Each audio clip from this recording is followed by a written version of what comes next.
It begins in 1861. I have just inherited the throne of the Netherlands. This video is purely for entertainment and does not infringe on copyrights or laws. The rights to the novel and image belong to the original author. We do not claim ownership.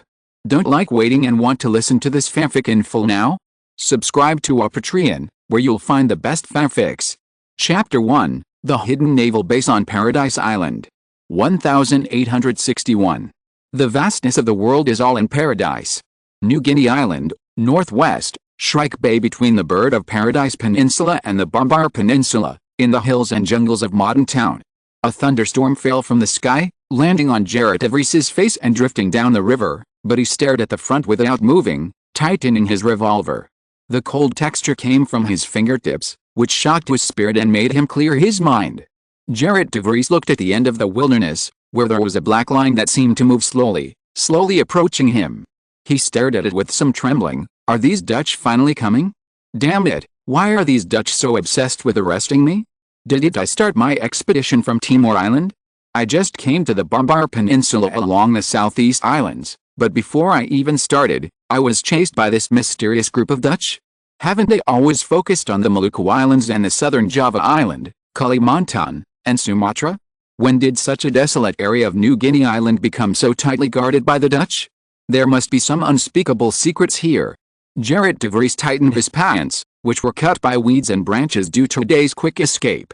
Finally, he tightened his pants waist and took out the few remaining breads from the travel bag on his back for exploration.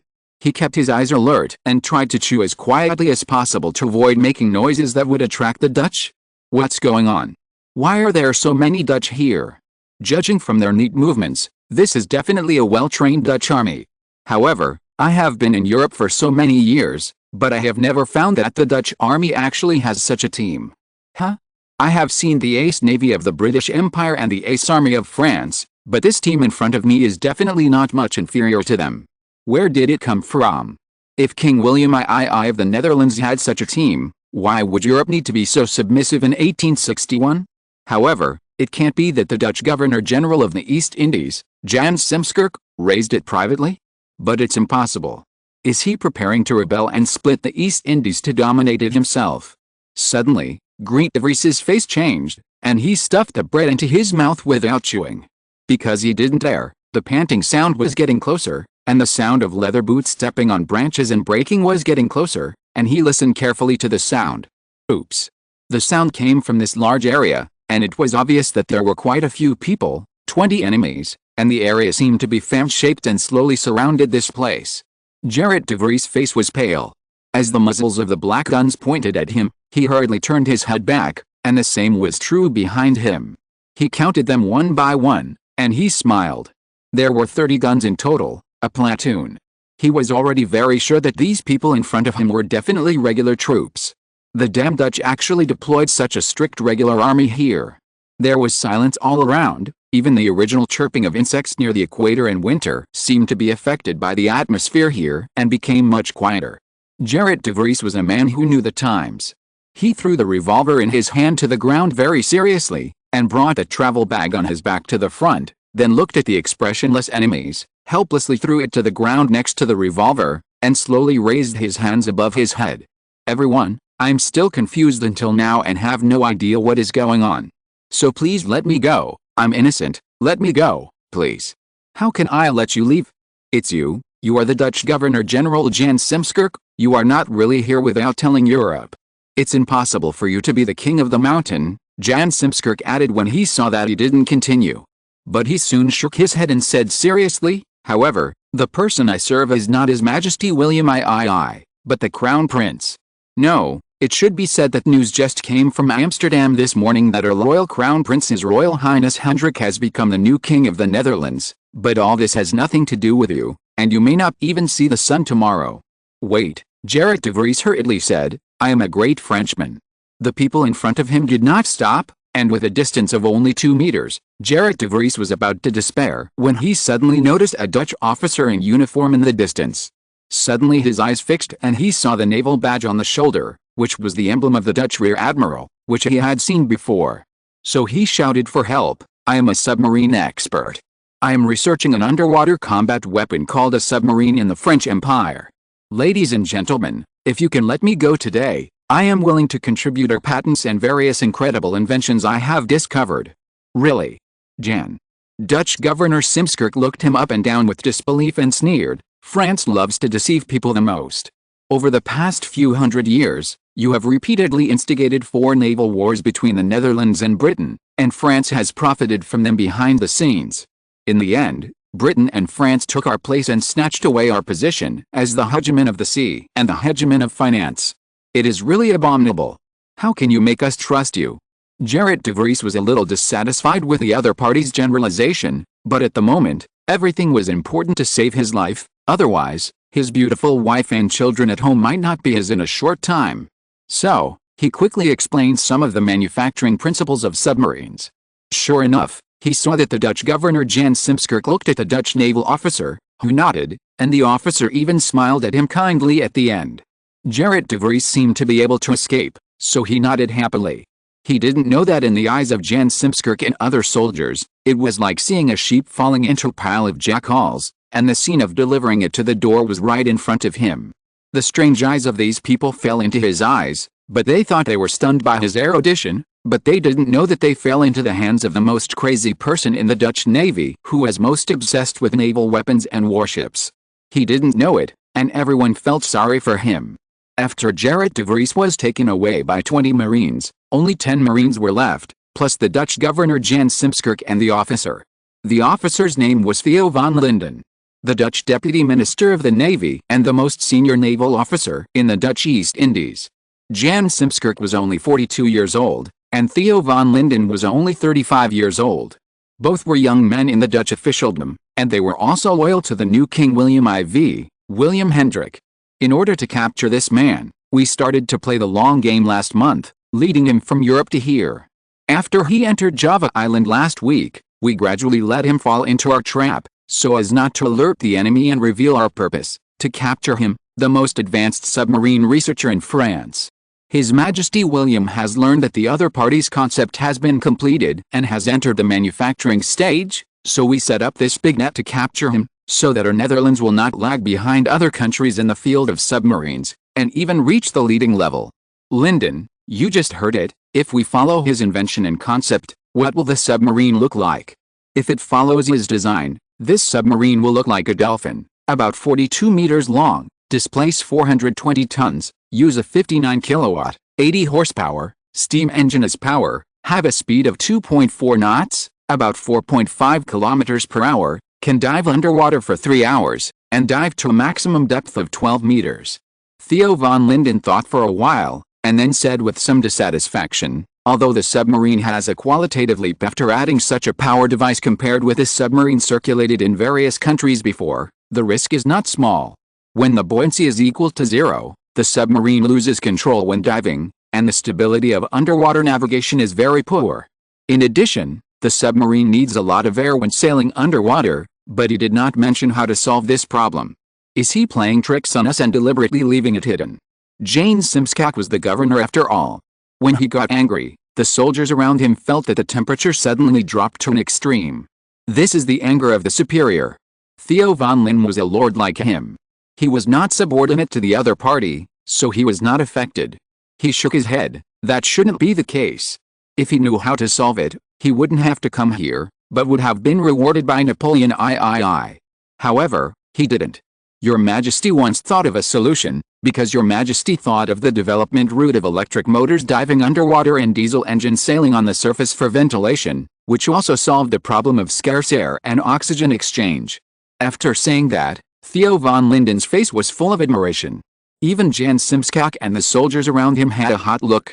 Obviously, William IV Hendrik was like the sun in the sky to them, so shining.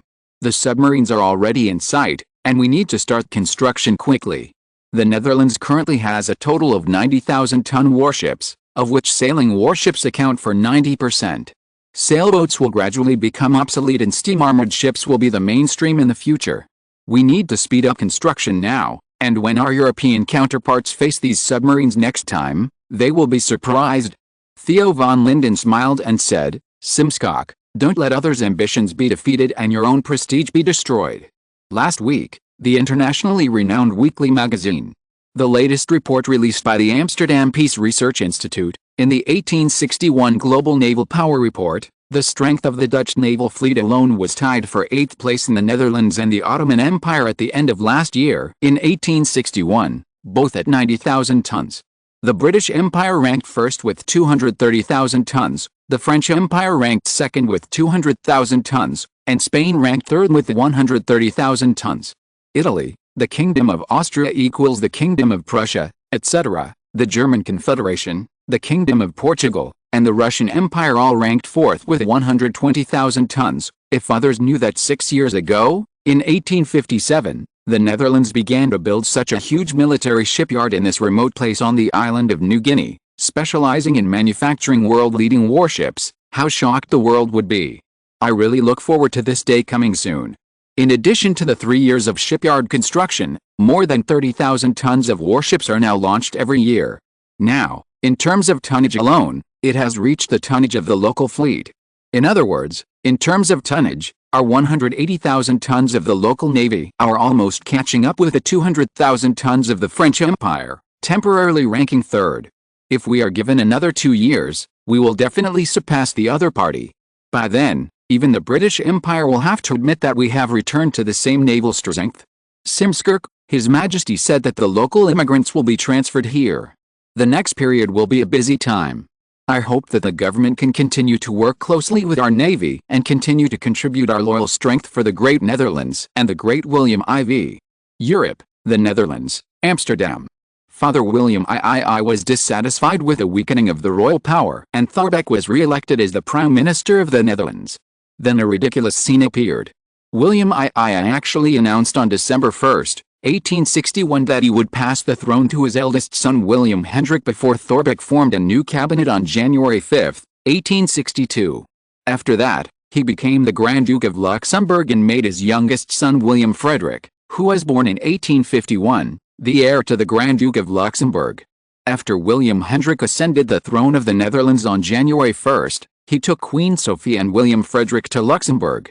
William Hendrik recalled the public opinion during this period with some pride and was very satisfied with the results of his operation.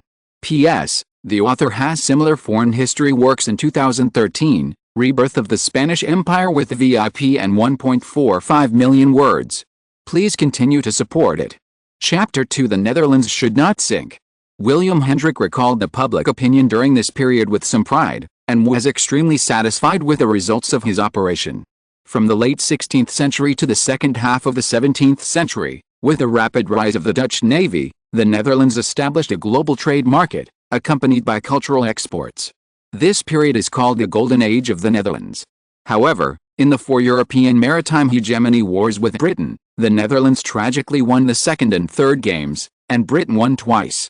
Looking for the reason? It was the French Empire that helped Britain to benefit from the fishermen. After defeating the Netherlands on land, it gained the land hegemony.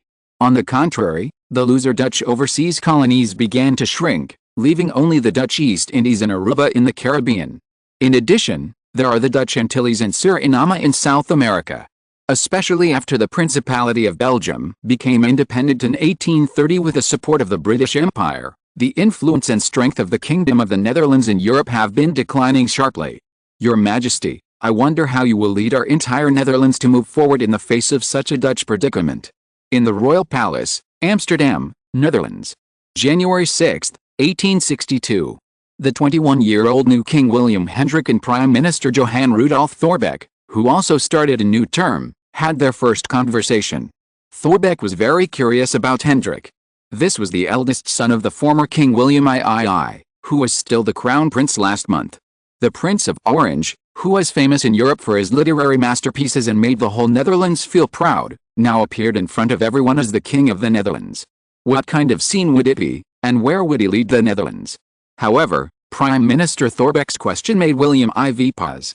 He said, "If we want to solve the dilemma facing the Netherlands now, we must first understand the impact of the Vienna system established by the Vienna Agreement after it was established in 1815. Hearing this, Thorbecke nodded secretly. Yes, this is the most basic source of the current European structure, and it is also the most recognized signing system for the territories of various countries. Hendrik continued, only after the European countries have officially confirmed the status of the new balance of power system formed by the victorious countries of Britain, Russia, Prussia and Austria after defeating Napoleon I, can we prescribe the right medicine. However, France in the south of us, with a clever use of a series of small actions, has completely integrated into the ranks of the four major European powers, and the situation in Europe has become somewhat different. In 1818, it joined the system to prevent being isolated by other countries and became the fifth party in the de facto co-management of the world in Europe. This conference also officially declared the status of the Netherlands, which has completely become a de facto second-class country in Europe. After all, how can it dare to call itself a great power if it does not even have the qualifications to sit at the negotiating table? The Vienna Conference confirmed the restoration of the Bourbon dynasty, the rule of the French Empire, Spain and the Kingdom of the Two Sicilies, the rule of the Braganza dynasty over Portugal, and the rule of our Nassau dynasty over the Netherlands. Austria conquered Galicia, Tyrol and Istria, and the original Austrian Netherlands was assigned to our Netherlands, and Venice, the first family of Lombardy in Italy, was given to Austria as compensation. Most of the Duchy of Warsaw was established as the Kingdom of Poland, with the Tsar of the Russian Empire serving as the king. Krakow and its neighboring areas were established as the Free City of Krakow, which was jointly governed by Russia, Austria and Prussia. Finland, which was seized by the Russian Empire in 1809 after defeating Sweden, was confirmed to become a principality of the Russian Empire, and Bessarabia also belonged to the Russian Empire. Prussia occupied Danzig and Posen in the Duchy of Poland and obtained two-thirds of the territory of the Kingdom of Saxony. The Rhine became Bavaria and Pomerania, which originally belonged to Sweden, as compensation for the loss of Poland. The British Empire occupied the Mediterranean island of Malta and the Ionian Islands, and obtained Heligoland Island, Dutch Ceylon Island, Cape of Good Hope and Guinea from Denmark, and French St. Lucia Island, Tobago Island, Seychelles Islands and Mauritius Island. This system formally established the division of the German Confederation and the Kingdom of Sardinia, later the predecessor of Italy. The German Confederation was established with 34 monarchies, duchies and 4 free cities including Prussia and Austria.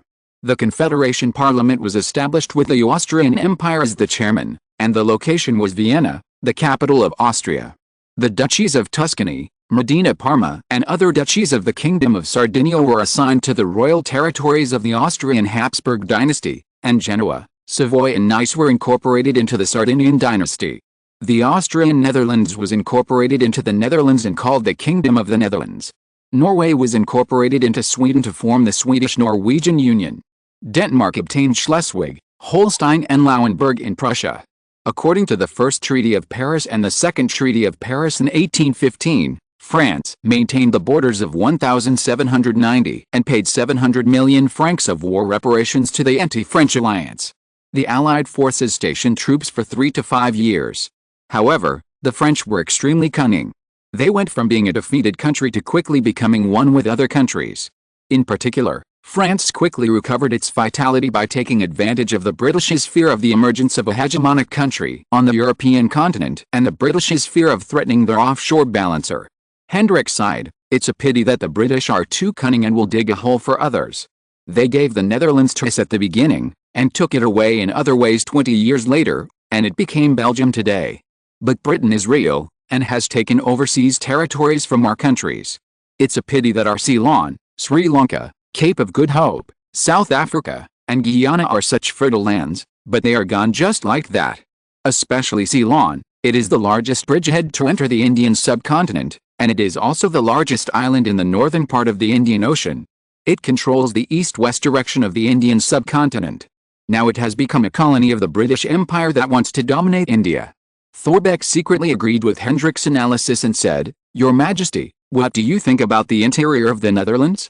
Or how do we need to cooperate with you in how to govern?" Hendrik knew that Thorbecke had something to say. Thorbecke taught at Ghent University in the Netherlands in 1825. He was successfully elected as a member of parliament in 1840 and was recognized as the chairman of the Dutch Liberal Party that year. In 1844, he and 8 other Liberal members jointly proposed to amend the draft of the Dutch constitution, but was blocked by conservative members and failed to pass. In 1848, he took advantage of the wave of power reforms in Europe caused by the French Revolution and presided over the amendment of the constitution, limiting the king's rights and expanding the power of parliament, which was passed. In 1849, he was elected Speaker of the House of Representatives. The Speaker of the House of Representatives in the Netherlands is the Prime Minister of the Cabinet and Prime Minister of the Interior. Unfortunately, he was forced to resign soon after because of religious issues. Last year, he was re-elected as Prime Minister on behalf of the Second Liberal Party. During the election, he formulated the Navigation Act, promoted free trade, and abolished slavery in the colonies. However, the forced planting system was retained. During the first cabinet period, the Prime Minister's seat was taken away by others. However, he started his third term in 1872 and died in the same year. His father, William III, originally wanted to make great plans, but because the other party was arguing all day long to limit the royal power, the monarch and his ministers quarreled. Even Hendrik, no, it should be William IV now. William IV even suspected that William III might have participated in the resignation of Thorbecke's first cabinet. This time, Thorbecke's return made the former monarch and his ministers exchange, choosing a situation where the ministers would not see the king and the king would not see the ministers for a long time. William IV looked at Thorbecke with deep eyes. Although our action this time is secret, my Prime Minister should know that no matter how we wrap it up, the truth will come out sooner or later. Therefore, we need to quickly consolidate your and my position in order to face all the changes in the future. I am about to complete the formation of the cabinet, but your majesty, will it affect your reputation if I go against your majesty? No, don't forget, after these years, all the Dutch newspapers are under my control. I have controlled the Dutch public opinion, and the change of wind direction is something I can do as I please, but the main thing to face is the problem of my father, William III. Therefore, your existence needs to continue, so that my father can continue to stay in Luxembourg and not come back, and keep him in line. Thorbecke lowered his head and sighed. Although the new king in front of him is young, he is decisive and ruthless. He came to him 5 years ago, and with an eloquent mouth and the promise of many benefits, he finally convinced him to join his shadow team. And from then on, the first instruction was to lead the liberals in the opposition to attack William III, the father of Crown Prince Hendrik, and ask him to act as if he was fully restricting the king's power. For more than 5 years, although the conservatives have tried their best to defend William III, as the power of parliament grows in Europe, the Netherlands cannot stop this trend. So the conservatives can only slowly change their positions for their own interests, and finally form the current management pattern of the Netherlands. With a large-scale revision of the Dutch constitution in 1848, the constitution stipulates that the Netherlands is a hereditary monarchy. The legislative power belongs to the king and parliament, the executive power belongs to the king and the cabinet, the Privy Council is the highest state consultation body, the chairman is the king himself, and other members are appointed by the king. The Prime Minister of the Netherlands is the head of the government of the country, and is the leader of the majority party in the Dutch House of Representatives. Last year, the leader of the Liberals was Thorbecke, so now the Dutch military and political parliament is in the hands of King William IV and Thorbecke in this room, and many people outside do not know it, and even because the two will continue the evil struggle for power and profit between the monarch and the ministers during the period of William III. What they didn't know was that their young William IV and the newly appointed Prime Minister Thorbecke had been sharpening their knives 5 years ago to rebuild the Netherlands' future development for decades, preparing to make a big move and revive the glory of the Netherlands' history. Has the cabinet formulated a diplomatic development plan? We plan to make friends with Prussia in diplomacy, cooperate with Belgium to maintain a mutual offensive and defensive alliance, and deepen cooperation with France again. William IV suddenly said. With William II's entry into Luxembourg, Napoleon III has repeatedly asked us to sell Luxembourg to him. My father William III was somewhat tempted, but he failed to sell it every time because of Prussia's obstruction. Will this make Napoleon III angry and embarrassed? Chapter 3, Migration to the Indian Ocean. No, because the Kingdom of Belgium is close to Britain. If we also become pro-British, it will add a lot of pressure to France. The same goes for Prussia. They will not deal too much with us. After all, our naval power, although it has weakened in recent years, is not comparable to Prussia. Although France is one step ahead of us, the difference is not that big. In addition to making friends with a few countries, the new cabinet plans to continue to be the most friendly country of the Russian Empire in Western Europe, maintain a partnership with the Russian Empire, and promote trade between the two countries. After all, Most of the gold of the Russian Empire is now stored in Amsterdam, the Netherlands. We will continue to consolidate our position as the best and most convenient channel for the Russian Empire to integrate into Europe. Hendrik William IV nodded. The Russian line will continue to be maintained, but Sweden cannot be too relaxed, especially their iron and steel. But, by the way, how many people do we have now and how many overseas colonies do we have? Thorbecke was familiar with this. He said, there are 5.75 million people in the Netherlands, 250,000 in Luxembourg, 10 million in the East Indies, 40,000 in Dutch Guinea, later called Suriname, and 20,000 in the Antilles.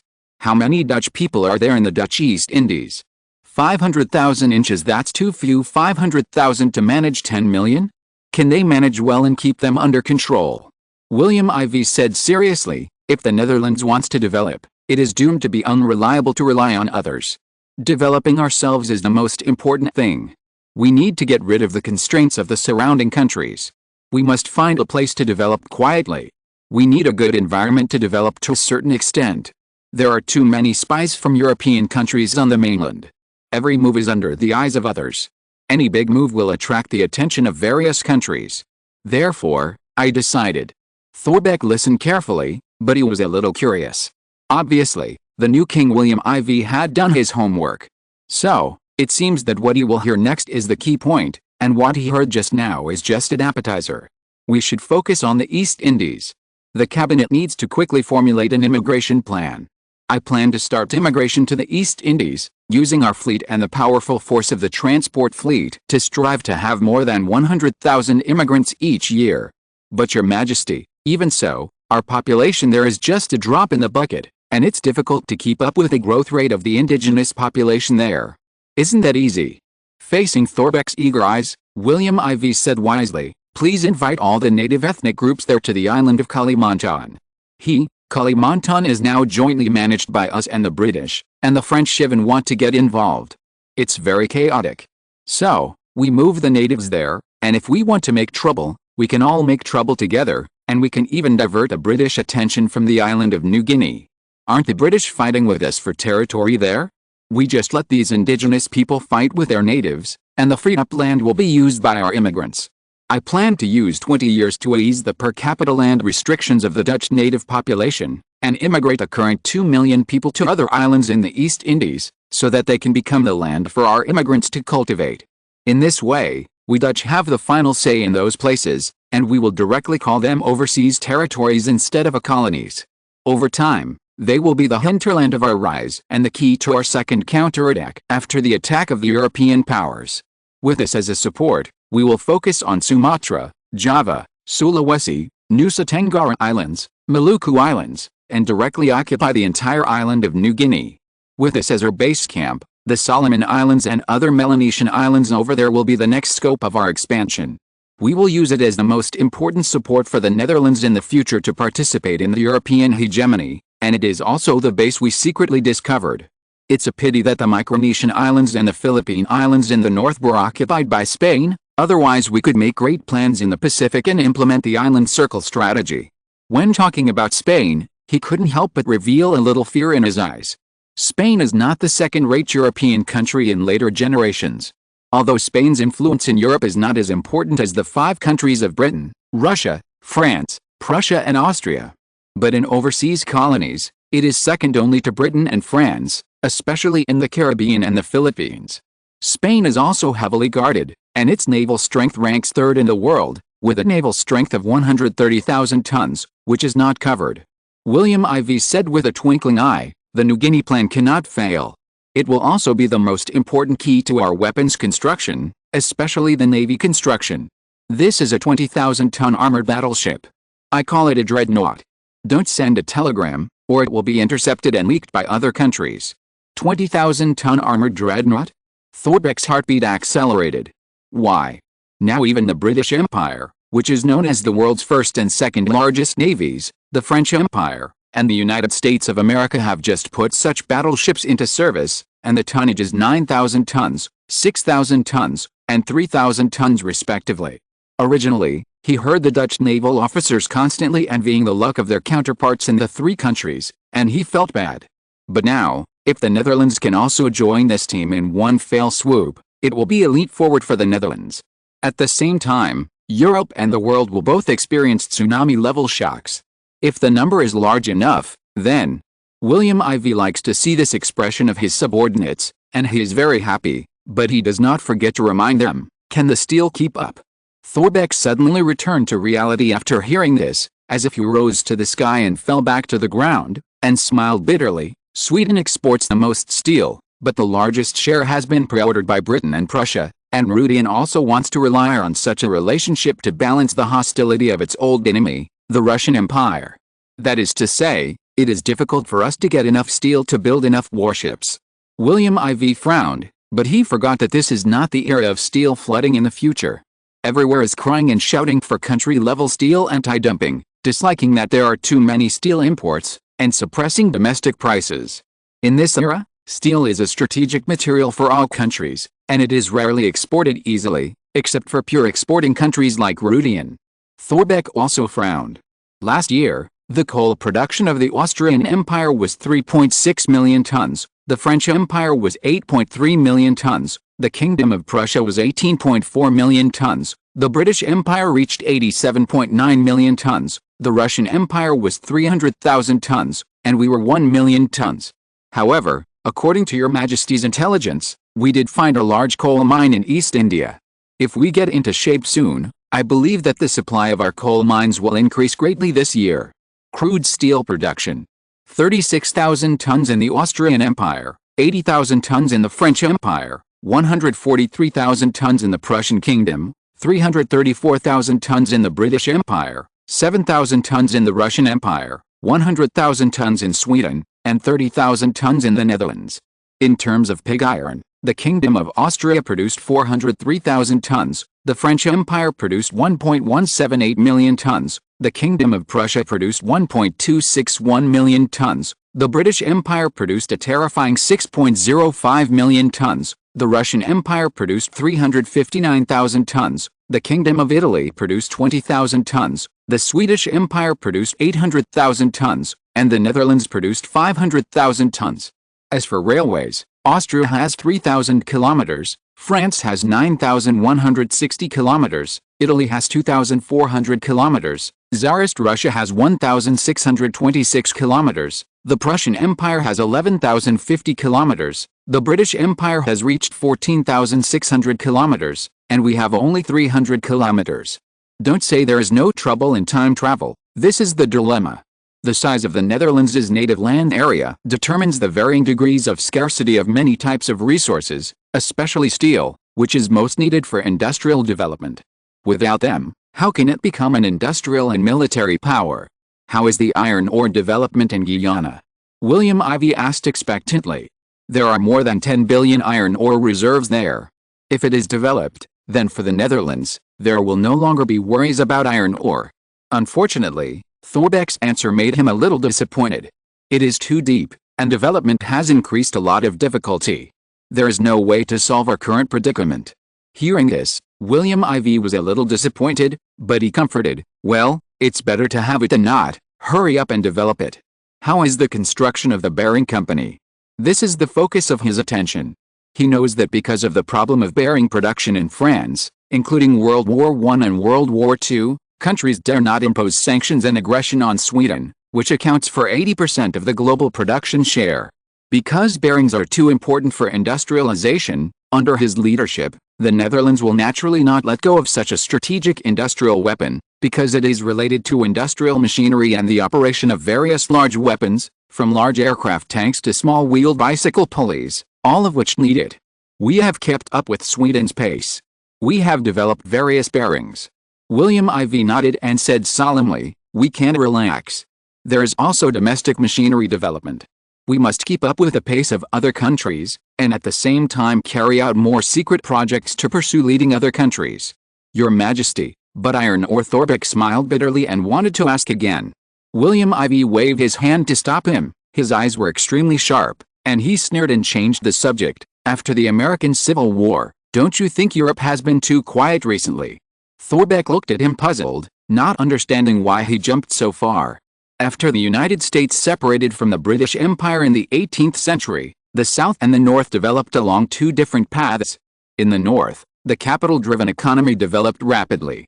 Starting in the 1820s, the northern and central states began the Industrial Revolution, and completed the Industrial Revolution in the 1950s.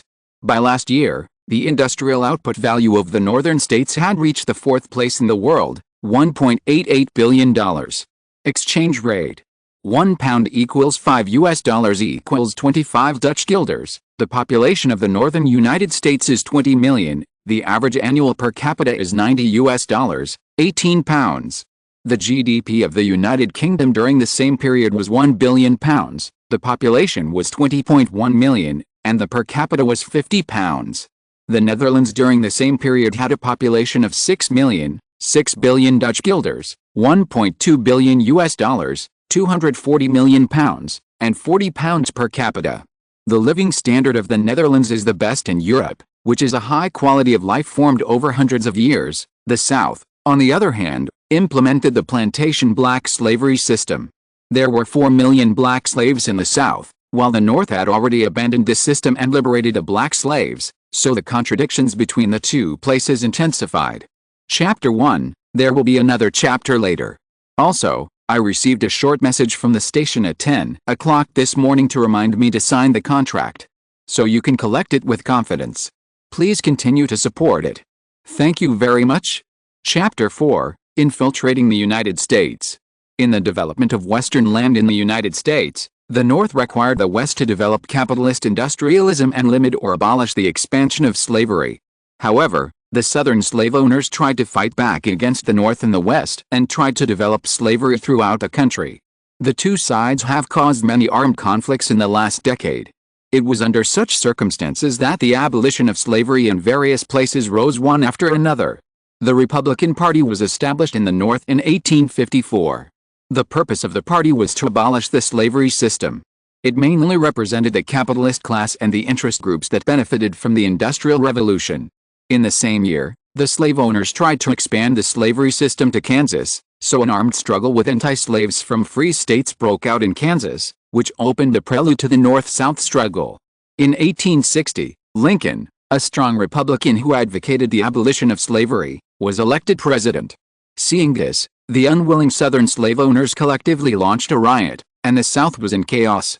The 7 Southern states withdrew from the United States and formed the United States Alliance in February last year, with Richmond as the capital and Davis as president. In the same year, the Confederate Army preemptively attacked Fort Sam in the North, and the Civil War finally broke out. A series of developments stunned European countries. Although Thorbecke was worried about how to prepare to re-enter the election with the Liberals at that time, it did not prevent him from paying attention to what was happening in the United States. He looked at William Ivey in confusion, not understanding why he said so. William Ivey suddenly said, "Lincoln has my eyes and ears around him well. It's normal to have eyes and ears in America." No, William Ivey is talking about Lincoln, the current president of the United States, Lincoln. The president of the United States, Lincoln, who is now in the limelight, has His Majesty's hidden chess piece around him? Ah! Thorbecke looked at William Ivey in amazement, and his heart was in a frenzy. Has the Dutch infiltration power reached the President of the United States? Judging from the situation, this chess piece of William Ivey should be of great status, otherwise William Ivey would not have said it so solemnly. The Cabinet Government Intelligence Agency had no news, so it could only be deployed by the Royal Intelligence Bureau of the Netherlands. Therefore, Thorbecke was inexplicably horrified. William Ivey proudly said a name, Elihu B. Washburn. It turned out to be him. Chairman of the Trade Committee and Appropriations Committee of the U.S. Congress. If it was just this position, it would not be enough to surprise Thorbecke. What surprised him was that this person was also the mentor of Major General Grant, who performed amazingly in the Civil War. It was this Washburn who recommended Grant to Lincoln, and Grant was valued by Lincoln and had the opportunity to go to the front line of the battlefield. In fact, William Ivey should really feel proud. In the U.S. Congress, Washburn is known for his serious and rigorous work attitude, especially in various land developments. He ruthlessly cracked down on the disorderly capitalists' cross-border behavior and won the respect of the United States.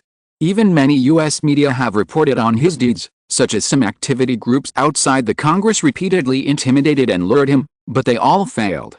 It was with the media's recommendation that his prestige gradually rose. During the election of the chairman of the Trade Committee and the Appropriations Committee, he was elected with a high vote and no one opposed. His reputation benefited him a lot. He was responsible for the two lucrative jobs of trade and appropriations. Facts have proved that it was very right for people to give him power. He was able to act impartially in front of the American people, take various measures to prevent the abuse of public funds, and effectively address the intrusion of groups outside Congress. He was known as the roadblock to the interference of the Treasury in the United States. And as early as before the outbreak of the Civil War, Washburn became a member of the Republican Party founded in 1854. In the 1860 election, he was favored by Lincoln in the name of a member of Congress and was appointed as an election consultant to advise Lincoln and resolutely resist any conspiracy to expand slavery and split the Federation.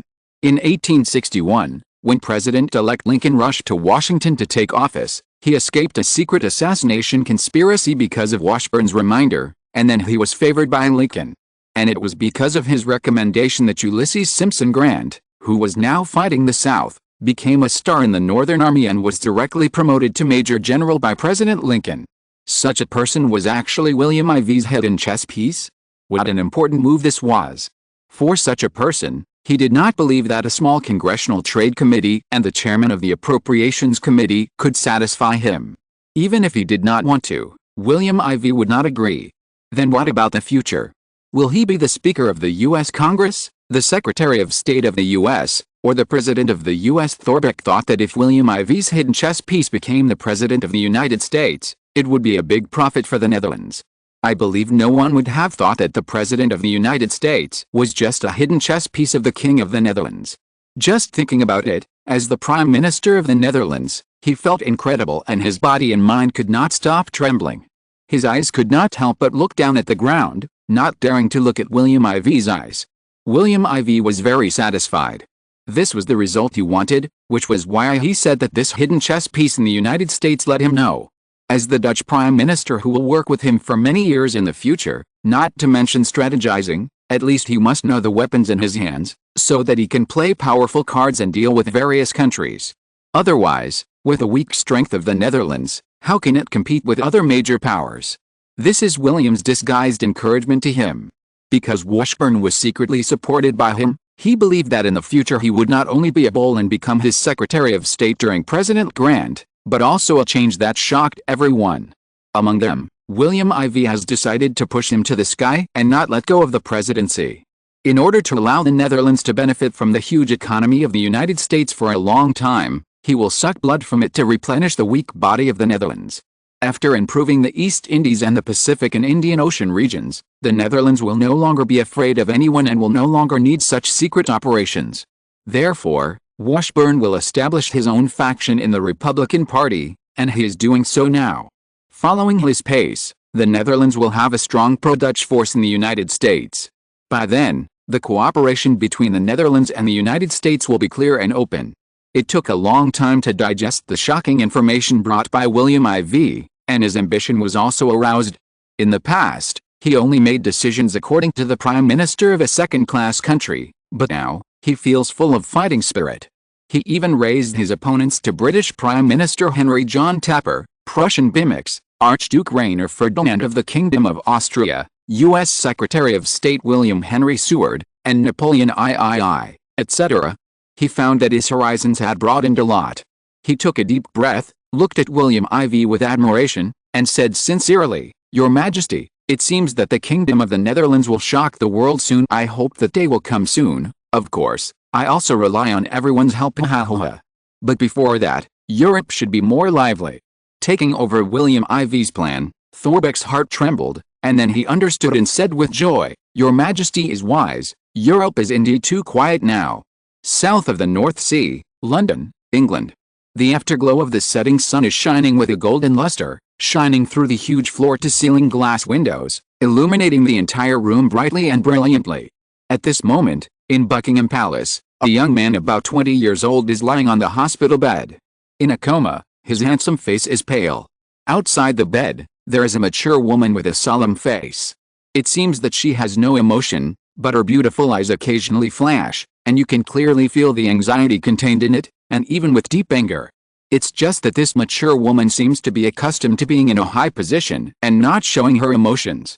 But anyone who is familiar with her will know that this is the calm before the storm, and she is angry to the extreme. Once this suppressed emotion erupts, it will definitely be a storm that can make the whole of Europe turbulent. What's going on?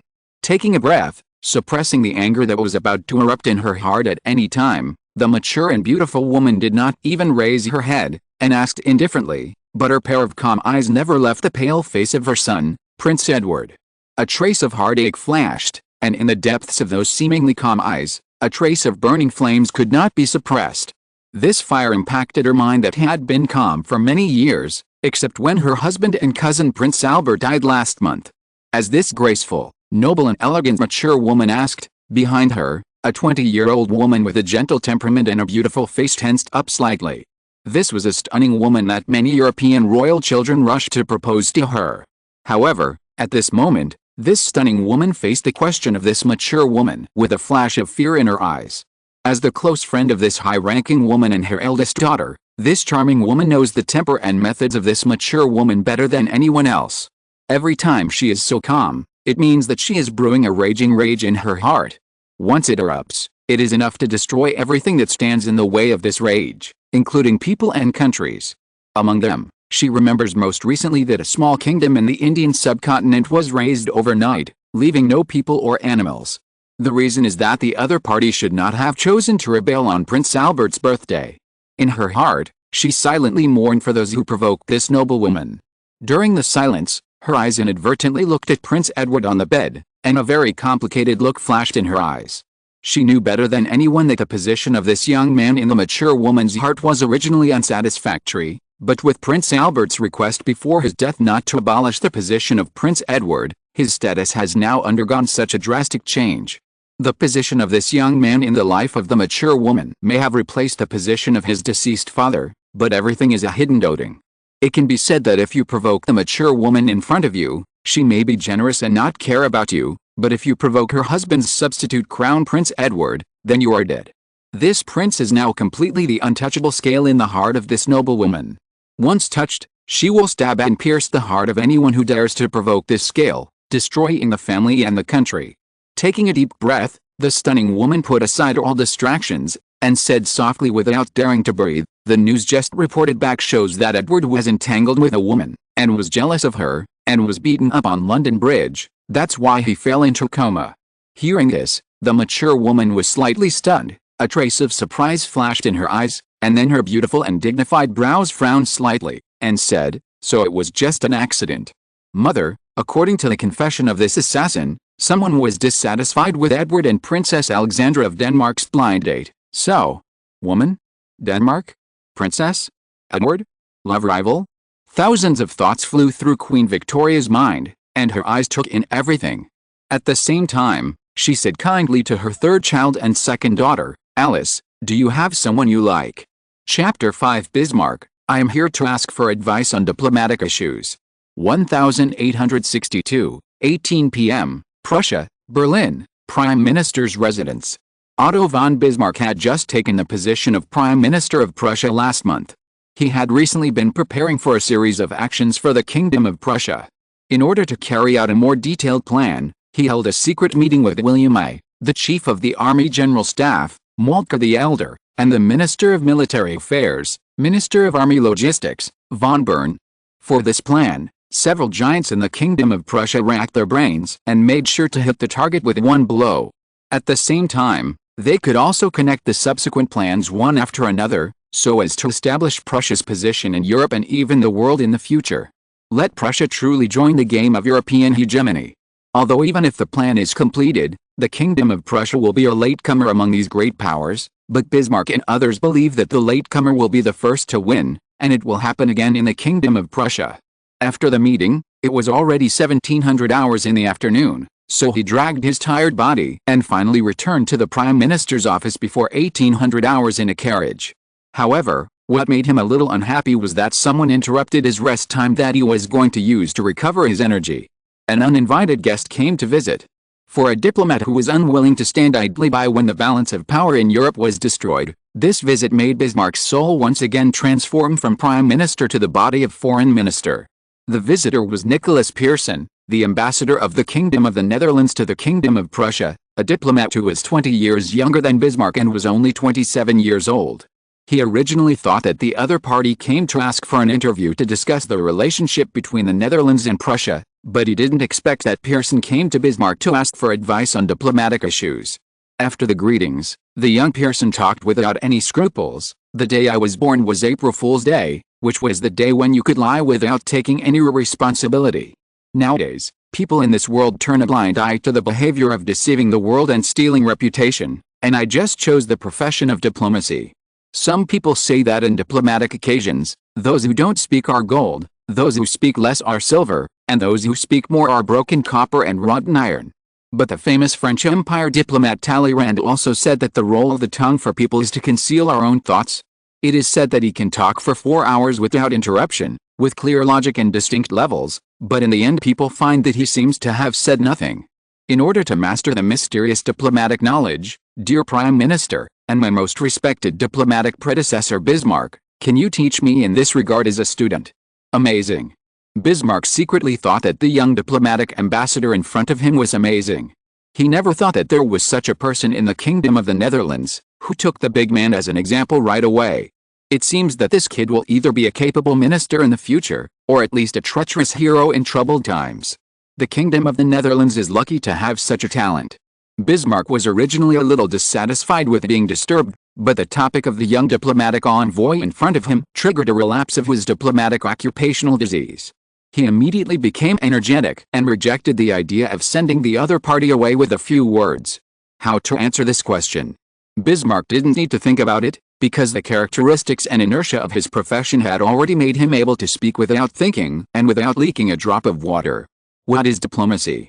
Mr. Pearson, I have no way to explain your question. If diplomacy is a science, I haven't heard of a special organization studying it.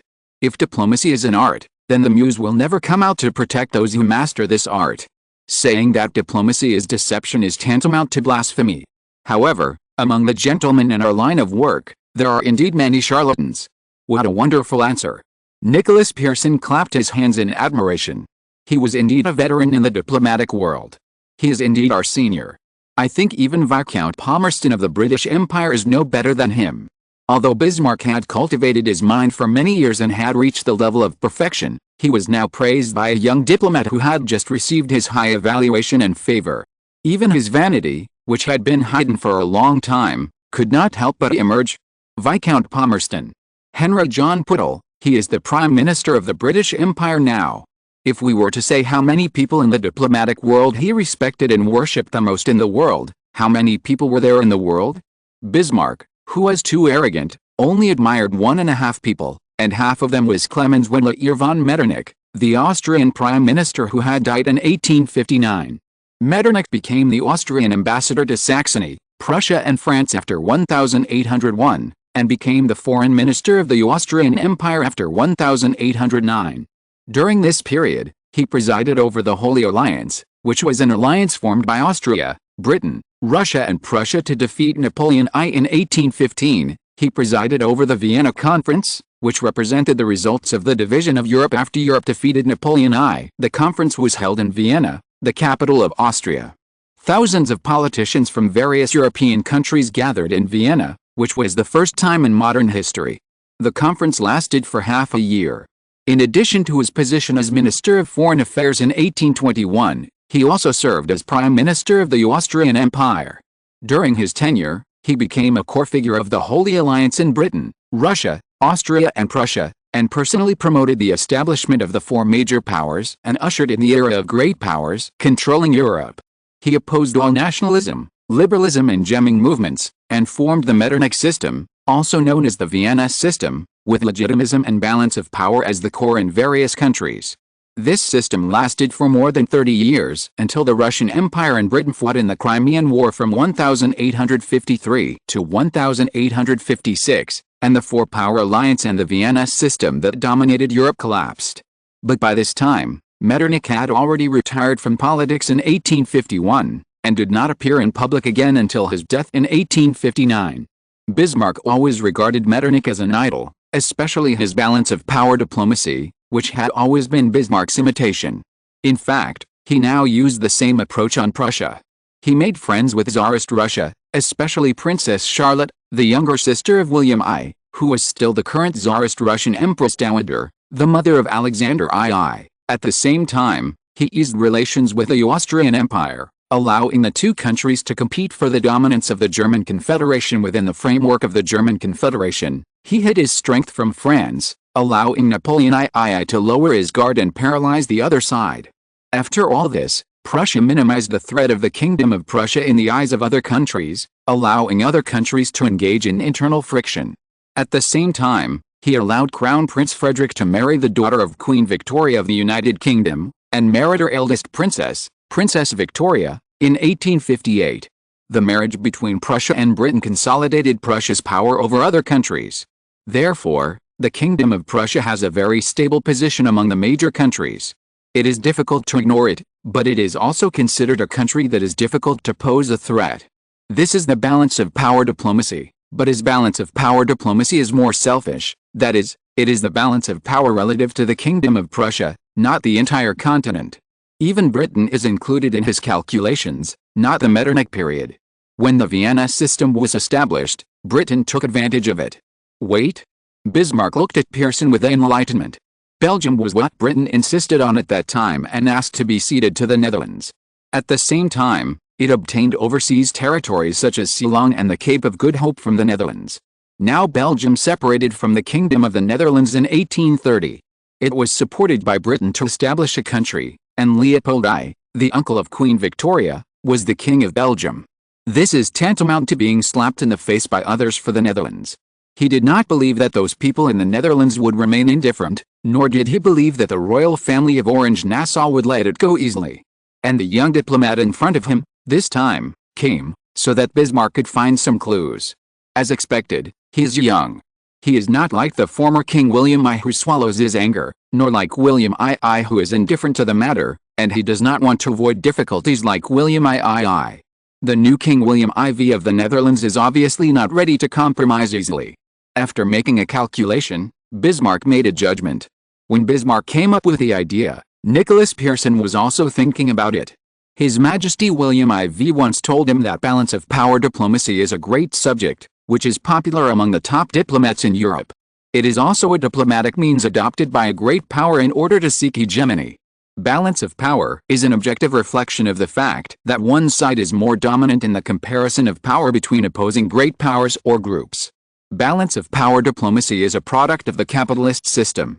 It is the result of the gradual formation of the democratic countries in Europe in the 16th century on the basis of the struggle for hegemony on the European continent and at sea.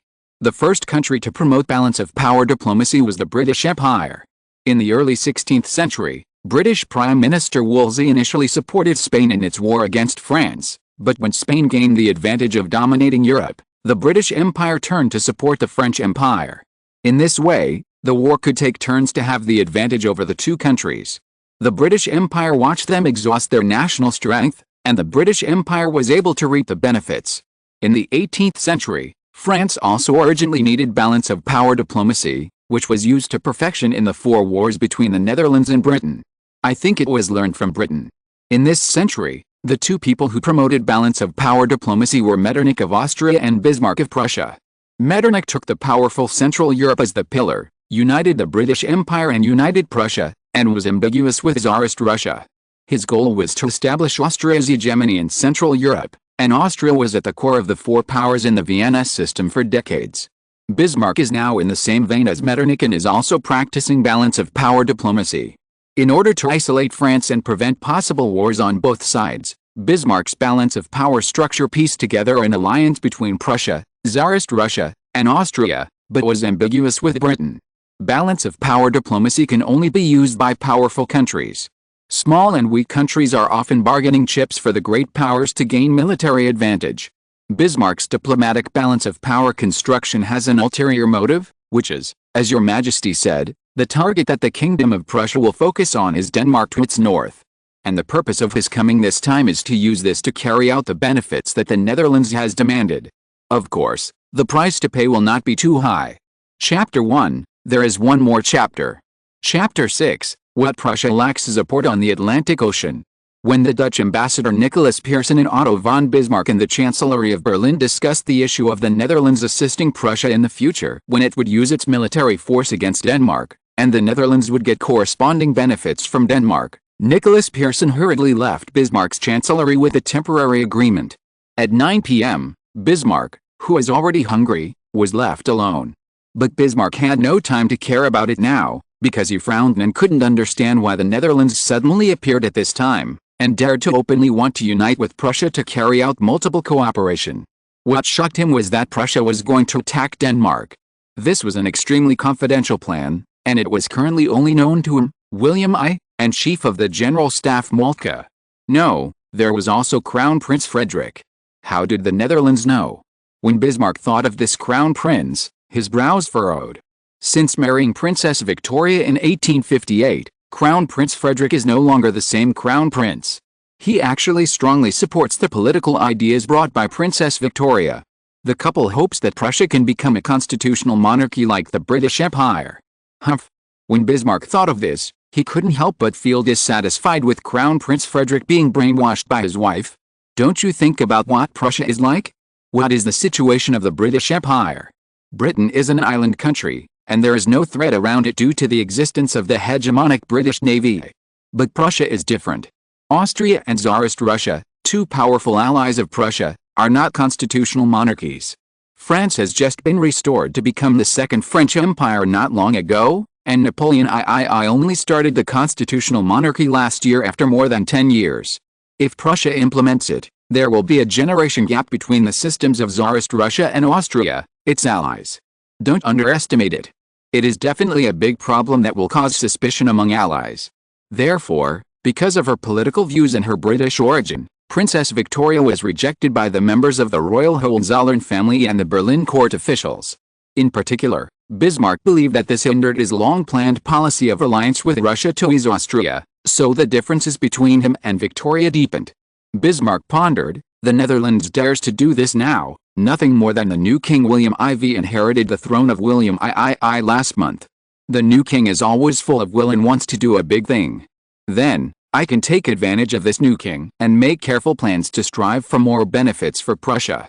When he thought of the young diplomat who had just asked him for the benefit of the Netherlands supporting Prussia's attack on the Danish territory, he felt a little distressed. However, when he thought of the moral support and tangible territorial benefits that Prussia would gain for this, he put away the pain. You can't catch a wolf without sacrificing a child. What he gave to the Netherlands now is just like the Netherlands that Britain gave them. Sooner or later, Prussia will take it back twice as much, so let's temporarily deposit it with the Netherlands. Bismarck looked at the temporary alliance plan with a squinting eye, and asked the servant to bring the meal helplessly. After eating in a hurry, he rushed to the Berlin Palace again, because there, William I and Chief of Staff Moltke should have been waiting for his information. When Bismarck and Pearson in Berlin secretly completed a document that may have a major impact in the future, and when Bismarck went to the Berlin Palace to report on the relevant matters, William IV was also listening to the progress of the secret agreement in the Dutch palace in Amsterdam. Looking at the diplomatic report sent by the Privy Council, it was that the Netherlands had completed the initial deployment of the balance of power diplomacy with the major powers, and in the most beneficial way, it launched a way of looking up to and forming an alliance with the major powers. The garrisons in London, Berlin, Paris, Vienna, and even Madrid and Lisbon have all launched a full-scale diplomacy to upgrade the relations between the countries in the past week. Now, hearing the news from Husband von, William IV felt relieved, and finally many plans during this period were not in vain. Especially for the secret agreement with Berlin to change the support request, this was the most uncertain thing for William IV, but the telegram he just received finally made him feel at ease. Bismarck, after all, had enough ambition. At the same time, it also let William IV know that the original uncertain test was indeed tested. Prussia's plan for Denmark was not a temporary idea. Maybe it was the day when William I approved him to become Prime Minister that he began to present William I's meeting gift. The reason why he agreed to the Netherlands was nothing more than that William I and Bismarck at this time had jumped out of the pattern of Prussia being trapped in the Po Plain, and had begun to look forward to the entire European continent, and had begun to prepare for a day or two of hostility with the British Empire. This was also the fundamental reason why he deliberately tested it. As a result, he succeeded and the test was indeed tested. He and Bismarck both believed that as long as Denmark's plan succeeded, it would be a success that would arouse the national honor of Prussia, and at the same time arouse the blood of the Dutch, and would bring the Netherlands a plan to fight back against Britain, because only in this way would Britain jump into another pit that the Netherlands had already deployed and slowly enter the vortex of Europe. Again, Europe is too peaceful, which is not in line with the current interests of the Netherlands as a medium-sized country. William IV hopes to stir up the situation in Europe and muddy the water so that he can take advantage of the opportunity to fish and plunder benefits. See Your Majesty, the Dutch Privy Council is located in the Royal Palace. It is in existence above the cabinet and is an administrative agency used by William IV to manage the country. Its main cost is basically cabinet members, but the candidates are determined by William IV. At present, there are 4 main people in the Privy Council, namely Prime Minister Thorbecke, Minister of the Interior General, Minister of Foreign Affairs Husbert van and Minister of Finance Jan van Capel. When the 4 saw William IV coming in, they immediately stood up and saluted. "Everyone please take a seat," William IV said, pointing to their respective seats. After a few words of implicit greeting, William IV got to the point and said to General, "You will introduce the latest immigration progress of the Ministry of the Interior." General did not expect William IV to call on him first. Originally, the main theme of the meeting today was to discuss the Dutch diplomacy, the alliance with Prussia. However, fortunately, he had done enough homework and was not stage frightened. "We have already attracted many people to go to the East Indies. After a week of publicity in our media, the Rotterdam Daily, the Echo, and the Dutch Daily, the number of people who have signed up has reached 20,000. As long as we continue to promote it, I believe that more people will participate. After all, there is a lot of land there, and Your Majesty has asked the Ministry of Finance to provide financial support, allowing a per capita calculation. After each immigrant has lived there for 1 year, he will receive a 2,000 Dutch guilder, £80, twice the per capita GDP of the Netherlands, assistance policy, which is twice the current national income of our country in 1 year. As long as you have this money, you will be able to obtain the corresponding land, and you will have a good life when you settle down. Therefore, although the time is short, there are many people who respond." William IV couldn't help but smile bitterly when he saw that the Minister of Finance Jan van Capel was unhappy when he talked about the assistance of the Ministry of Finance in Chancellor. As the national financial steward, the Ministry of Finance is pinching every penny for various departments. William IV naturally knows the 3 flavors of it. Such a large amount of assistance will be a burden. Just 20,000 people would need £1.6 million. Last year, the GDP of the Netherlands was £160 million, and the fiscal revenue is about £40 million. The country needs money in all aspects. If the military expenditure was only £1 million in the past, it would be enough. However, since a few years ago, there have been more and more, and the list of items is getting longer and longer. Just last week, the military expenditure listed by the Parliament through the signature of William IV reached a staggering £500,000. This is only January, and there are still 11 months to go. However, I believe that the Minister of Finance Jan van Capello also saw the business opportunity. The East Indies is where spices are originally grown. The number of pristine forests there is an indispensable raw material for our fleet. In Europe, only Northern Europe has so many trees for countries to squander. But now the relationship between Northern Europe, Sweden and Britain is even more ambiguous, and Sweden is also the largest supplier to the British Empire. Therefore, we cannot be controlled by others, but rely on ourselves. As the population slowly shifts to the East Indies, we will complete a leap forward in quality and space expansion. As long as this step is established, then, William IV said domineeringly with his ambition exposed, at that time, we will once again stand among the European powers and compete with them on equal terms again. The camera turned back to Berlin, but this time it was the Royal Palace. William I was also very surprised. He couldn't help but look at Moltke, and finally fell on Bismarck, who brought the news. The latter shrugged and said, "I didn't expect that the Netherlands would emerge at this time after being silent for many years. It seems that our new neighbor, King William IV is not a man who is content with his lot. William I had a dignified face, with a long beard hanging all over his upper and lower lips, and his beard was shaking as he spoke. He said, "They actually want Denmark's Faroe Islands? This ambition is not small, but will the Danes agree?" Moltke was also shocked by the news. The Netherlands has been frightened by Britain in recent years, and now they actually want the Faroe Islands not far from Britain, those extremely cold deserted islands with a population of only a few thousand people? Will Denmark agree? Originally, Bismarck also questioned this, but he thought of the young diplomat he had just talked to. For some reason, he unexpectedly agreed that the Netherlands should be able to do it, which surprised Bismarck. He actually chose to believe the other party. What an incredible thing. It seems that although I had looked up to that guy named Pearson before, I still underestimated him now. He was able to unconsciously influence my mind and invade my judgment. It was really amazing. With this person in the Netherlands in the future, the diplomatic pillars of any country need to pay attention. This person may be a middleweight player in the diplomatic world of Prussia and Britain. Secretly remembering Pearson, Bismarck said, "Your Majesty, I think the Netherlands is indeed our ally at present. After all, we are now connected with the Kingdom of Westphalia, the Rhine province and the Kingdom of Hanover. We do not border the Kingdom of Prussia, and there is no conflict between the two countries. The Netherlands is on the sea, and we are now trapped in the Baltic Sea, without any coastal ports in the Atlantic Ocean. Perhaps cooperation with the Netherlands will be the strongest foreign aid for us in the Atlantic Ocean ports in the future." William I and Moltke were shocked at first, and then their hearts were moved. Chapter 7, Digging a Pit and Jumping into Austria. The Kingdom of Prussia is one of the most powerful countries in Europe, but it is ridiculous that it does not have an outlet to the Atlantic Ocean. What a ridiculous thing. It was trapped in the Baltic Sea, which is like a pond, and a polar bear, Tsarist Russia, that eats people and swims to eat fish, was placed in the pond early. For the Kingdom of Prussia, the navy is a chicken ribs. After all, there's Rudian, a big fish that can enter and exit the pond, which makes Prussia very envious. Therefore, having a Prussian port in the Atlantic Ocean and seizing a piece of land connected to the mainland of Prussia has been the dream of several of them for many years, especially for William I, who was eager to try. Obviously, he was moved. At the same time, he took a deep look at Bismarck, who nodded and said, "The Netherlands not only supports us on the Danish issue, but also expressed that the Netherlands is willing to give Prussia full support in its efforts to annex Hanover." What?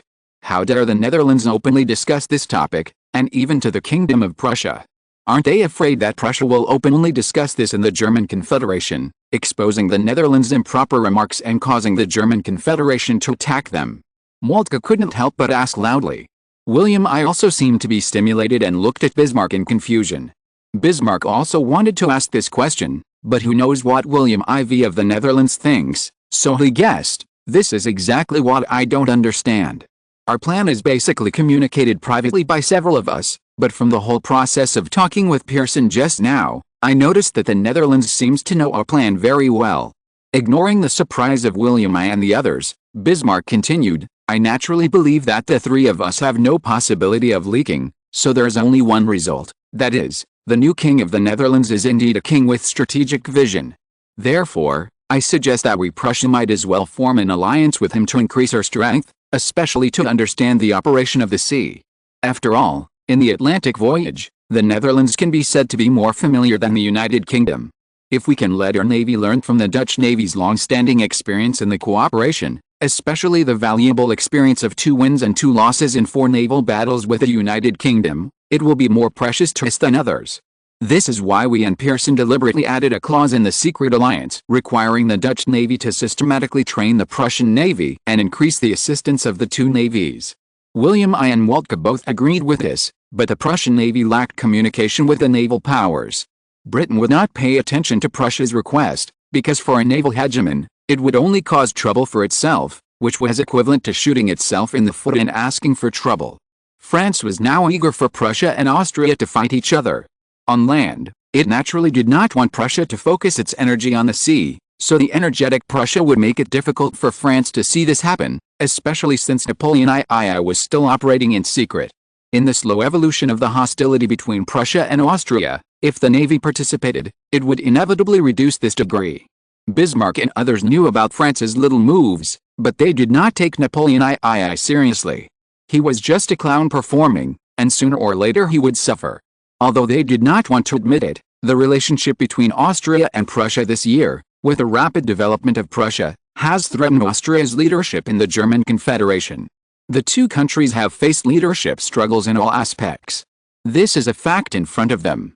Others understand this, and William I understands it even better.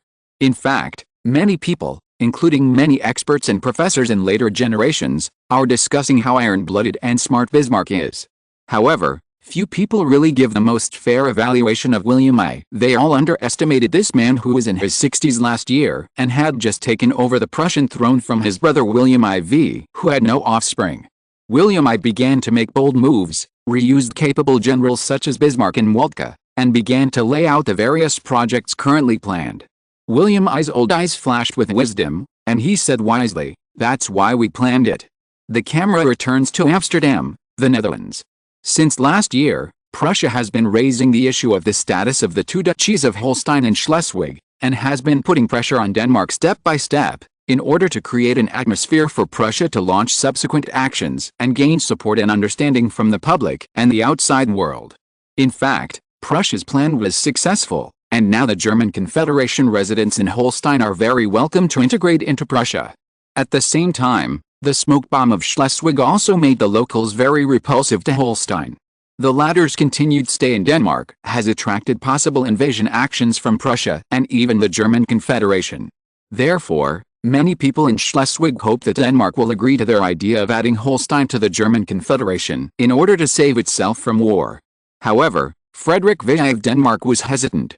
Perhaps Bismarck calculated even this subtle detail too accurately, which was even more powerful for Bismarck's plan, and it actually allowed Prussia to reach the highest level of atmosphere creation.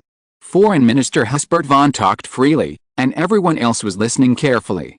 In short, Prussia, which began in 1861, has completed a sharp change under the iron triangle of William I, Bismarck and Moltke, and will have a promising future for Prussia. No, there is another Albrecht, von Roon, Prime Minister Thorbecke said at this time. This person is the real right-hand man of William I, and he is the one hiding behind the scenes. William IV ignored the doubts of the other people, and he secretly said, "Sure enough, the old ones are still the best." Von Roon was William I's loyal minister and the person William I trusted the most, without a doubt. Because in Prussia and even the future German Empire, all the highest training officers, the highest logistics officers, and the instructors most respected by officers and soldiers of all armies were von Roon. He firmly controlled William I's influence and loyalty in the army, which was the reason why William I dared to let Bismarck and Moltke do whatever they wanted, and the victory and honor were shared by everyone. In addition to these, von Roon's greatest achievement was the successful reform of the Prussian military system during the years of William I's regency, forging the sword of Prussia's unification. With his training over the years, he has abandoned the old purely defensive reserve army system used during the Napoleonic Wars when he first became the Minister of War, and instead used a new armament plan to meet the needs of the unified German Confederation. In 1860, the Prussian army had only 140,000 people, while other major powers Austria had 310,000, France had 420,000, and Tsarist Russia had a terrifying 990,000. Therefore, the Prussian reform at that time became an urgent matter to fulfill William I's ambitions.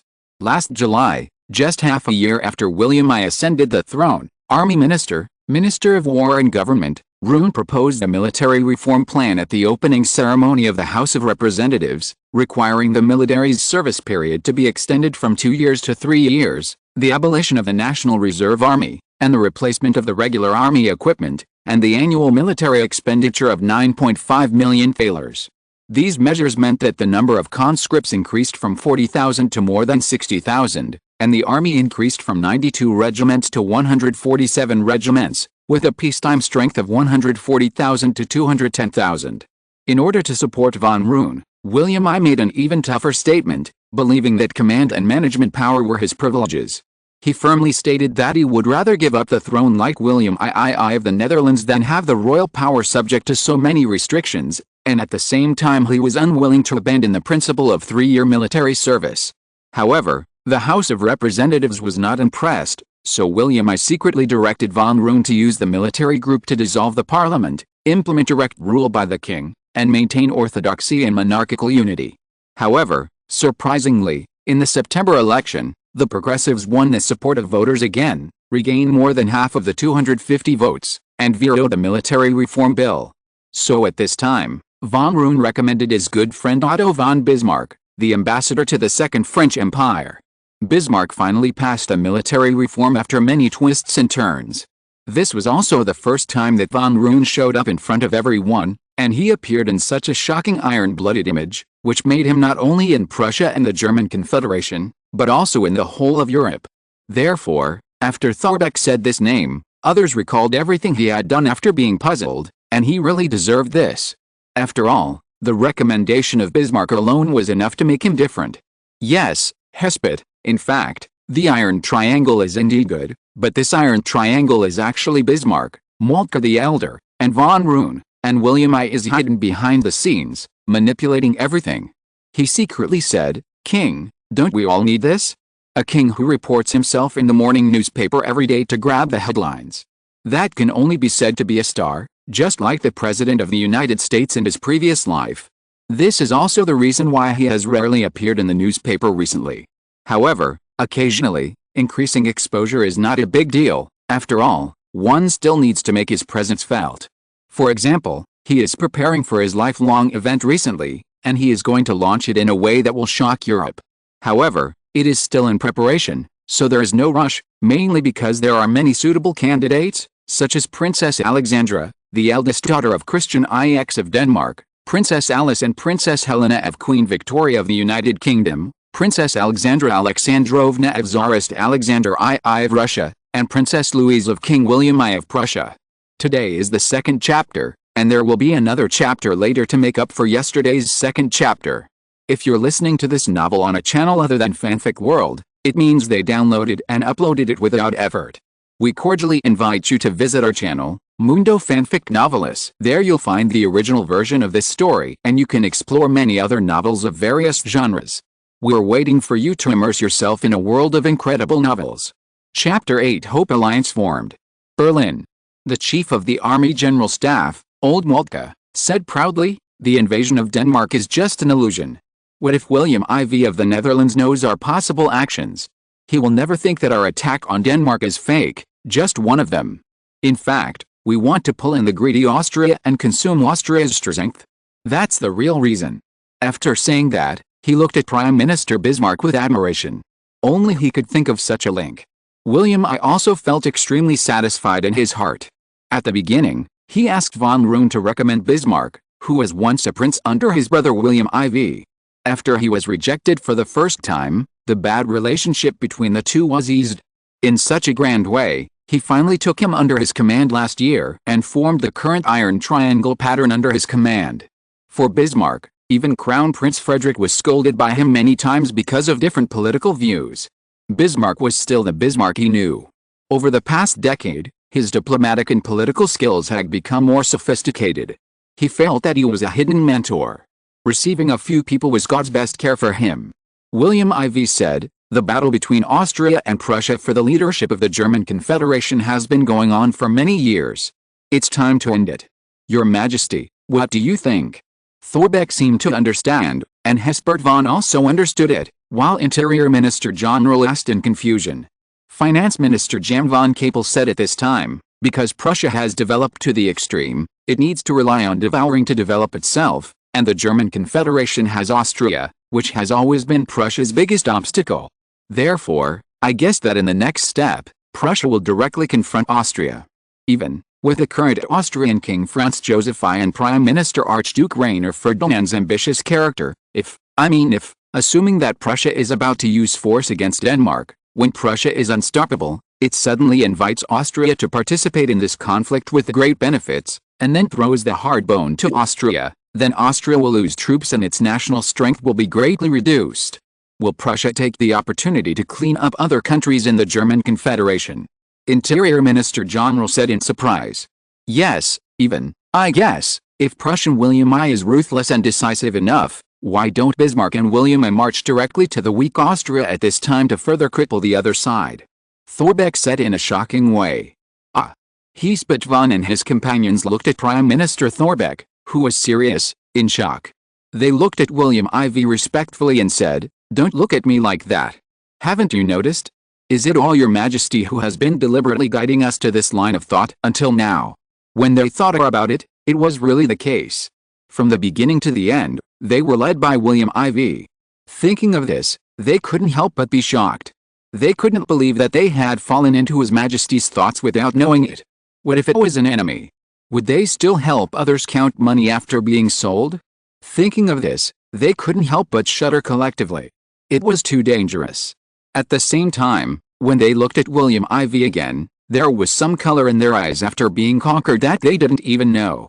Seeing this, William IV nodded to Thorbecke, satisfied with the other party's guidance. Looking at the people in front of him, William IV was very satisfied. They were all good, and more importantly, this team was very young.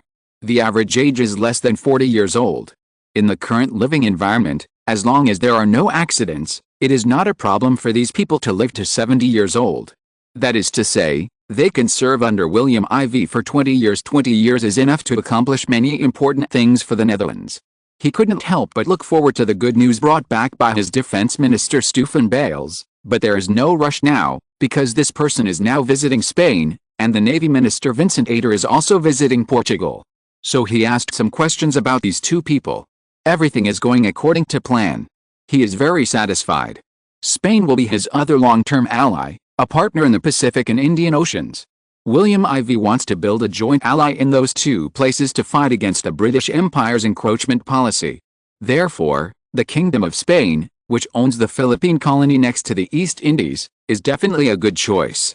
What's more, both countries also have colonies in the Caribbean, Cuba in Spain and Guyana in the Netherlands, and the strength of the navies of the two countries is also comparable. Together, they have surpassed France in total tonnage and are approaching the British Empire.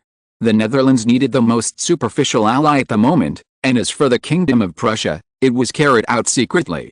After all, Prussia's rise was too fast, and it was too coveted. If it was too close, it would easily cause trouble for the Netherlands, and those people were not good at keeping quiet. As for Spain, there was no need to worry.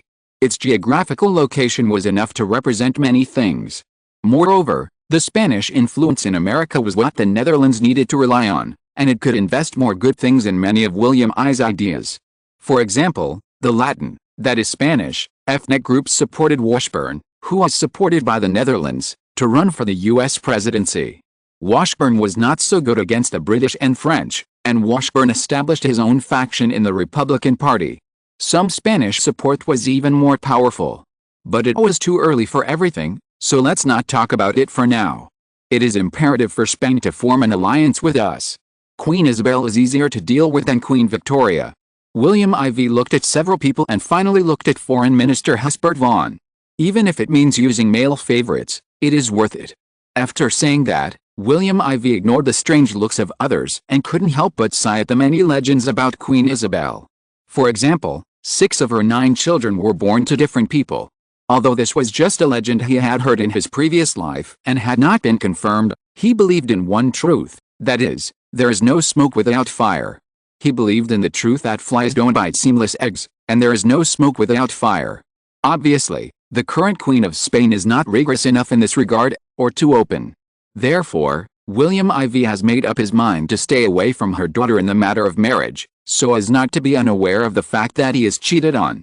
When William IV and others were discussing various countries in the Dutch Royal Palace in Amsterdam, someone in London was also discussing him.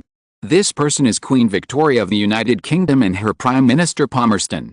Before the two discussed the Netherlands, Henry John Temple, Viscount Palmerston, had just glared at Victoria. Since he took office as Foreign Secretary in 1830, Temple had advocated maintaining the integrity of the Ottoman Empire and supporting the country in order to allow the British Empire to compete with Tsarist Russia. At the same time, he deliberately provoked the Crimean War, a bridgehead that was sensitive to Tsarist Russia and the Ottoman Empire, in an important area to the south where Tsarist Russia wanted to expand. He also regarded France as the main competitor of the British Empire in the Kingdom of Greece, Egypt with the Suez Canal, the Iberian Peninsula, later the Saudi Peninsula, and the Mediterranean. He supported the Savoy dynasty to unify Italy in order to balance Napoleon III of the French Empire. In the current struggle between Prussia and Austria for the leadership of the German Confederation, he supported Prussia like Queen Victoria, hoping that it would grow up to be a strong rival of France and Tsarist Russia in order to maintain the current balance of power in Europe that was somewhat tilted towards Tsarist Russia and France. Especially after the death of Metternich, Austria had become corrupt and could no longer stop Tsarist Russia and France without this complete function. By intervening in the current civil war in the United States, he had tried to support the southern slave owners in order to gain the greatest benefits. If he won, he could divide the rich fruits of the northern industrial zone of the United States. However, the workers of the British Empire are now dissatisfied, because the United States has begun to fight back against the intervention of the British Empire and restrict the entry of industrial products from the British Empire, which has caused a large number of unemployment among the workers of the British Empire and aroused the workers' dissatisfaction with him. Since 1830, he has been in charge of the foreign affairs of the British Empire as Foreign Secretary.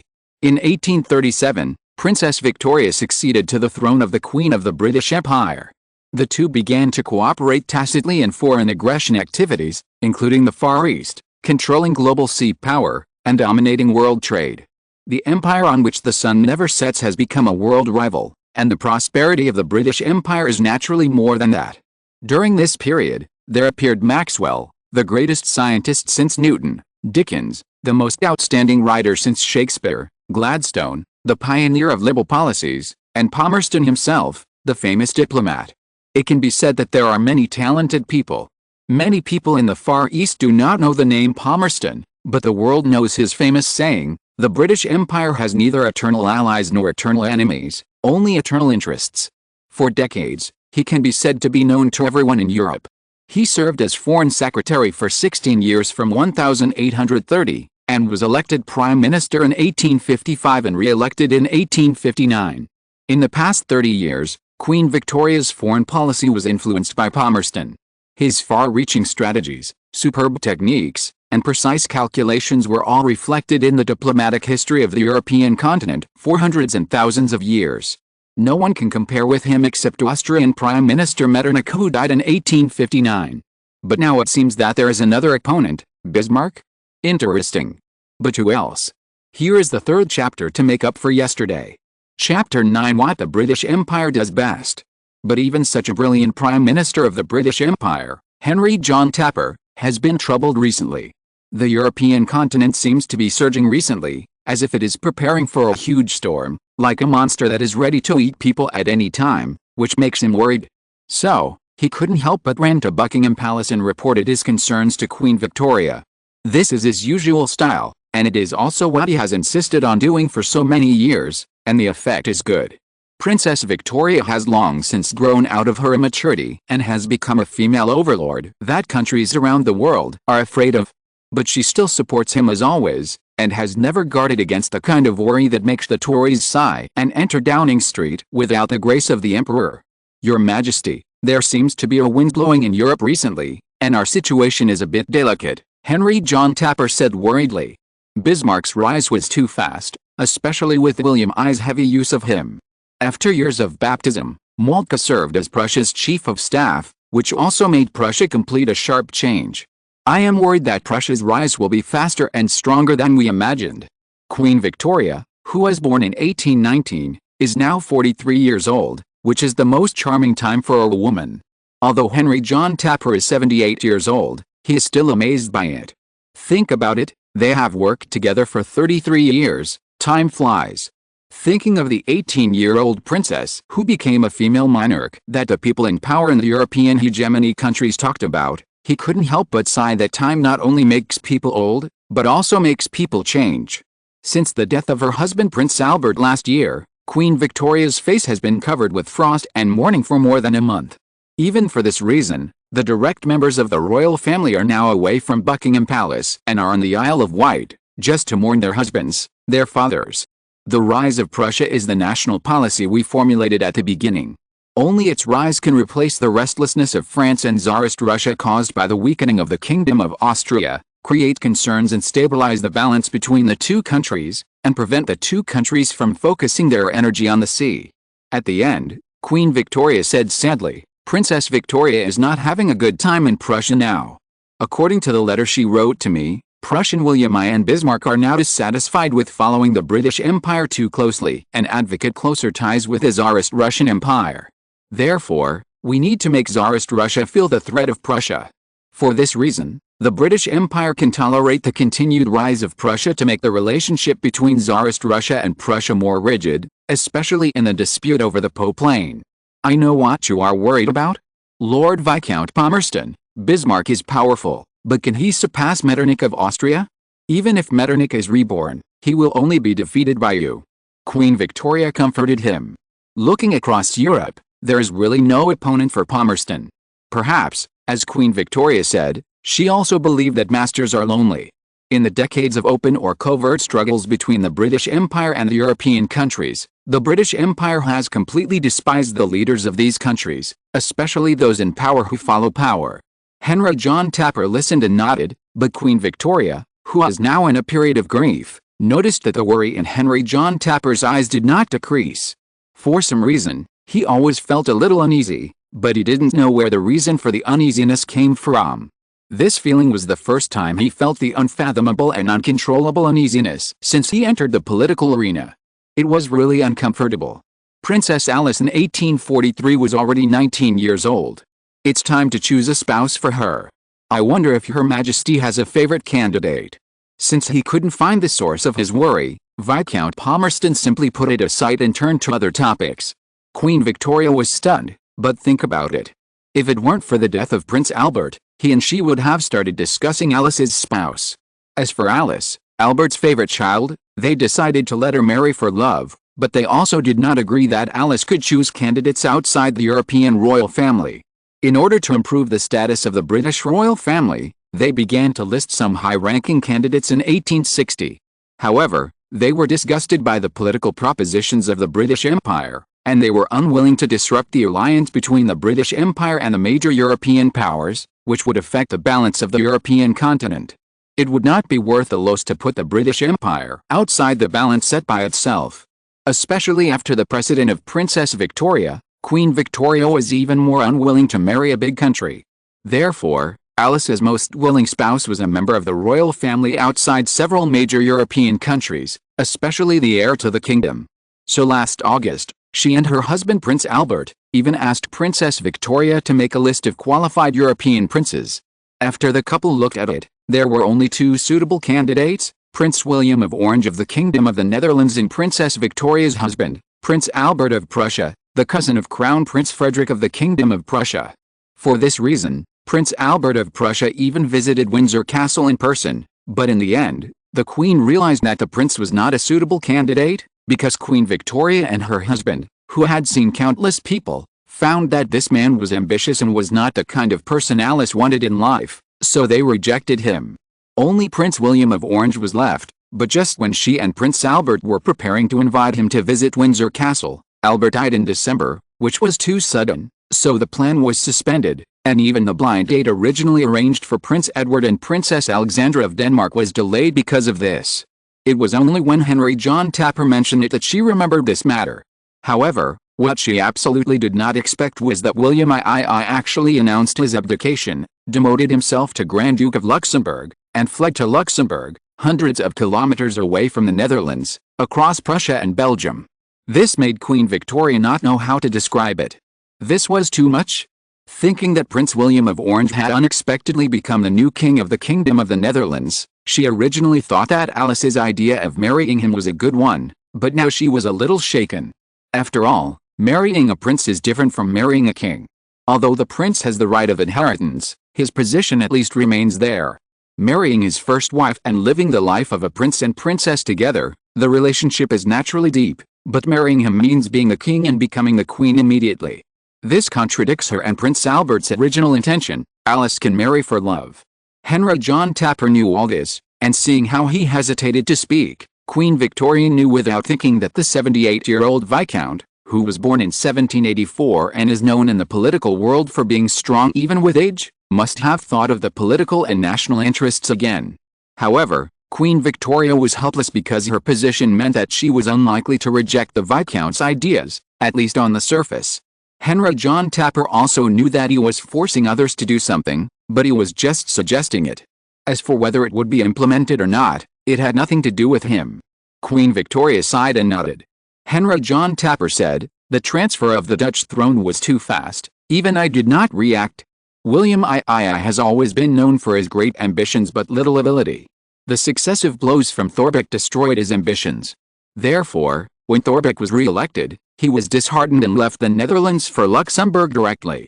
Your Majesty, the situation in Europe is weird. I don't need to tell you that the Netherlands' geographical location is important.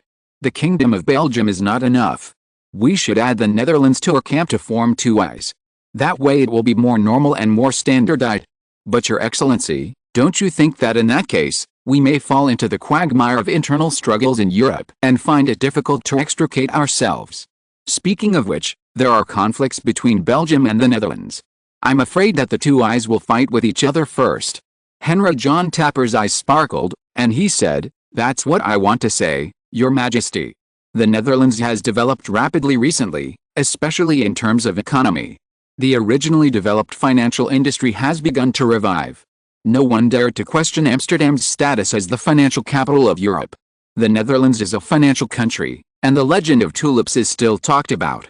However, since the four Dutch-British wars at the end of the last century, after the Netherlands was defeated, it signed many treaties set by us. In particular, the huge debts we originally borrowed from Amsterdam were forced to be repaid at a low price by us. Amsterdam's financial situation was shaken and eventually declined. London took the opportunity to rise and replace it. For decades, Amsterdam was only ranked third in Europe, second only to London and Paris, and its service objects were only the Russian Empire and the countries around the Baltic Sea. However, after decades of development, especially with the rise of the Kingdom of Prussia, the industry has developed rapidly, and Amsterdam's financial financing has begun to slowly spread across borders, increasing its influence, which makes Paris feel threatened. But our London is no exception. Therefore, I think we can harvest the leaks of the Netherlands through marriage and peaceful means, help London's financial status to a higher level, and go beyond serving the huge industry of the British Empire and move towards thorough internationalization. At that time, it is time for our British Empire diplomacy to exert influence on the country. Completely complete the extension of our foreign policy, instead of the current single, relying only on gunboat diplomacy." As she listened more, Queen Victoria's heart sank, because even she had to admit that the bait thrown by Viscount Palmerston was too big, so big that she was tempted and unwilling to refuse. What the British Empire likes to do most and is best at doing is plundering others and making it its own. The contract has been signed. If you have monthly tickets and recommendation tickets, you can help to send them. Finally, please collect them after reading. Thank you. Chapter 10: People who create crises as opportunities. It seems that Prince of Orange, no, should I say William IV, is a good choice? Queen Victoria asked. It is indeed a good choice, Viscount Palmerston nodded in affirmation. Well then, it is said that William IV is going to hold a marriage meeting in Amsterdam. At that time, it will gather all the royal family members of marriageable age in Europe. At that time, it will be a good opportunity. Queen Victoria thought for a while and said, then it's settled. Well, Princess Helena is also over 16 years old, so she can also attend this meeting this time. Queen Victoria did not question it again, nodded and said, well, William IV in Amsterdam did not know that the two most influential people in London were eyeing him, or more precisely, the financial services business in the Netherlands under his jurisdiction, which has always been famous in the world. He is now continuing his Privy Council meeting. Just now, Viscount Palmerston Henry John Tapper was mentioned. William IV also told everyone to move lightly and accurately. Don't attract the attention of this person. Because in his previous life, just reading his biography made many netizens at that time go crazy and caused a heated discussion. Among them, the war that Chinese people will never forget was launched by Henry John Tapper, who was the foreign minister at that time, and made the Chinese people suffer so much. Only when a nation truly stands up can it face up to and reflect on its humiliating history before it rose. This is the source of the awakening of the Chinese people after the man-made disaster brought by this person. What many people, including William IV, regret most is that Lin Su's heroic spirit of turning the tide in the Southern War in 1839 moved him to serve the country with loyalty even though he knew it was impossible. However, with Lin Su's shrewdness and ability, It is a pity that the Chinese people's vision at that time was limited to the country, and they did not even have the most basic understanding of the development of the overseas situation, otherwise Lin Su would not have chosen to fight the war that year. The rulers at that time, including Lin Su, did not realize that their real opponents were not those tobacco dealers, but Queen Victoria in London and Henry John Tapper, who was at the helm of her foreign policy. After the British Empire established its hegemony over the seas in Europe, colonization outside Europe became their national policy. Step by step, they directly used naval guns to break the traditional power of the Indian subcontinent, and then drove away the territories of Portugal, the Netherlands and France there, and one country enjoyed a continent alone. This further contributed to the power of the British Empire. After that, the sharp guns broke the door of the Qing dynasty, which also became an inevitable event, because who would be satisfied with the present? There is no best, only better. History is a combination of necessity and chance. The people in power, including Lin Gong, accidentally chose the worst time to start the war. Because in this year, Henry John Tapper, the originally low-key foreign minister of the British Empire, did something in the history of European diplomacy, which was also the most embarrassing thing for the Netherlands, and it had a very significant and far-reaching impact on the European situation, because he created a new country by means. Northeastern France and the southern part of the Kingdom of the Netherlands were originally an undefended plain.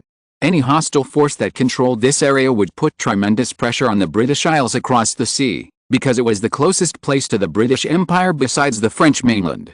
When the Holy Alliance fought against Napoleon I, the Duke of Wellington of the British Empire led the Holy Alliance to defeat Napoleon I in a positive way here, eliminating the biggest crisis since the founding of the British Empire. From then on, ensuring that this piece of land would not fall into the hands of the powerful opponents of the British Empire became the most urgent goal of the British Empire. When the Vienna system was established, the British Empire originally wanted to take it into its pocket, but other major powers opposed it, especially France and Austria, which were fiercely opposed, and the British Empire eventually failed. However, in order to avoid falling into the hands of other powers, the British Empire finally compromised with all parties and gave the land to the Kingdom of the Netherlands, which had already become a second-rate country. The British Empire was unwilling to accept this. After all, the Netherlands fought 4 major wars at the end of the last century. Other countries obviously felt disgusted and had no ambition to get involved in this territory. This was a thorn in the heart of the British Empire, and many people were very unhappy about it. It was at this time that Henry John Tapper became the new foreign minister of the British Empire in 1830, and when others had been wasting more than 10 years, he actually shocked Europe in just 1 year, and the whole country of Britain was happy because he accomplished many things that the British wanted to do. He first created the outbreak of the Dutch Revolution in early 1830, and then lured the armies of other countries such as France, Prussia, Tsarist Russia, and Austria together, and they were about to join the financial capital of Central and Northern Europe to stop the riots. Henry John Tapper finally knew that the time was ripe. He had analyzed a method that would allow the British Empire to become the bridgehead of the British Empire's European power once and for all without having to participate in governance.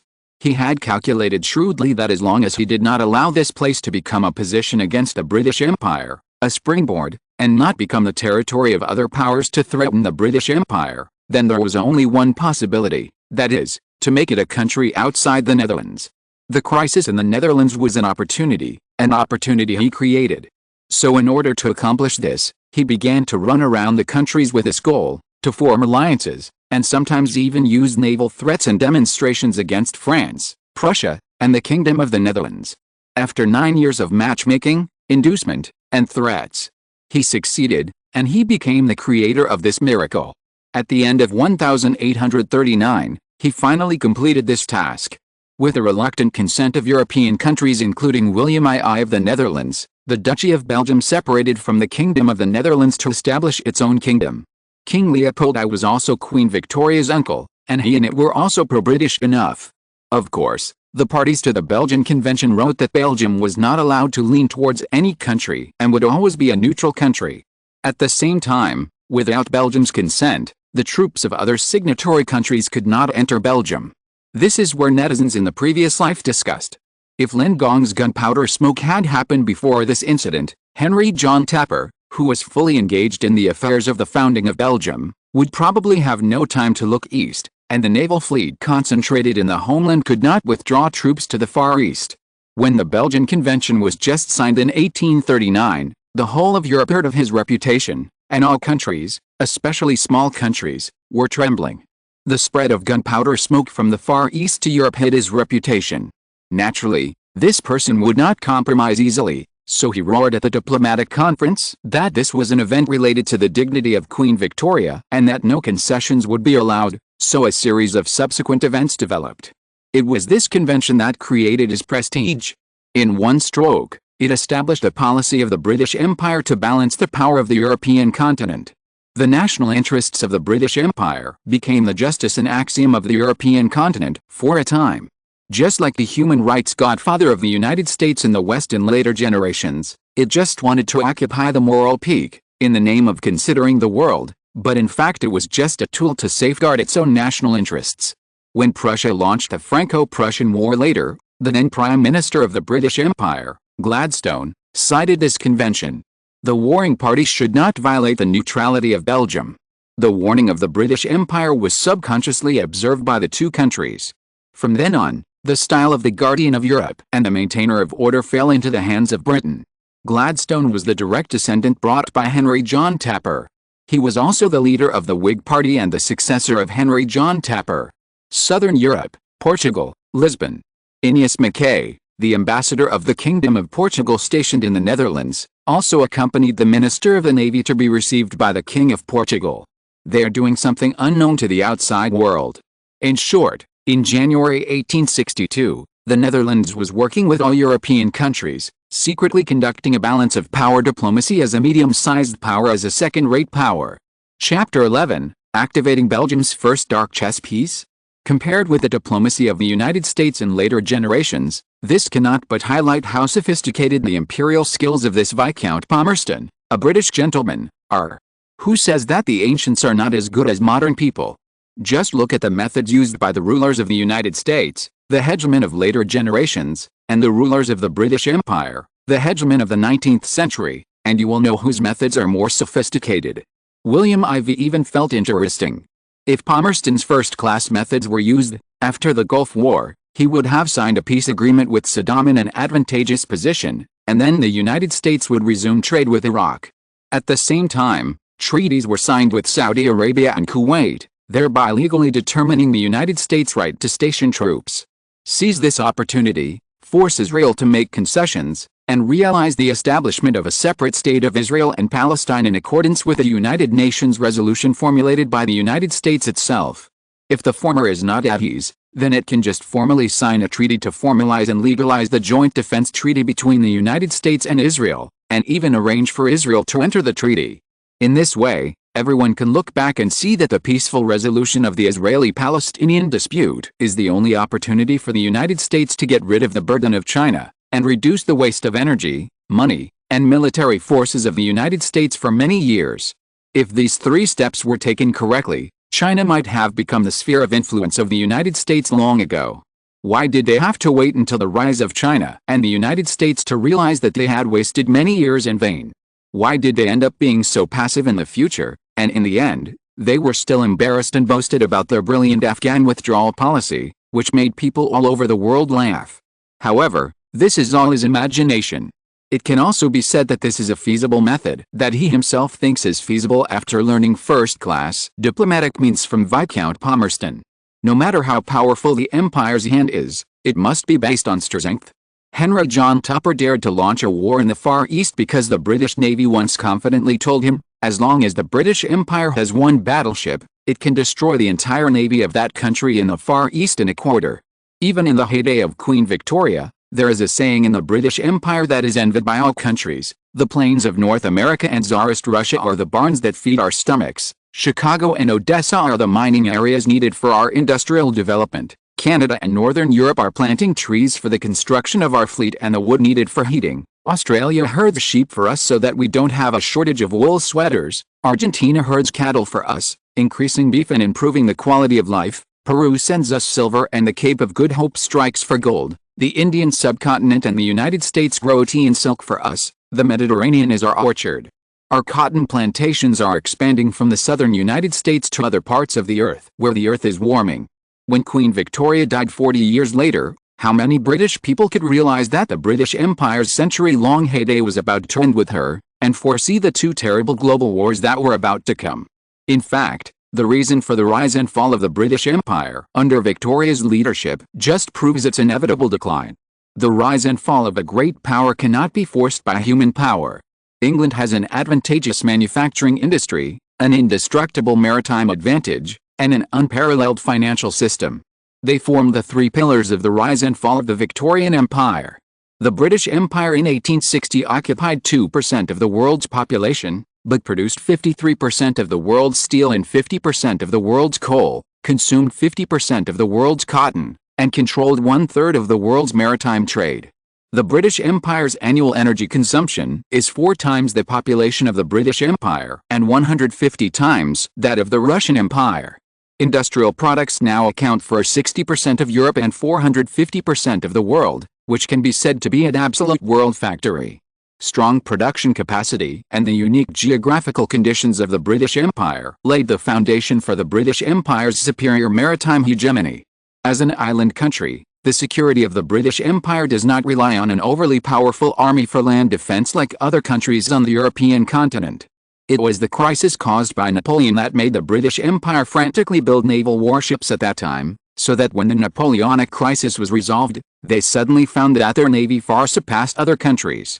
Before the Crimean War that began in 1853, the Russian Empire's navy was still showing off its power with a tonnage close to that of Britain, but after the British Empire joined the war, the Russian Empire was beaten and hid from place to place.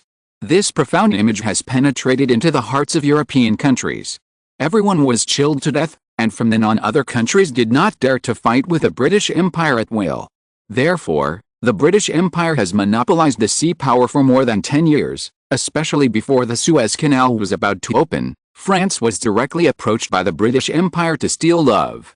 The navies of the two countries confronted each other, and finally Napoleon's France unexpectedly gave in and gave the Suez Canal to the British Empire, which made the British Empire even more powerful. The consequence is that the British Empire was able to expand its colonies. Even in the past 10 years, William IV carefully calculated that the British Empire's overseas colonies have increased at a terrifying rate of 100,000 square kilometers per year, which is equivalent to the British Empire adding an area of the British Empire's native territory every 2 years. It is terrifying. Under the protection of sea power, the British Isles have become a safe haven in Europe. The developed industry and vast colonies provide an ideal place for investment. Parliament has formulated laws to protect the rights and interests of investors. Since the British Empire won the Fourth Anglo-Dutch War at the end of the last century, replacing Amsterdam as the new strongest global financial center, London's financial industry has also entered an unprecedented period of prosperity with the unprecedented development of the British Empire. In this way, the British Empire has become the center of manufacturing, trade, and capital flows in Europe. From here, we can see that these three advantages complement each other, forming a virtuous cycle that repeats itself, supporting the sun that has just been called the empire on which the sun never sets. But William IV knew that just like the sun every day, there is also a time to set. In the 1880s, after the global Great Depression, the three pillars of the British Empire would quickly shake their foundations, and the virtuous cycle would no longer be stable. The speed of this was so fast that it seemed to follow Prussia's kicking out of Austria in 1871, establishing the German Empire alone and becoming the second largest economy in Europe, surpassing Austria. The United States also surpassed the British Empire in the 1980s to become the world's largest GDP country. The Great Depression caused the new rising powers Prussia and the United States to rise faster, making it difficult for the British Empire to react. At this time, the ruling status of the British Empire, which represented the invincibility, began to decline as Queen Victoria grew older, and the hegemony began to set sail.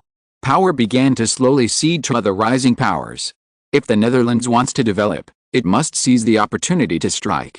The Great Depression of 1887 is a starting point, not like many others think it was during World War I and World War II, and William IV couldn't wait that long. After all, 50 or 60 years, how could it take that long? But even in 1887, there are 25 years from now. At that time, William IV was already 46 years old. And last year, the future famous German Emperor William II was only 2 years old. At that time, he was 27 years old. It was during that period that Bismarck was also driven out of power. This time the European diplomatic giant fell. From then on, the German Empire began to slowly go astray in diplomacy and got deeper and deeper. Therefore, the Netherlands needs to make rational use of these 25 years to develop itself, fight against the enemy, balance diplomacy, and calculate all the British Empire, French Tsarist Russia, Prussia, Austria, etc., so that their national strength will be weakened. This is what the Netherlands needs to do most. Why not do it when the other side rises and the other side falls? Although the Kingdom of the Netherlands has entered the top 10 naval forces in the world on the surface, and even secretly added the hidden strength of the East Indian Naval Base, reaching 180,000 tons to reach the top 3, but the top 3 are still the top 3 after all. France and the British Empire currently have a delicate relationship. Competition is mostly because the two countries do not feel threatened by other countries. If the Netherlands, a country next to the two countries, emerges at this time, William IV will know without thinking that these two countries will definitely suppress the Netherlands directly, either openly or secretly. Britain and France can dominate, but other countries must go through their common baptism of war before they can be recognized. This is also why Prussia must cling to Tsarist Russia and ally with Austria at the same time, in order to guard against these two countries. The same is true for the Netherlands now being close to Prussia.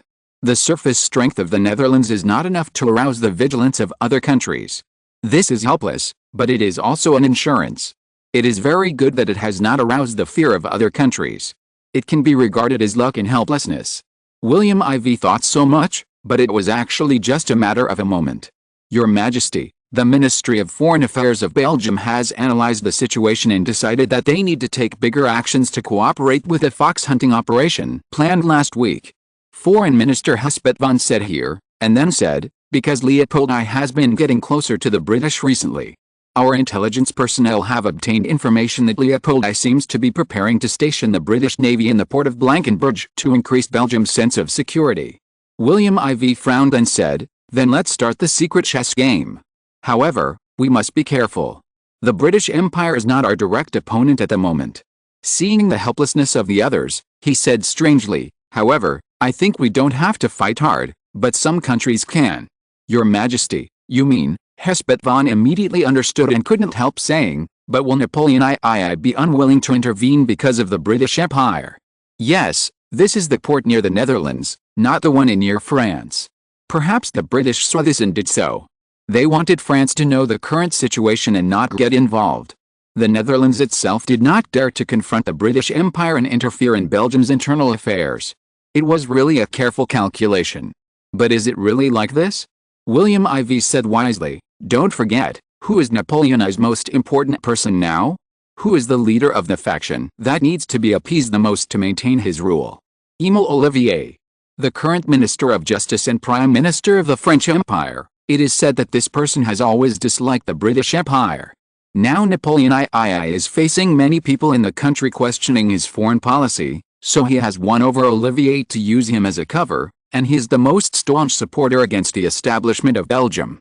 If we know the plans of the British Empire and Belgium, presumably, we don't need to do anything, and we can solve the problem once and for all. However, in order to have an extra guarantee, we still need to activate our first seed dark chess in Belgium. Yes. Hespet van nodded in response. The first seed dark chess? Who will it be? You can guess, there are surprises. Thank you for your support over the past few days. Many book friends will collect and recommend after reading. After the successful signing yesterday, 2 book friends started to reward in the early morning of today. Thank you again for your support.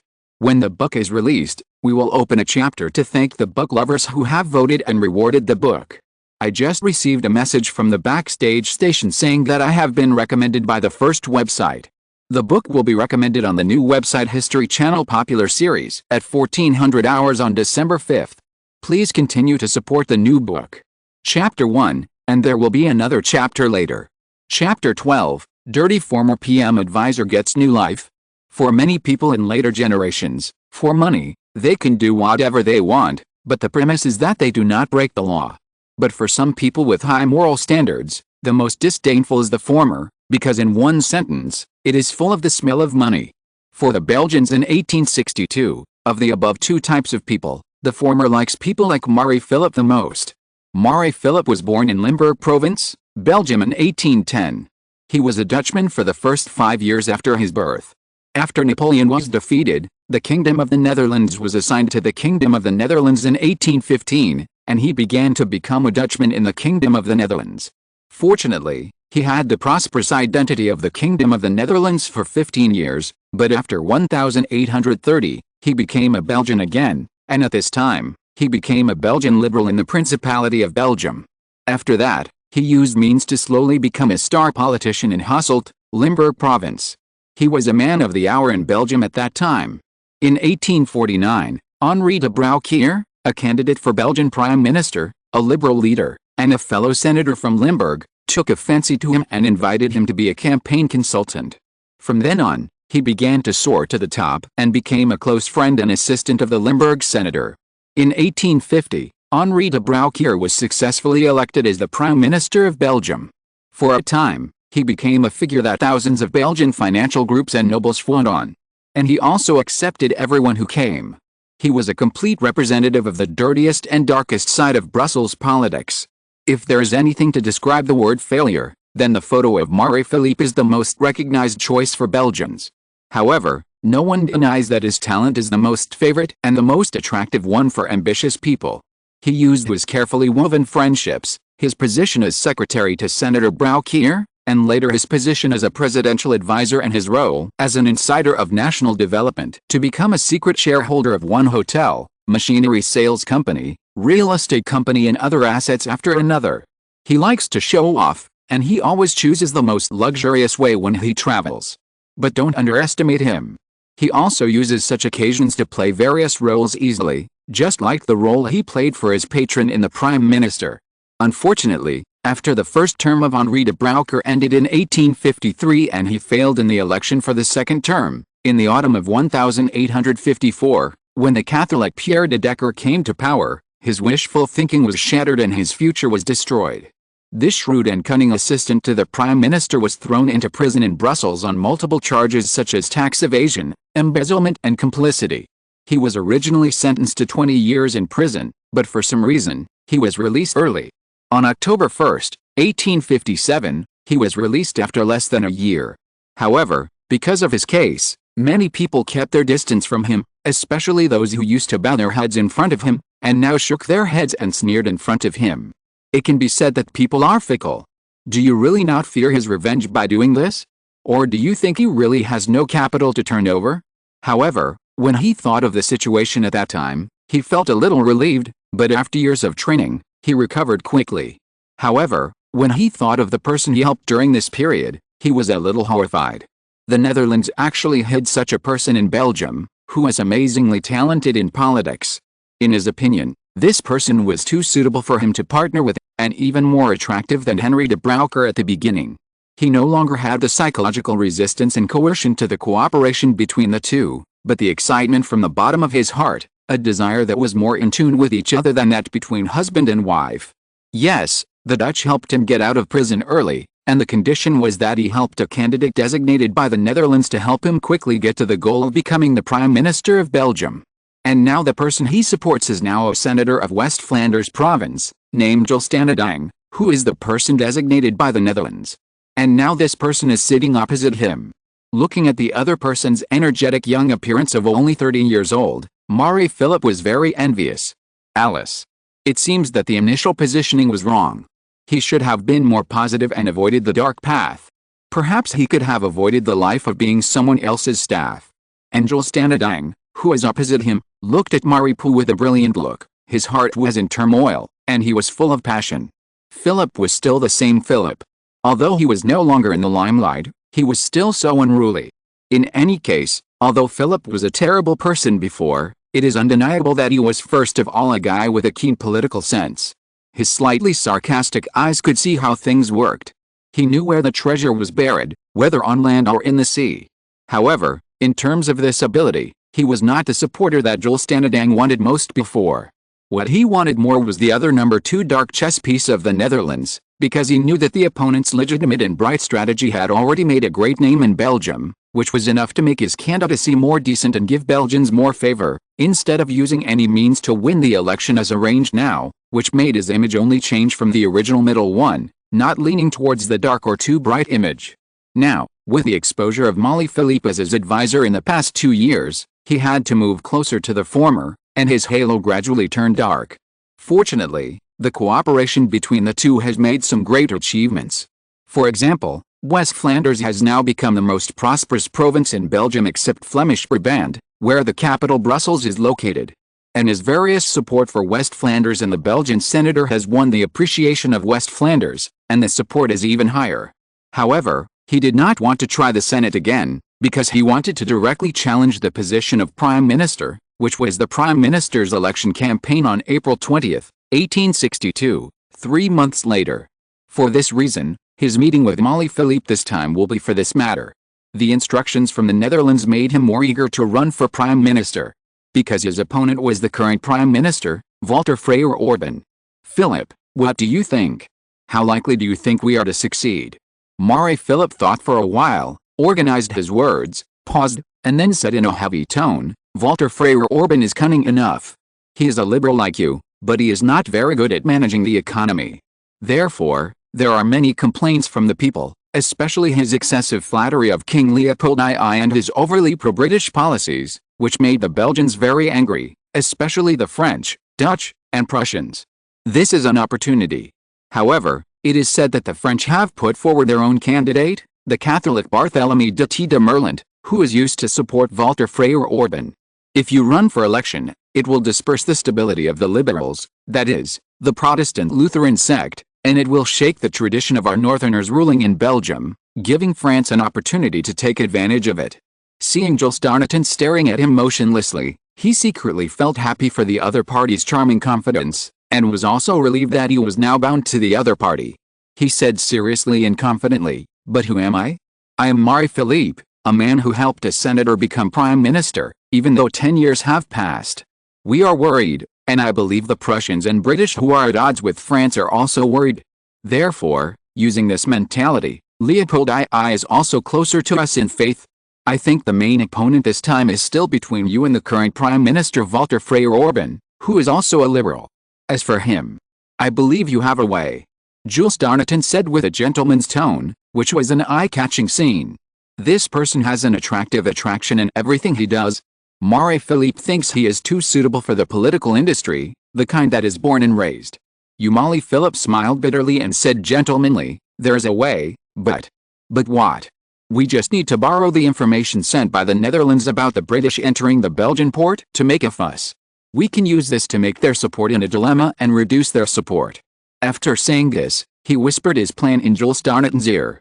After a long time, Jules Darneton looked at him with admiration and exclaimed, "I have to admit that I hired a good military advisor."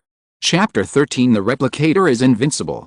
William IV did not know about the meeting between Jules Darneton and Marie Philippe, the number 1 seed hidden chess piece arranged in Belgium, and it was impossible for William IV to know everything. But he knew these two people. The meeting in the Privy Council ended quickly, and he returned to the lounge and fell into deep thought. Looking at the many safes in front of him, he opened one of the safes and took out a document inside. Here were the names of chess pieces he had arranged over the years, including those in the Netherlands, such as Torbert before. There were also foreign ones, such as Washburn from the United States and Jules Darneton from Belgium. These were all arranged after he traveled through time 7 years ago.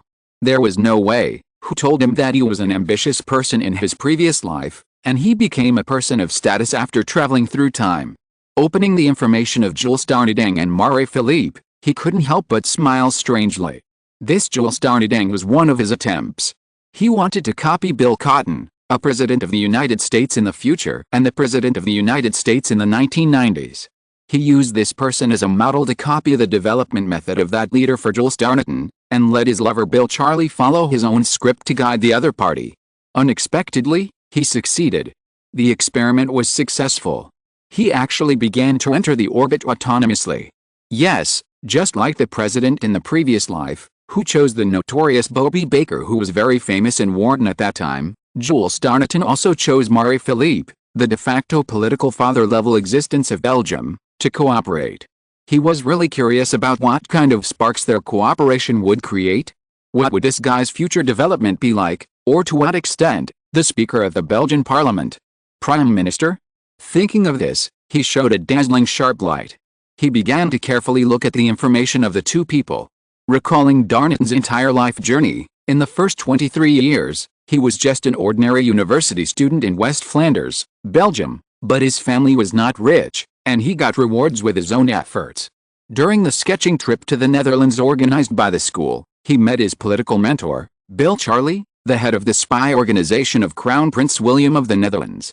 He accepted his various sponsorships and began a carefully designed training course.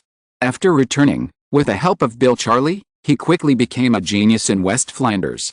Yes, he became famous in the upper class of this province, and even later began to spread to the entire Flemish-speaking area of Belgium, Dutch-speaking area, West Flanders, East Flanders, Flemish Brabant, Antwerp and Limburg where he was located.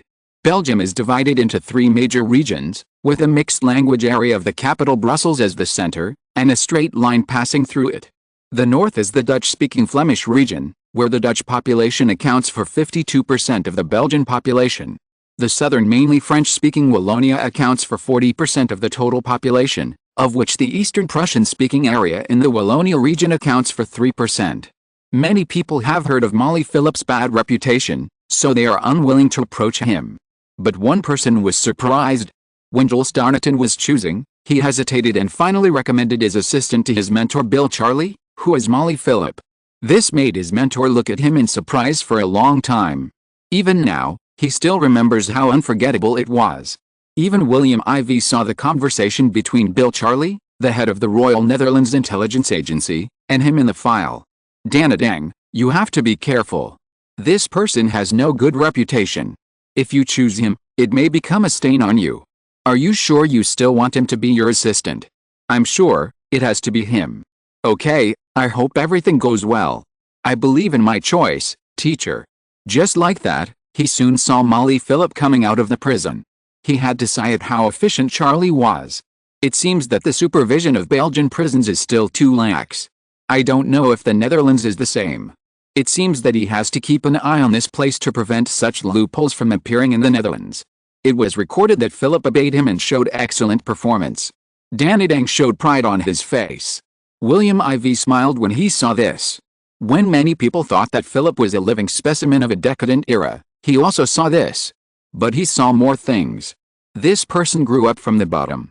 He understood that although the other party had a bad reputation and had been swept into prison, but it is undeniable that Danadang, who wanted to enter the political arena and manage his own power, needed experienced and capable people. His status meant that he could not find those defenders to support him, not to mention that he was just a small city councillor in Limburg at that time. Who would be willing to follow a talented person? It would be better to work alone. By chance, Danadang learned about Marie-Philippe and was shocked by his deeds. For him, who was ambitious but had little capital, Philip was a gift from God. Therefore, he ignored the dissuasion of his mentor, Charlie Bill, and the disdain and dissatisfaction of many colleagues in Limburg province for his wooing Philip, and spent a lot of opportunities on taming Philip. He knew this was an opportunity, because he believed that since this Belgian political adventurer and greedy person could push another fellow from the same province who was born in poverty but had great ambitions to the pinnacle of Belgian politics and become the prime minister, then he could undoubtedly give him some pointers. In his opinion, Philip had accompanied the former prime minister all the way through the thorns and thorns. He not only knew Brussels, Belgium, but was also very familiar with the political ecology of Belgium. Even as an advisor to the former prime minister, he knew how the whole world worked. For him, it was an existence that gave inspiration. Simply put, for him at this level, it was a guiding light on the journey of promotion and a ticket to understand the world. William IV closed the information, closed his eyes and squinted.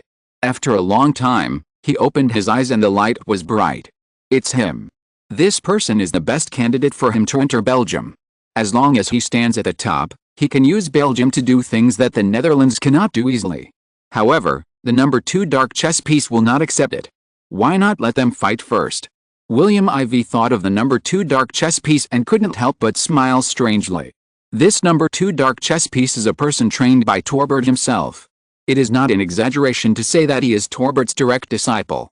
If such a candidate favored by the Dutch Prime Minister Torbert loses to the candidate of Bill Charlie, the director of the Royal Intelligence of the Netherlands, I don't know what his expression will be. He really looks forward to the appearance of that scene. February 1, 1862. France, Paris, Versailles Palace. The Palace of Versailles is the palace of the French Empire. It is located in the city of Versailles, southwest of Paris. It was built in the 16th century and expanded to its current size many times. It includes the large garden in front of the palace and the radial avenue. The palace is symmetrical in shape, with an east-west axis. The palace is extremely luxuriously decorated, with tapestries, oil paintings, and sculptures hanging on the inner walls. The hall displays bronze or marble sculptures by famous sculptors. It enjoys the reputation of an art palace and covers an area of more than 110,000 square meters. On the second floor, there are rooms such as King Napoleon II's office, bedroom, reception room, wardrobe, and bedrooms for attendants. On the first floor, there are furniture storage and armory. The 26 rooms more than 100 years ago have now become 2,300. Napoleon III is now meeting his Prime Minister Émile Olivier in the reception room on the second floor. Prime Minister, I wonder what you think of Prussia now.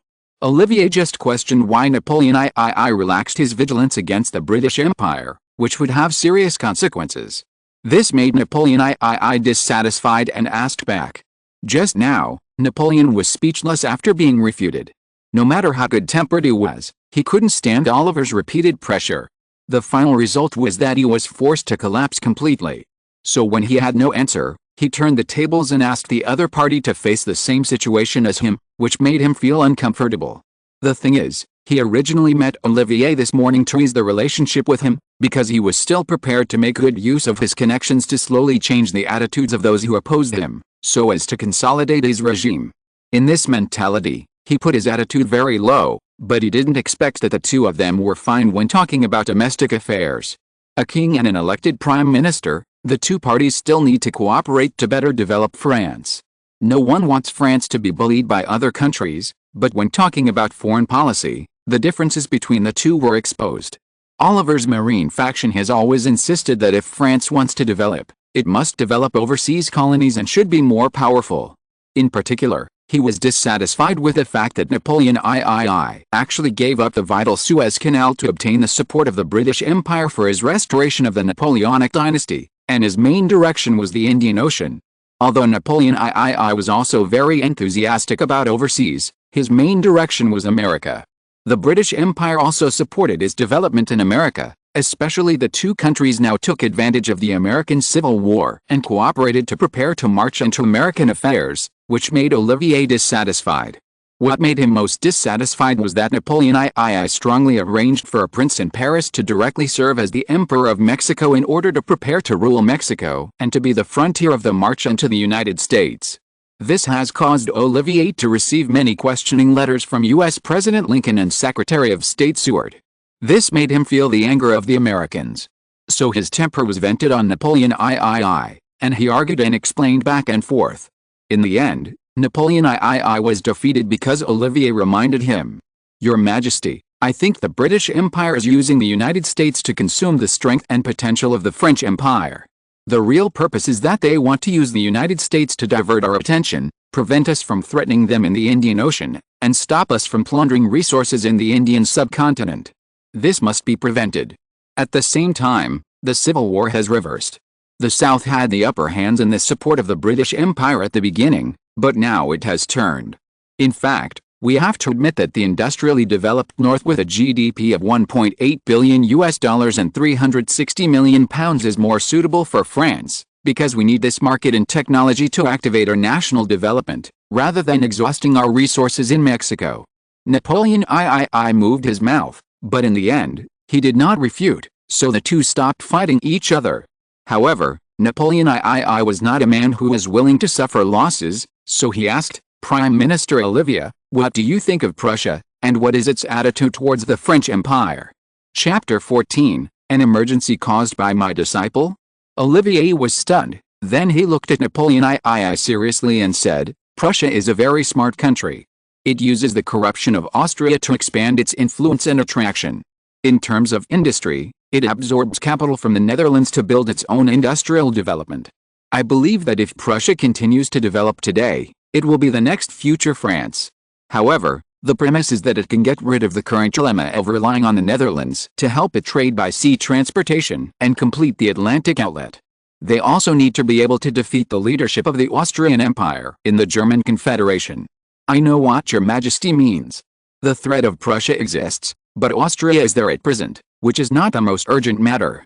What we need to face most at present is the difficulties that the British Empire has presented to us. Seeing that Napoleon I was puzzled, Olivier took out his latest news and gave it to Napoleon I. After reading it, the latter's face changed drastically and became extremely gloomy. We bang, bang, bang. Napoleon I was just about to question the accuracy of the news when he was unhappy with Oliver's news, but at this moment, the door rang, and it was the voice of his chief guard asking for instructions. This made him frown. His subordinates knew his character. When he was talking to someone in the reception room, he didn't like to be disturbed the most. The chief guard was a close guard who often accompanied him. He knew his character better. It seemed that he didn't need to come here at this time unless it was very important. Could it be that the 20,000 troops dispatched from Mexico had an accident? Napoleon's heart jumped. Come in, he shouted to the outside of the door, and then turned around and looked at Olivier apologetically. Olivier naturally had no objection, but he understood that being disturbed at this time must be a complicated matter. However, he knew more about some royal taboos. Someone chose to disturb them at this time, which meant that the problem must be very serious, and even reached the point where the king and the prime minister had to be interrupted. What was the matter? He even dared to interrupt the conversation of Napoleon I. Olivier was interested in this matter, so when Napoleon I apologized, he smiled like a gentleman and said it was okay, but he chose not to leave, deliberately not asking whether he needed to leave to avoid the problem. Olivier knew the captain of the guard. This man had followed Napoleon I for more than 20 years and was highly valued by Napoleon I. After getting permission from Napoleon I, he walked in. When he saw Olivier, he hesitated a little, but it seemed that Napoleon I's eyes represented something. He walked up to Napoleon I and whispered in his ear. The voice was very thin. Even if Oliver's ears were sharp, he could only vaguely hear familiar place names such as Belgium and Brussels, but he did not hear clearly what else was said. What?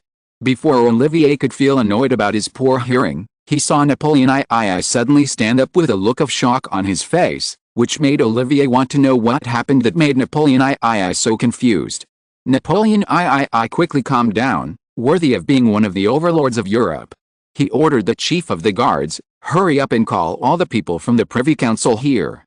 We need to hold an emergency meeting. He closed his eyes, took a deep breath, and touched his forehead. Then he remembered that the French Prime Minister Olivier was beside him. He opened his eyes and looked at Olivier, who was hesitant to speak. Napoleon I smiled bitterly and said, "Our French Empire is in trouble this time." Seeing that Olivier still had a puzzled look on his face, Napoleon I said in annoyance, "More than 200 of our troops stationed in Lille in the east and north crossed the border to Belgium this morning and participated in the fight between the Dutch and French people in the Hainaut province in Belgium. At least one Belgian nobleman and 20 followers in the Dutch-speaking area died, and more than 10 people died and 90 were injured in the French-speaking area. King Leopold I of Belgium was furious and has ordered Belgian Prime Minister Walter Frere Orban to arrest the French army that crossed the border to quell the voices of dissatisfaction in Belgium. The most important thing is that this nobleman is the son of Charles Rogier, a Belgian political strongman who has served 2 terms as Prime Minister and the former Liberal Prime Minister. Rogier is a political strongman born and raised in Belgium. He is Leopold I's playmate since childhood. He can be said to be one of the latter's most trusted officials. He is also the most famous representative of the pro-British faction. Moreover, his wife is a daughter of a British nobleman, and the matchmaker is Leopold I. No wonder Leopold I directly ordered the arrest and brought to justice, but he was so angry. However, can the French people be caught by the little king of Belgium? Olivier and Napoleon I looked at each other, and both showed determination and the pride that the French were born with. The two reached a historical consensus quickly, that is, the dignity of France cannot be insulted. Tell me, what's going on? When Napoleon I and the others received this message, William IV of Amsterdam also received the news, so he also found Thorbecke. Bill Charlie has been by his side for more than 10 years. He is 35 years old this year. When he traveled through time 7 years ago, it was with his help that he quickly adapted to his new identity. It was also because of him that he was able to integrate into his subsequent arrangements more quickly. It can be said that this person is his greatest contributor, which is reasonable. He is also the person he trusts and is the most loyal. So he didn't put on much airs with him. It is said that they are two people from the Catholic sect, because they are dissatisfied with the suppression of the liberals in the last 2 terms. The Dutch-speaking people in the north and coastal areas are more prosperous economically. The French-speaking areas in the east and south are poor, lack resources, and have poor food harvests because of the low-lying land and plateaus. Therefore, the people are dissatisfied and are preparing to hold a French-speaking leaders' meeting in Mouscron to discuss the Belgian general election in April this year. At the same time, they are preparing to use this to absorb the votes of French-speaking people to break the possibility of the liberals continuing to be re-elected. But I never thought that the Dutch-speaking people would also hold a party in the local area, and the two gangs had a conflict. The people in the French-speaking area happened to be relatives of an officer stationed in Lille on the French side. After receiving the invitation for help, they actually took 200 of their men across the border, which eventually caused the death of a young Belgian nobleman and more than 20 of his entourage, and more than 100 other injuries. For this reason, Leopold I was furious and ordered the Prime Minister to arrest them directly. Bill Charlie thought for a moment and reminded, "By the way, Your Majesty, the boy who died was the eldest son of the former Belgian Prime Minister Hungrier." Bill Charlie spoke very slowly, but in a very organized and detailed manner. When people heard it, the picture was directly displayed in front of them. What is the reaction from France? Thorbecke had not spoken since he came in, but not speaking did not mean that he would not think. And he chose to let others speak. He was very rigorous in his work and strictly abided by his scope of work. His job was to carry out the tasks assigned by Your Majesty and help Your Majesty deal with state affairs. France is still silent and has not issued any announcements. What about Prussia, the British Empire and Austria? So far, these countries have either been silent or discussing this matter, so there has been no announcement so far. Oh. It was quite strange, and William IV certainly knew why. In fact, as early as the beginning of the Vienna Peace Conference in 1815, Belgium has seen many confrontations between the Dutch-speaking and French-speaking areas. People in both places are very dissatisfied with each other's status in the country. The Dutch-speaking area has the advantages of the largest population, the most plains and the sea. It has an inherent advantage in Belgium, with more than half of the population reaching 52%, which is destined to dominate the Belgian political elections. Although the French-speaking area occupies 40% of the population, it lags behind the other side, but it occupies about 60% of the area. And most importantly, the French-speaking area is backed by the great power of the French Empire. Who dares to offend them easily? Therefore, although the two sides occasionally fight in the emerging country of Belgium, they are all peaceful. The co-leader of the two parties, Leopold I, is the candidate put forward by the British Empire. Both sides refuse, so the Brussels region becomes the best center for the three parties to this situation. However, because of this, the British Empire is always a little dissatisfied, because Leopold I likes to balance like Queen Victoria, and the three parties have been at peace for 30 years. However, this election has the potential to ruin this situation, because the Liberals have already been elected as prime ministers for 2 terms. If the new prime minister is still a Dutch speaker, it will be very embarrassing for the French-speaking people in the French-speaking area.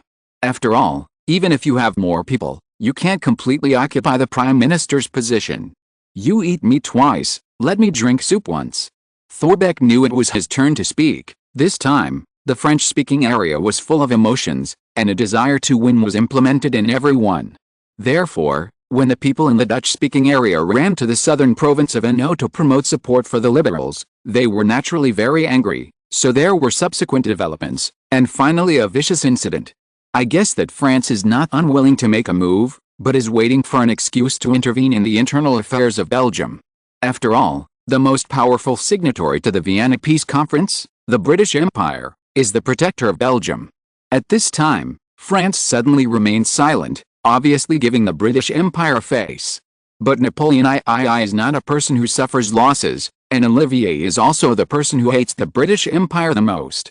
Your Majesty, it seems that we don't need to do anything. Belgium will soon face huge pressure. William IV shook his head and said, we must not underestimate Leopold I. This man built a country by himself. Although everyone claims that this is the credit of Viscount Paxton, who knows whether Leopold I has a role in it that we don't do? Therefore, we still need to make preparations. In fact, we need to be the first to stand out more clearly, so that we can lead other returnees to join us. William IV looked at Thorbecke with some appreciation, and said, it seems that our number 2 dark chess piece is also beginning to be unwilling to be lonely, and actually came up with such a move. Prime Minister, you have taught well. Thorbecke didn't even dare to say it. But there was obviously a little satisfaction in his voice. Because his disciple did a good job and didn't embarrass him. The second chapter is here, and those who have votes can continue to support it. Because it is currently on the list of new historical books, it is currently ranked 28th, up 5 places from 33rd yesterday. If you're listening to this novel on a channel other than Fanfic World, it means they downloaded and uploaded it without effort. We cordially invite you to visit our channel, Mundo Fanfic Novelis. There you'll find the original version of this story, and you can explore many other novels of various genres. We're waiting for you to immerse yourself in a world of incredible novels. Chapter 15 Pressure from France and the Netherlands? 1862, when many people in Europe were discussing and watching the biggest cross-border dispute in Belgium this year, how they would progress. Because Napoleon III and French Prime Minister Olivier personally came forward to greet Leopold I and Belgian Prime Minister Orban respectively. In the end, the soldiers of the French Empire who crossed the border this time were released and returned to the original French native troop station. This made Europe wow. Belgium just gave in? Many people speculated whether this was a relationship pushed by Britain behind the scenes.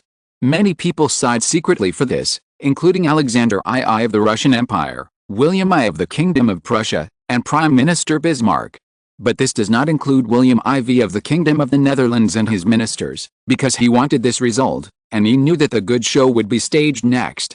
We sincerely hope that Belgium will be peaceful and stable, but we hope even more that Belgium will be fair and just and develop into a country ruled by law that all Europeans believe in, so that people in the Dutch-speaking areas can be safer. Therefore, we suggest that Leopold I make a written explanation to the outside world for this incident, otherwise the Netherlands will seek justice for the people in the Dutch-speaking areas. January 22, 1862. Dutch Foreign Minister Hesbert van stood up and held a press conference, saying solemnly to the media from various countries, I hope Belgium can resolve this matter quickly to avoid anger among the Dutch-speaking people in its territory, which will lead to uncontrollable consequences. Your Excellency Foreign Minister, I wonder what position the Netherlands will take on this matter? And how to help them get justice. Hesbert van said somewhat dissatisfiedly, Belgium has been away from Dutch rule for more than 32 years. In fact, we only admit that it started in 1839, so it is 23 years, a generation. We originally hoped that they could be better with helplessness and blessings, but now seeing the ethnic environment facing Belgium today, I am really dissatisfied. How can such control measures enable our Dutch people to survive there more safely? The struggle between the two ethnic powers will one day lead to a greater disaster. Who will be responsible for this? His Majesty Leopold I? Or should we push it to the two ethnic groups themselves? This is something worth thinking about. Therefore, I implore His Majesty Leopold I to quickly resolve this incident. This is the most direct and loyal warning from the Kingdom of the Netherlands on this matter. What if Belgium is laissez-faire or inefficient? Hesbert van smiled and said, if this is the case, we will implement punitive measures. What measures? Hesbert van looked at the reporter of the European Times meaningfully, and then said, we will impose sanctions on Belgium. As for what sanctions, everyone can wait and see. The Netherlands wants to sanction Belgium. The Netherlands actually wants to impose direct sanctions on Belgium because of the unfair situation of the Dutch in Belgium. The threatening words of the Dutch foreign minister were directly reprinted in newspapers by major newspapers on the same day, and the news was quickly sold in various countries. For a time, everyone was shocked by his words. They also realized that although the Netherlands had declined, the financial empire and maritime hegemony that had made countless money by relying on tulips seemed to have briefly restored its former glory.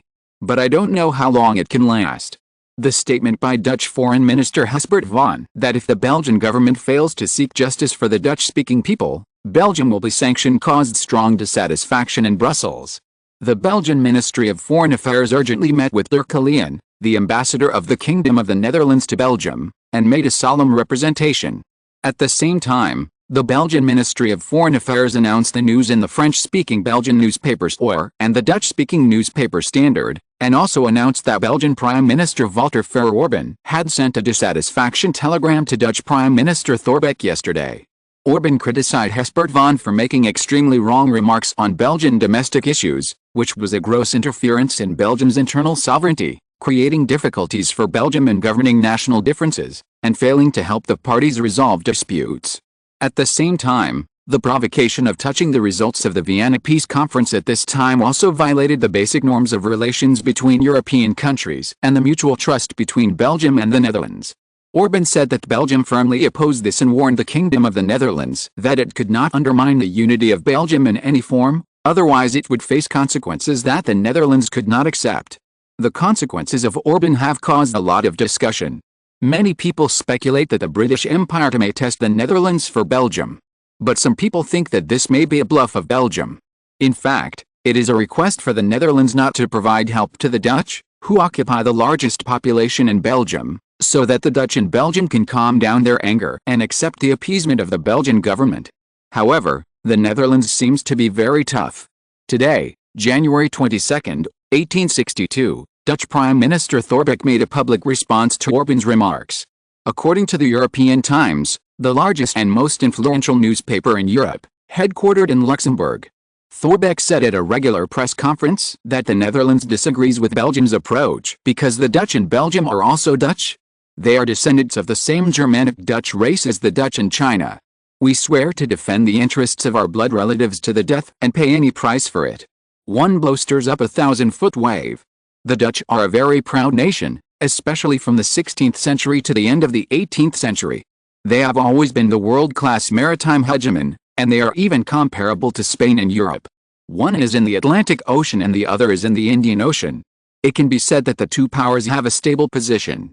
It was not until the end of the 18th century that they were exhausted by the four wars of Britain, and because France cooperated with Britain to attack the Netherlands on land, the Netherlands fell to the status of a second-rate power, but it did not mean that the Dutch accepted such a fall with peace of mind. Originally, it was forcibly assigned to Belgium in 1830, which made many people in Belgium and the Kingdom of the Netherlands dissatisfied. Now they are watching their compatriots being bullied like this after becoming foreigners. How can they bear it?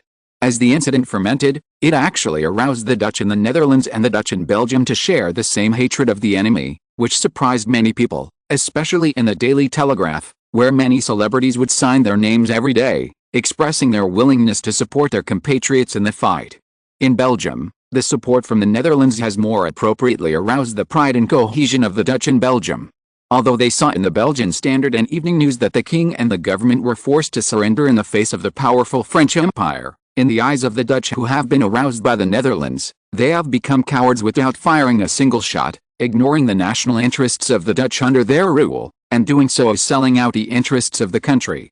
So northern Belgium has expressed protests, accusing the government and the king of weakness and incompetence, and the Dutch and the government have also expressed dissatisfaction with Prime Minister Orban and King Leopold I. Even the Dutch in the Catholic Church had to stand up and express their opposition at this time. It was at this time that Joseph Beit, a senator from West Flanders, stood up and announced that he would coexist with everyone in the Dutch-speaking area, spread public opinion, and condemned Prime Minister Orban for being arbitrary. He demanded that everything be changed and the cowardly policy must be overturned. At the same time, a more equitable government will be established. He will run for the position of Prime Minister in 3 months, which can provide everyone with a different and more equitable choice. Joseph Beit was born in 1825 in a middle-class family in Zeeland, the Netherlands. When he was 4 years old, he moved to West Flanders with his family. In 1830, Belgium separated from the Netherlands to become a kingdom, and his family also became Belgians. In 1847, he graduated from Ghent University, which became the most influential university in Belgium and was founded by former Dutch King William I in 1817. He chose to study in law school that year and married a Dutch noble wife and had 2 sons. In 1850, he was allowed to enter a bar association in Brussels. After entering the legal profession, He was soon elected to the Brutus Parliament of West Flanders, where he worked in 1850 and 1851. In 1852, Beit participated in the local government's public office election as an immigrant and registered non-partisan, but as a liberal, and was successfully elected, thus entering the political arena. 2 years later, in 1854, 29-year-old Beit became the Secretary of Stemmen, the then President of the Senate of the Brussels Parliament. In 1856, he was elected as a senator of the Kingdom of Belgium in Brussels, becoming the youngest senator in Belgian history at the age of 31. This record was not broken until 5 years later, when Jules Darnetten, a liberal from Limburg province, was elected as a senator at the age of 29. Unlike Jules Darnetten, who looked both good and evil, but made people feel heroic, Joseph Beit looked upright, making people believe him and feel that what he said was the truth. Therefore, Beit also received a lot of support in the Catholic Party. Many people speculated that if he ran for election, the two factions that were originally distinct would become turbid, and the result would be unpredictable. And because Belgium was founded under the promotion of Viscount Palmerston of the British Empire, the attitude of the British Empire was the focus of attention of all countries. Chapter 16 Napoleon II's frustration. Therefore, although the British Empire has not responded yet, no one would think that it will always be like this. In fact, the British Empire is now discussing how to deal with this matter. Because of the weakness of the Belgian government, its Sea Belgians suddenly felt ashamed. When others looked at them, they looked contemptuous, especially the British Empire. Although there was no deliberate offensive action, this was the beginning of their dissatisfaction. Leopold I, who was busy and dizzy, was even more dissatisfied with Prime Minister Orban. Faced with the people's doubts about his fairness, not only the Dutch in the country, but also the French on the other side of the accident were very dissatisfied with their handling of the matter. As an old fox, he naturally did not have the right to take the blame, so he secretly made a decision. He wanted to use this decision to get himself out of it and appease the anger of the Dutch. In 1850, when I first came to Brussels, the Parliament was one of the most unsafe places in the city. On the wall of the police station on Parliament Hill hung a dirty and old map with many X marks on it. These were all the street corners, sidewalks, and alleys where murders had occurred. In the past, a person's life was so dangerous in the Parliament that there was a roadside restaurant near the carriage station that provided a special buffet for the local police. No matter what we ate, it only cost 1 Dutch guilder. The restaurant was called the Wonderful Hotel. Its management liked people to see uniformed police eating at the table at the gate so that they would not worry about frequent robberies. But unfortunately, it was razed to the ground 5 years ago and became the main church of yesterday. This place that once provided a cheap stop outside the Parliament, where senior students and newcomers to the Parliament wanted to have a night of fun and could afford to pay for it, no longer exists. It has become a start point of the old coordinates.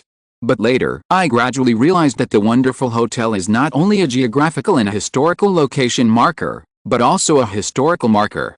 A story that happened here in a winter more than 20 years ago can become the first lesson of any political education. In 1840, when Belgium was just established as a kingdom and Brussels was chosen as the capital, the Wonderful Hotel became a hostel for people to eat and stay. There were several Belgian senators and at least one Supreme Court judge living in it, and of course there were some tenants who did not remember the prominent status of these people. There was a long row of rooms in the 2 basements under the lobby. There was only one public bathroom for those bedrooms. Every night, this cold and damp underground world would be full of vitality, because there were dreams of young people with bright eyes and high spirits lingering in it. They were lucky young people who worked in the Belgian National Parliament building. Among these underground tenants, there was a 29-year-old young man, who was burly and clumsy, with a pair of huge and elephant-like ears. He had just become the secretary of Senate President Sturman. 2 weeks ago, he was just a municipal worker in West Flanders. After his first night at the Wonderful Hotel, he began to behave strangely. Those behaviors were very strange. He took a total of 4 showers that night. He walked down the hall to the common office with a towel 4 times, turned on the faucet 4 times, and applied soap. In the early morning of the next day, he got up early again and brushed his teeth 5 times, with only 5 minutes between each time. This young man from West Flanders did this for his own purpose. There were 60 senator secretaries like him in the capital and 150 secretaries of the House of Representatives in the hotel. He wanted to get to know them as quickly as possible, the more the better. His trick was successful. Less than 5 months in Brussels, this newcomer became the Speaker of the Little Parliament, a team composed of all the assistants of the House of Representatives and the Senate, and all of this was seen by many people, including his old boss, Senate Speaker Sturman. This was the first performance of Joseph Biden in Brussels. He demonstrated his basic political skills and proved to others that climbing up means making friends, and the two are actually the same thing. Joseph Biden's way of making friends is very clever. He likes to cooperate with people one-on-one and calls himself a retail political businessman. I don't know whether others understand him or not, but he has indeed become the most popular senator in Belgium. At present, it seems that only 2 people can compare with him, that is, Jules Dannedan, who has the best adaptability in Limburg province. Bite, we have to be careful of Dannedan. He has a very strong adaptability. If you carefully observe his path forward over the years, it is not difficult to find that he has superb gaming skills. In the past few years, he was able to stand up quickly whenever he fell, especially in the 1858 city council election, when he gave a terrible, tedious and lengthy speech at the election rally for the position of city councillor in Mosaic, Limburg province. After seeing people's dissatisfaction, he quickly used his cheerful performance skills in the local newspaper to resolve the unfavorable situation. He showed people the image of a great man who transcended his own difficulties. He often turned the tables when many people thought he would fail. In 1860, Jules Dannedan proved himself to be such a character. He used the role rotation strategy to the fullest. He gave himself the title of the comeback child, thus turning defeat into victory in one fell swoop, wiping out the shame of losing to the opponent at the beginning, and won the Limburg province senator, winning a great victory, occupying 75% of the support rate at the time. It can be said that it was a sensation in the whole of Belgium. The most disparate group of senatorial opponents in history. Joseph Biden's right middle finger kept tapping the table, and the sound came crisply. Opposite him was his close friend and campaign consultant Heitz, and the two had been partners for many years.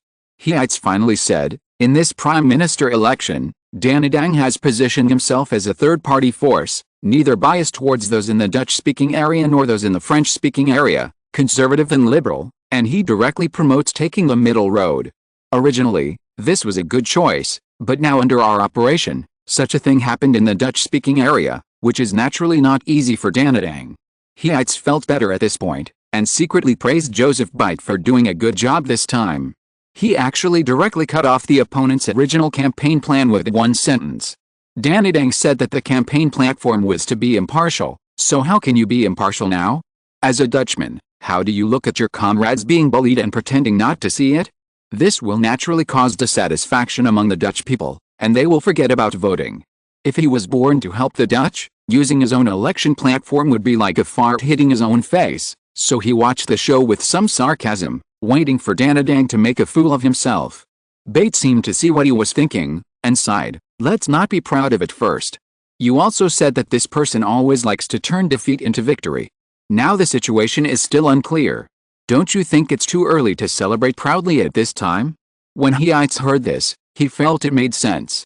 However, he still felt that Dannedan was going to fall flat on his face this time. There were many people who had the same idea as him, such as the current Prime Minister of Belgium, Orbán. He attached great importance to his two opponents in the Dutch region. After all, only by defeating them can he unify the votes of the Dutch-speaking region to fight against the candidates put forward by the Francophone region. However, he didn't know why he always felt uneasy recently, but he couldn't find the reason why. "Your Majesty, the 2 chess pieces we secretly arranged in Belgium have sprouted, and everything is moving towards our plan, but the British Empire is still motionless. Will Palmerston see through our tricks?" Thorbecke said with some concern. "It has been a few days, but the British still have not responded. The development of the situation in Belgium seems to have nothing to do with him. This makes the original script that brought the British Empire in and aroused the disgust of the Belgian people somewhat inconsistent. Therefore, he suspected that the British saw something and were unwilling to take the bait." William Ivey also frowned, but he did not believe that the other party would continue like this. "The British Empire has always liked to meddle in other people's business. I don't know why, but we have to be patient and wait. They are not moving now, which does not mean that they are not deploying in secret." He looked at Thorbecke and said, "They should think that things are not big enough. "What does your majesty mean?" Thorbecke asked uncertainly. "Then make it bigger," William IV said seriously but cruelly. After Thorbecke confirmed again, he said, "I understand." Belgium was really unlucky. In the south, just after the French-speaking area attacked the campaign staff in the Dutch-speaking area, there was another attack on January 24, 1862. However, the target of this attack was the British consulate stationed in Mons, the capital of Hainaut province. The consul general died on the spot, and more than 10 other staff members died and 20 were seriously injured. Once it broke out, Belgium immediately became the focus of Europe. Unlike before, it was just a fight between Belgium and France, but this time it was a fight with the British Empire, and this time it was a direct attack on the British Empire's official garrison in Belgium. This was a blatant attack on foreign Belgian envoys, a very serious diplomatic incident. No one would think that this was an isolated incident. This was an obvious attack. While people and countries were paying attention, an organization calling itself Give Me Back French Rights announced that it admitted that they were responsible for the incident because they were dissatisfied with the British Empire's repeated deprivations of France. "We are proud French people. We are very dissatisfied with the British Empire's seizure of our rights in the Suez Canal. We are dissatisfied with the British's rampage in the English Channel and their occupation of our French waters. We are even more dissatisfied with their warships roaming arrogantly in the Mediterranean, which was originally our territory and our pond. In short, we use this attack to remind the British Empire that we are serious and don't mess with our noble and powerful French Empire again." Wow! As soon as this declaration came out, the world changed color. Even Napoleon III turned pale, and Prime Minister Olivier almost lost his balance. At the same time, he hurriedly denied the involvement of the French government and distanced himself from the organization. But no one thought that the matter would be settled with him. The political centers of Berlin, the British Empire, Vienna, and St. Petersburg were watching a play. Looking at the flustered Napoleon III, they felt relieved, but they also looked forward to it. London should stand up at this time. Yes, there is also a lot of discussion in London. The people have begun to take to the streets to protest against the French attack, and Viscount Palmerston is convening an emergency cabinet meeting. Chapter 17, The Queen's Wrath. 1862, Buckingham Palace. Asshole. Henry John, Viscount Palmerston, Tapper didn't know how long it had been since Queen Victoria got angry in front of him. The most recent time was when the revolutionary whirlwind that swept across Europe in 1848 finally hit the British Empire. After all, that whirlwind wanted to make the European royal families step down collectively. This was something that made Queen Victoria angry and ashamed. But now, she was angry again, with a shocking anger. What? He dared to refuse this request? Could it be fake? Henry John Tapper hadn't said anything yet, and the current Foreign Secretary of the British Empire, John Russell, and the Chancellor of the Exchequer, William Ewart Gladstone, looked at each other. John Russell is now the second in command of the Whig Party. He was the Prime Minister of the British Empire from 1846 to 1852. In the cabinet of Viscount Palmerston, he was invited to serve as the Foreign Minister of this cabinet. This was the relationship between him and Palmerston. They took turns to be the Prime Minister and the other was a cabinet member, supporting each other. However, both of them were over 70 years old. The newly trained Chancellor of the Exchequer Gladstone was 53 years old, and he was the focus of their training. Therefore, Gladstone has now become the third person in the Whig Party and served as the Chancellor of the Exchequer in the cabinet.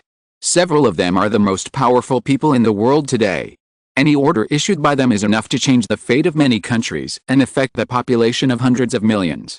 It is precisely because they understand the power of the British Empire today that they are rejected now. For them, it is not only a loss of face, but also more of a dissatisfaction with the person who damaged the majesty of the British Empire. Buckingham Palace is now beginning to be called the empire on which the sun never sets.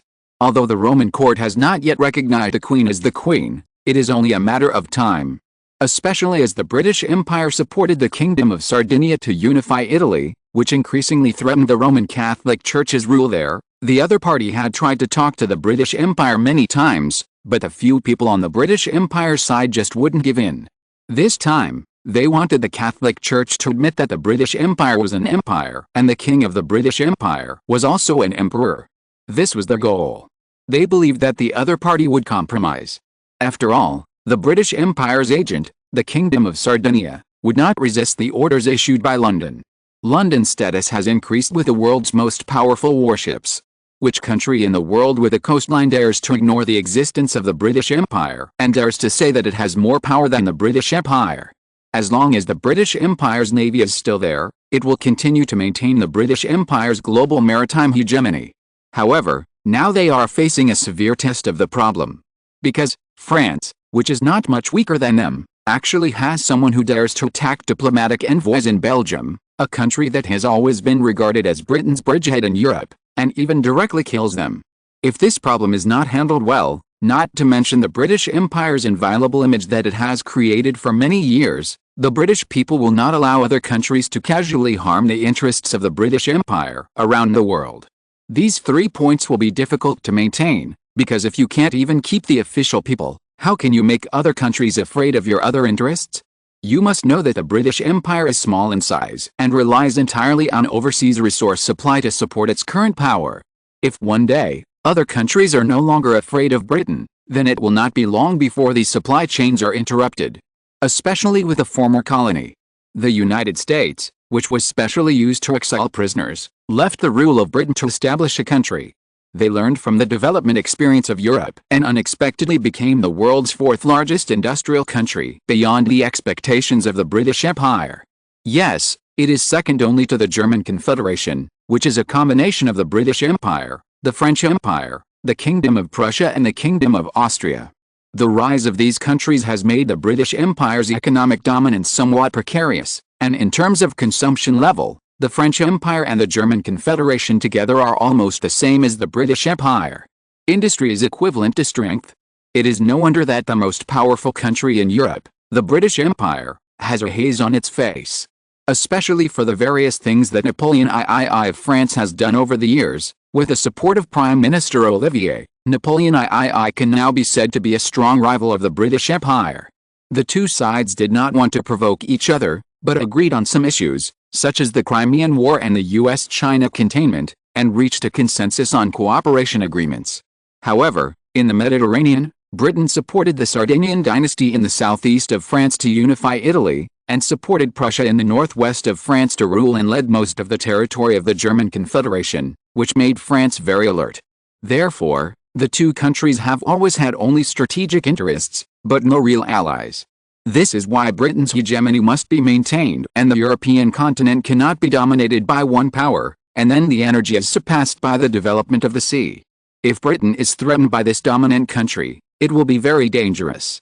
As long as Spain more than 200 years ago, Portugal more than 100 years ago, and the Netherlands were defeated decades ago, these three countries have gradually declined since then, and they have not entered the top 5 negotiating seats of the Vienna Peace Conference. At the same time, this is why, over the years, although Queen Victoria knew that creating a rising Prussia would inevitably add a powerful rival on the European continent, she did not stop Prussia from quickly annexing other principalities of the German Confederation Kingdom. She took precautions before it happened and used Prussia to balance the Tsarist Russia in the north, Austria in the east, and France in the south. At the same time, she made Prussia a country that other countries were watching closely. Britain made a fortune at sea and strengthened itself. Is there such a good situation? It was originally thought that such a situation would make Britain comfortable for a while, because Queen Victoria, who had been widowed for 2 months, was actually angry about the news from Belgium. France, is your skin itchy? This was the first sentence that several people heard from the Queen when they first arrived at Buckingham Palace. And several others were also wondering, is France testing the bottom line of the British Empire? Several people looked at each other, and even Queen Victoria saw the surprise in their eyes. You know, because of Prussia, France now needs to take into account the 3 powerful countries on land, namely Prussia in the northwest, Austria in the northeast, and Italy in the east. Although Spain in the south is very close to France, it also needs to be on guard. Is it possible that France wants to provoke the British Empire when surrounded by so many big countries? Does Napoleon III really think that he is his uncle Napoleon I? Viscount Palmerston was thinking deeply. He felt uneasy some time ago, but he couldn't find the reason. Now he found some clues, but he still couldn't figure it out. This made his slight uneasiness become very uneasy, and the level went up a level. He always felt that what happened recently was not that simple. Logically speaking, although it was reasonable, it was because it happened in such an orderly manner that it exposed a point, that is, there was a hand controlling the pulse of the development of things. There must be something wrong when things are abnormal. Too smooth is weird. This thought made her look solemn and slightly gloomy. The atmosphere didn't last long before the Queen's speech broke the silence of the palace reception room. "Prime Minister, what do you think of his letter just now?" His eyes were not dull because he was over 60 years old. Instead, the old man's squinting eyes occasionally revealed a strange brilliance, saying, "His guess is right. The Monroe Doctrine has indeed been used by the United States to seize our influence in European countries for many years. This Monroe is very smart. He knows that this is the best excuse for the United States to use Europe as an excuse to interfere in their countries. Well, I can describe it as a denial strategy. On the surface, it is denying us from intervening in America, winning the moral high ground recognition of the people of American countries. Unconsciously, they recognize that the United States is the leader of the entire America and are willing to accept their command. In fact, it is just to add a layer of outer protection for their country, and clearly tell all European countries that if you want to interfere in the United States, you must first interfere in these countries. Monroe, you are really a genius of our time, and you really deserve to be the respected president in America." Russell and Gladstone also looked admiring. Queen Victoria saw the expression of Viscount Palmerston and of course understood the mixed feelings, because it was an expression of eagerness to see the prey. The latter served as foreign minister for 16 years. Unfortunately, when he first took this position, Monroe had already left the position of President of the United States in 1825. But to be honest, Queen Victoria admired the plan and lamented that the other party had a long-term vision. It was just a pity that he did not work for the British Empire. But such a plan was cracked by the young man who inherited the throne at the end of last year, wasn't it? Thinking of this, she couldn't help but look at the other side of the East China Sea, where the Kingdom of the Netherlands was located. "But Your Majesty, he is not simple, although he seems to have not attracted much attention in the position of Crown Prince in recent years and has not made many moves. However, the Dutch economy has developed rapidly in recent years. In 1860 alone, the former Crown Prince invented a new type of clothing called denim clothing and established a company called Dutch Denim Clothing. In the past 2 years, more than 1 million pieces of denim clothes, jeans, and even cowboy hats have been sold in Europe and America. Calculated at a unit price of £1 per pair of jeans, the income exceeds £100 million. You must know that the cost of a first-class sailing battleship was only £100,000. What a guy who knows how to make money. Please recommend and collect. The next chapter will focus on the beginning of the offensive of Lyndon, Deputy Minister of the Pacific Navy, and will be updated around 10:30 p.m. Chapter 18, Dutch Expansion in the Pacific. But Your Majesty, he is not simple. Although he seems to have not made many eye-catching moves in the position of Crown Prince in recent years, the Dutch economy has developed rapidly in recent years, and even surpassed us in some industries. Among them, in terms of bearings and their own steel forging technology, their quality or efficiency and output have surpassed ours. In 1860 alone, the Dutch Denim Clothing Company supported by the Crown Prince sold more than 1 million pieces of denim clothes, jeans, cowboy hats, etc. in Europe and America in the past 2 years. Calculated at a price of £1 per pair of jeans, the income exceeded £100 million. You know, the cost of a powerful first-class sailing battleship before was only £100,000. Queen Victoria's eyes overflowed with delight when she heard this, and her original desire to recruit him as a son-in-law suddenly increased a few points. But everything will be discussed after the meeting of young members of the royal family in Rotterdam next month. Just when they were about to change the subject, a piece of news came, disrupting the previous rhythm and interrupting their good impression of him. Starting from January 1st, 1862, the Netherlands swept the small islands in the South Pacific and the East Indies. In particular, starting from January 15, 1862, the Dutch first-class sailing battleship East India led the fleet, from Port Moresby, East New Guinea, which had just been occupied at the end of last month, all the way east and south, occupied the New Britain Islands and the Solomon Islands, and occupied New Caledonia on January 20, 1862. According to the telegram sent back from India, starting from January 23, 1862, the repaired fleet was encircling Fiji Island, intending to force the 2,000 British and 10,000 natives on the island to surrender. The situation was urgent, and London was asked to give instructions. Time goes back to January 20, 1862. Just when everyone in Europe was paying attention to the situation in Belgium, in the Pacific Ocean in the Far East, the Dutch were expanding their territory there. A first-class sailing battleship was flying the Dutch flag, which was composed of 3 parallel horizontal rectangles of red, white and blue. The blue color represented the country facing the ocean and symbolized the happiness of the people. The white color represented freedom, equality, democracy and the simple character of the people. The red color represented the victory of the revolution. It was sailing southeast of New Guinea Island. Report to General Lyndon, we are still 10 nautical miles away from New Caledonia. The British Navy hasn't discovered us, has it? No, but we have investigated. There are now 2,000 residents on New Caledonia, including more than 200 French-British. Will this affect our relationship with France? Don't worry, don't forget, this is an order from His Majesty William himself. As a soldier, obeying orders from above and following arrangements is your mission. Any hesitation is a struggle with yourself. Do you understand? Yes, General.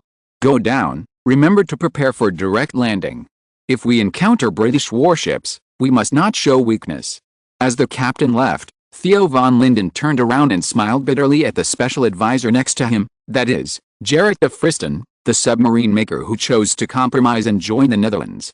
It seems that the Netherlands is determined to expand in the Far East this time, said Gerrit de Fristen. Europe is too small, and the Netherlands is caught in the middle, and has been forcibly split into 3 pieces. De Fristen knew that he was referring to the fact that the Kingdom of the Netherlands was divided into the Kingdom of the Netherlands, the Kingdom of Belgium and the Duchy of Luxembourg under the leadership of the United Kingdom. In particular, Luxembourg, although it still belongs to the Netherlands, is separated by Belgium. It is surrounded by Belgium, France, Prussia and Austria, and can be called an enclave. The British are indeed very cunning and always disgusting. Yes, I think this is the strength of Viscount Palmerston. Leaving Luxembourg there obviously made other major powers think of the word fat meat. Napoleon III has proposed to buy Luxembourg for more than 10 years, and the former King William II has been tempted several times, but because of Prussia's dissatisfaction, the business always failed at the last minute. This has to be said to be a great irony. De Fristen seemed to accept his fate and was willing to submit to the Netherlands, so he worried about the Netherlands. Will the British be dissatisfied with a march to the South Pacific this time? It seems a bit of a waste of talent to directly send the Netherlands' most powerful battleships. You think so too? Lyndon asked mysteriously. Isn't it? That's right, we want everyone to think so. Seeing that he was puzzled, Lyndon did not explain further, but the two talked about the European warships. This is a first-class sailing battleship. Apart from the 2 ships in the Netherlands, this is the only one in the East Indies. It has 3 gun decks, 106 guns, a crew of more than 900 people, and a displacement of 3,500 tons. It is simply a sea fortress. It is the same level as the flagship of Admiral Nelson's Victory in the British Battle of Trafalgar. However, because warships of this level are expensive, each costing up to £100,000, there are only about 10 ships in service in the British Royal Navy, the most powerful maritime overlord at the time, in the last decade. Gerrit de Fristen spoke in a coherent manner. At this point, he looked at the Dutch Deputy Minister of the Navy in front of him. After all these days, he knew that this person was the second most important person in the Dutch Navy after the Minister of the Navy, and was also the main person in charge of naval manufacturing. Therefore, he understood that he would be responsible for the manufacture of his submarines, that is, he would be in charge of it in the future, or to put it bluntly, he would be his future boss. Therefore, he was relieved. At least Lyndon's knowledge made him willing to cooperate, although there was still a little resistance in his heart. According to the previous issue of the Amsterdam Peace Research Institute, among the countries in the world that currently have first-class sailing battleships, the British Empire has 10, France has 3, Spain, Italy, and the Netherlands also have 3, the Ottoman Empire, Tsarist Russia, Denmark, and the United States have 2. The countries that can currently manufacture are the British Empire, France, Spain, the Netherlands, the Ottoman Empire, etc. The United States bought 2 from the French Empire, Tsarist Russia bought 2 from the Netherlands, and Denmark bought 2 from the United Kingdom. The second-class sailing battleship is slightly smaller than the first-class battleship, with 3 decks, 86 to 98 guns, a crew of about 750 people, and a displacement of about 2,000 tons. Their disadvantage is that in stormy weather, the third-class guns of the warship cannot be too large. This level of warship is rarely equipped in the British Navy, but in France and other countries, due to the lack of enough first-class battleships, France has equipped a large number of such battleships. France is equipped with 20 of these second-class sailing battleships, Spain 13, Italy, Portugal, and the Netherlands are also equipped with 8, Tsarist Russia and the United States are 9, Denmark and Austria are 5. The countries that can currently manufacture them include the British Empire, France, Spain, the Netherlands, Denmark, Portugal, the Ottoman Empire, the Tsarist Russian Empire, the United States, etc. Italy purchased 8 from the British Empire, and Austria purchased 5 from the Netherlands. Seeing that Lyndon did not comment, de Friston continued, there are several types of third-class sailing battleships of this class, with 2 to 3 decks, most of them are 2 decks, with between 64 and 80 guns, a crew of about 500 to 720 people, and a displacement of 1,300 to 1,800 tons. This is the largest number of main battleships in the British Navy. In the Napoleonic Wars, among the 175 main battleships of the British Navy, there were 117 third-class battleships. This level of battleships was a combination of profitability, speed and moderate cost at the time, and was the backbone of the battleships. It was also the most important main force of the British Empire in several oceans. At present, 20 of the 27 battleships of the United Kingdom in the Battle of Trafalgar were third-class battleships, and 29 of the 33 ships in the French combined fleet were of this level. The countries that can currently manufacture it include the British Empire, France, Spain, Austria, the Netherlands, Denmark, Portugal, the Ottoman Empire, the Russian Empire, the United States, and Italy. The 2-deck battleship of the 4th level has 50 guns, a crew of about 350 people, and a displacement of more than 1,000 tons. This kind of battleship is cheap, generally only £26,000, with a crew of 350 people. This level of battleship has weak firepower and is not suitable for a decisive battle between fleets. Therefore, it mainly serves as the flagship of the overseas cruising squadron, just like the several small squadrons of the Dutch East Indies now. The countries that can currently manufacture it include the British Empire, France, Spain, Austria, the Netherlands, Denmark, Portugal, the Ottoman Empire, the Russian Empire, the United States, and Italy. Lyndon said, "You are very familiar with it. If it weren't for us to check you carefully, I would suspect that you are a spy sent by France to spy on us deliberately." De Friston's face changed slightly when he heard this, and then he smiled bitterly. The 5th-class battleship is a cruiser, generally between 130 and 150 feet in length, with 32 to 44 guns, a displacement of between 600 and 800 tons, and a crew of about 250 people. They are mainly used to attack merchant ships and inspect at sea, and cruise in the ocean, etc., and act as a vanguard for the main battleship. Because of the inspection, there can be bonuses, etc. It is one of the coastal defense ships, so it is a lucrative job, and many people are keen on it. The countries that can currently manufacture it include the British Empire, France, Spain, Austria, the Netherlands, Denmark, Portugal, the Ottoman Empire, the Russian Empire, the United States, and Italy. As for the smallest tonnage 6th-class warship, this is an agile single-masted schooner with only 1 gun deck, only 20 guns, a displacement of 450 to 550 tons, and only about 180 crew members. It is generally used to send letters or escort in various countries. This kind of warship generally costs only £10,000 to manufacture. The most common warship in the navies of countries around the world is also the easiest to afford. Sales are booming. Currently, the countries that can manufacture it include the British Empire, France, Spain, Austria, the Netherlands, Denmark, Portugal, the Ottoman Empire, the Russian Empire, the United States, Argentina, and Italy. There is also the final steam ironclad ship. Before coming to the East Indies, de Friston thought that only Britain and France could build it in the world, but he was wrong. All of Europe was wrong. When he saw the 6 tall and shining figures in the Dutch naval port in Berlaw Bay, he knew that the European pattern was going to change. The Netherlands, rising again, is no longer a daydream. Currently, It ranks 21st on the list of signed new books. Friends who have recommended votes and collections can collect and support it. Thank you. Chapter 19, The Netherlands Attacks with the National Anthem. Wilhelmus. I, William of Nassau, am of German blood. I will live to die faithful to my country. I, Prince of Orange, am free and fearless. The King of Spain, I will always respect. My God, my Lord, is my refuge. My people and my land are my strength. God guides me and helps me. I will definitely return to my country. My troubled people, my simple people, God will not abandon you despite the sufferings before you. Pray earnestly, day or night, and let the Lord give me strength so that I can help you. My fate and life explain what I could not predict. My brother in heaven can prove it. Sir Adolf died in the Frisian War. His immortal soul awaits the coming of the Last Judgment. Born into a noble and honorable royal family, as a pious Christian, I was named Prince of the Empire. I deserve the praise of God. My fearless warrior spirit is worthy of royal blood. The one I have converted to is God, my Lord. You are my support, and I never want to betray you. Please give me courage, your eternal servant. Give me the power to destroy the tyrant that makes me sad.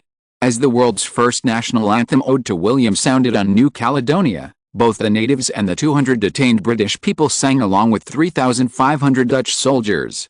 This marked that another South Pacific island fell into the influence of this Dutch national anthem and became the place where it belonged to the Dutch rule.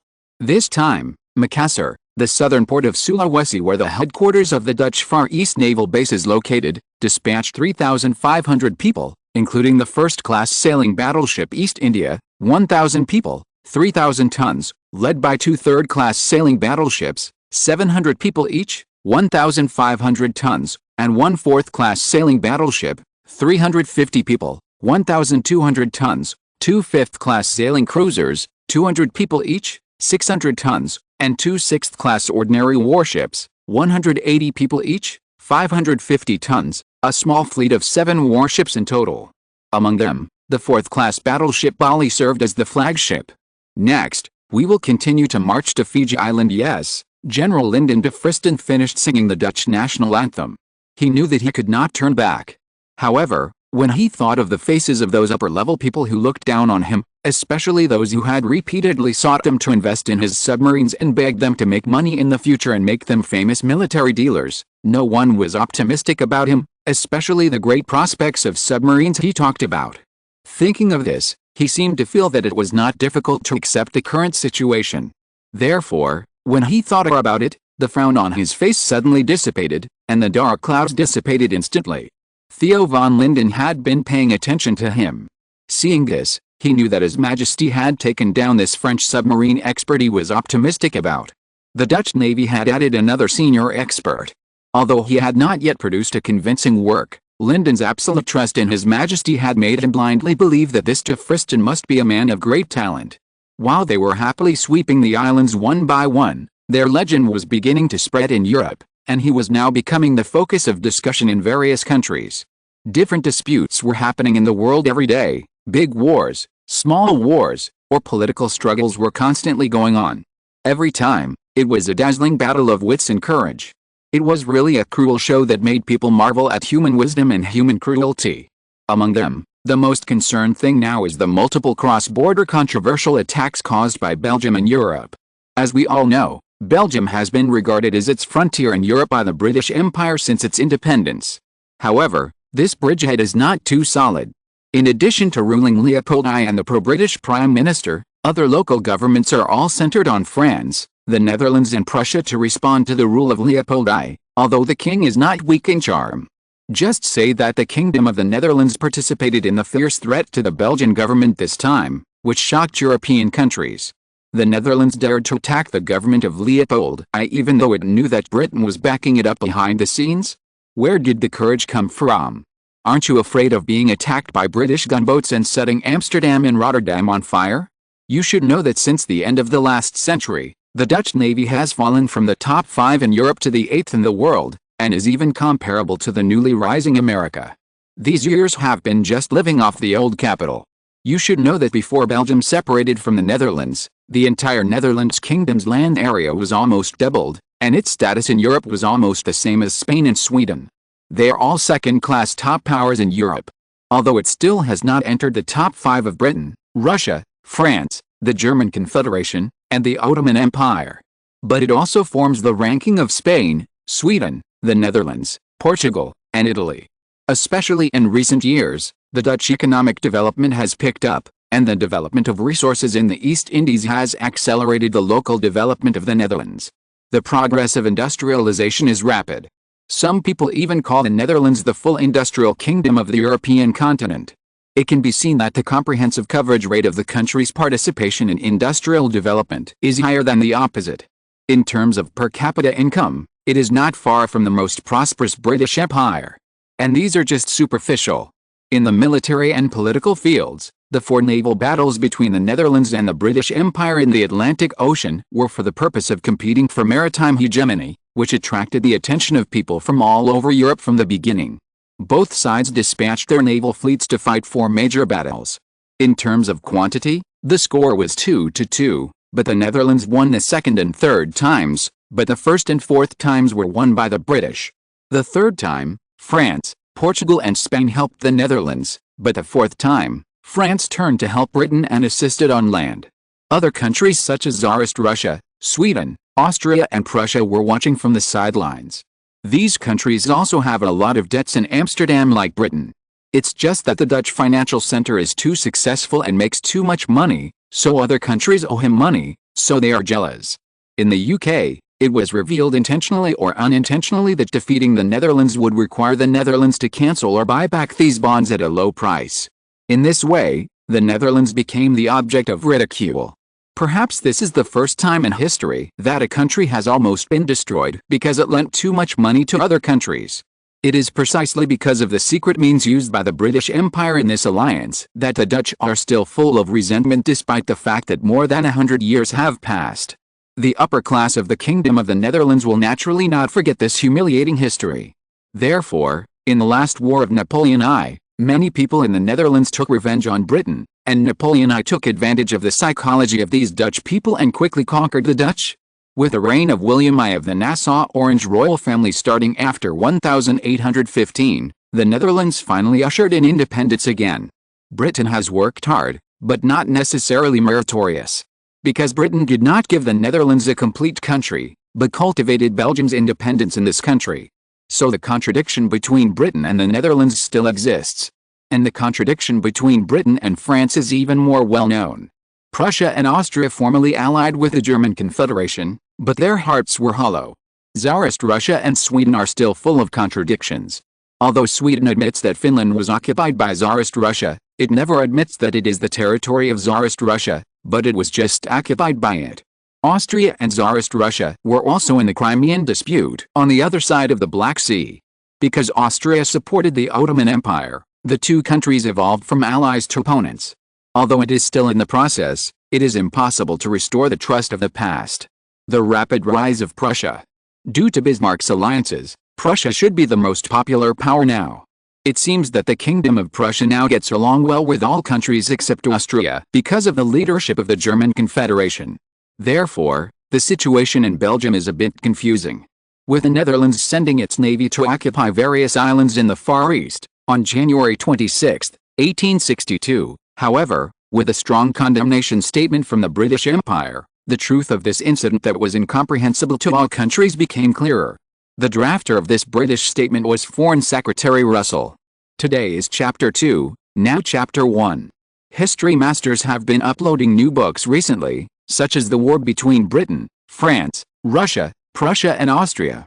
We are not even a small kingdom of Belgium, but just a small principality of Luxembourg.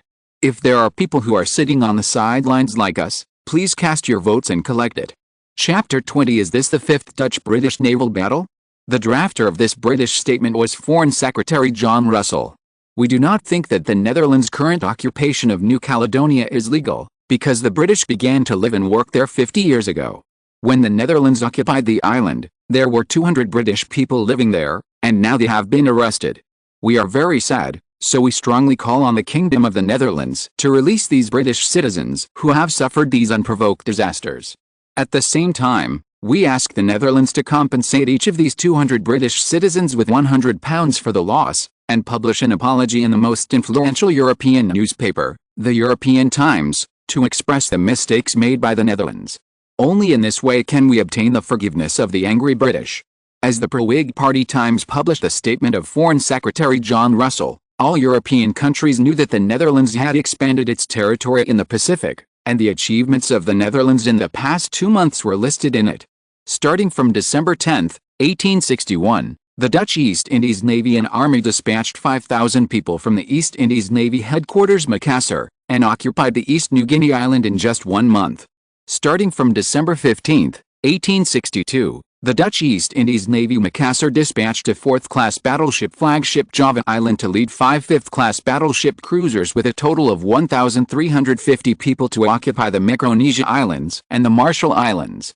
Starting from December 15, 1862, the Dutch East India Navy Makassar dispatched the East India-class I-sailing battleship, 1,000 people, 3,000 tons, to lead 2-class II sailing battleships, 700 people each, 1,500 tons, and 1 Class IV sailing battleship, 350 people, 1,200 tons, 2 Class V sailing cruisers, 200 people each, 600 tons, and 2 Class VI ordinary warships, 180 people each, 550 tons, a total of 7 warships.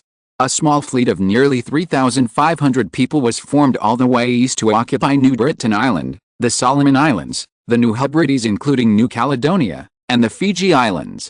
Echoing the army that occupied the Marshall Islands before, they entered the Gilbert Islands and Tuvalu Islands head-on. The combined area of these territories exceeds 870,000 square kilometers. In less than 2 months, the Netherlands secretly got 870,000 square kilometers while Belgium attracted the attention of all countries in Europe. And from the statement of the British Empire, it seems that the British Empire is only concerned about the safety of the 200 British people on the island called New Caledonia. As long as they pay money and apologize and give up this British island, then the rest will fall into the hands of the Netherlands without a British objection? Think about it, it feels incredible. When did the British Empire become so easy to talk to? You must know that the European mainland area of the Netherlands is less than 50,000 square kilometers, and the Dutch East Indies is only about 1.9 million. In just 2 months, they have obtained about half of the territory of the Dutch East Indies? As expected of a man who had served as Prime Minister for 6 years since 1846, this seemingly concession has laid many traps. If you are not careful, you will be trapped in it, and you will have to pay a lot of price. John Russell is indeed called by many people in later generations as one of the 2 generals of the Whig Party of this era, along with Palmerston. The 2 took turns to come to power and compete with the Tories for the power of the British Empire for 40 years. It can be said that the later fighting nation-state President Putin and his good colleague President Medvedev seem to be just a copy of these 2 people. But, do you think I am easy to bully? William Ivey couldn't help but sneer at Russell's vivid words in the newspaper. Are you suppressing me with the anger of the British people? But do I care? Humph. On January 28, 1862, the Dutch Ministry of Foreign Affairs held a press conference and clearly refuted the good-intentioned advice of John Russell, the Foreign Secretary of the British Empire, saying, "We are only invited by the indigenous chiefs of New Caledonia to settle on the island and help the indigenous people of the island live a happy life. We do not have a colony. They are willing to join the Dutch family, and we naturally welcome them very much." This is not only the case for New Caledonia. What I can tell you is that in other places added to the new map of the Netherlands, the Dutch government will treat them equally and govern them as their own land. At the same time, the theme of our press conference today is that the Netherlands officially announced that it will abolish the unfair system of colonization. We will treat new members as citizens. Here, we welcome any talented person to live in the Netherlands. We will provide necessary help to help all kinds of talents who want to immigrate to the Netherlands. Thank you. The toughness of the Netherlands was unexpected, and it attracted the attention of various countries. Even the British upper class held back. For the first time in history, they did not call for directly bombing Amsterdam with warships. It was really weird. It was said that it seemed to be an order from Queen Victoria, and Prime Minister Viscount Palmerston also signed an executive order. However, it was obvious that many people in the military were dissatisfied with this decision, especially those native nobles in the British Isles. They didn't know what medicine the Netherlands had taken, and they were all against Britain, and they were dissatisfied. France, Paris, Napoleon III and Olivier were also talking about this, but compared to others, the two of them were much more leisurely. I like to see the British people's exasperation. This is a beautiful scenery. But Olivier, the plan agreed by the Netherlands with us, does Prussia dare to stand up? Napoleon III asked doubtfully. When he thought of the plan, he couldn't help but admire it, especially when the plan was getting closer to the goal step by step. He couldn't help but feel that the troubles of these days were worth it. These days, he was exhausted in front of and behind people. Especially when facing reporters or congressional questions, he had to pretend to be angry. Even so, he still faced the extremely sharp questions from the congressmen, which annoyed him. He was really frustrated. Fortunately, everything was about to be revealed. Compared with the benefits obtained, the tiredness during this period was worth it.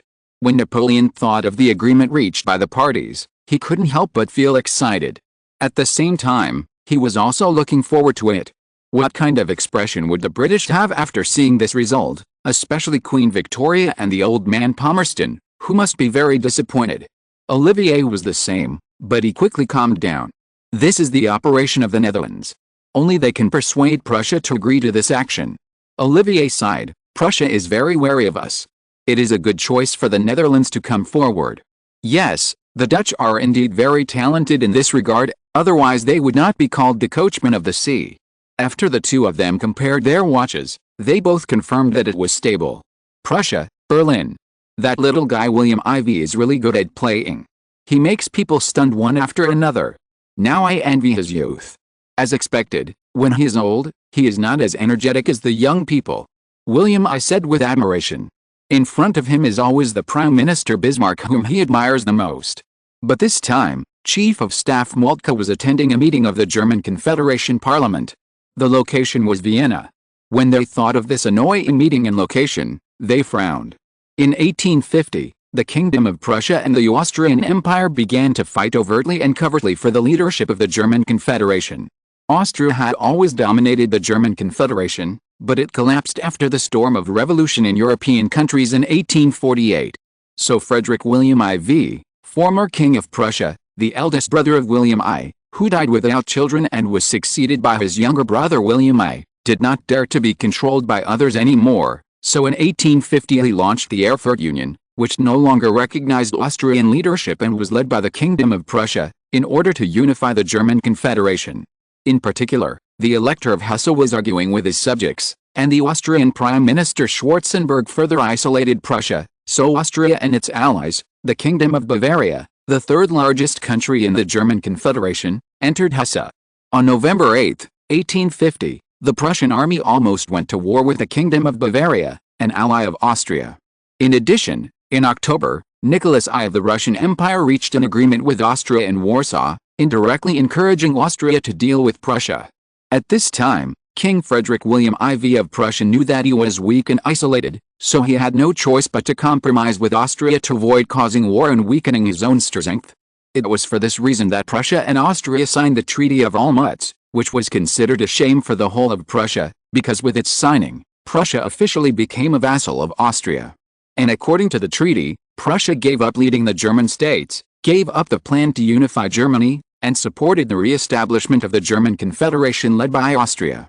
Prussia became a vassal of Austria, cooperated with the German Confederation Parliament, intervened in the problems of Hesse and Holstein, and also made Prussia agree to dissolve the hard-established Erfurt Union and reduce its wings. However, despite this great humiliation, Prussia was able to maintain its strength and seek reforms that would make Prussia stronger. At the same time, the customs union established earlier was still there, which greatly promoted the economic development of Prussia.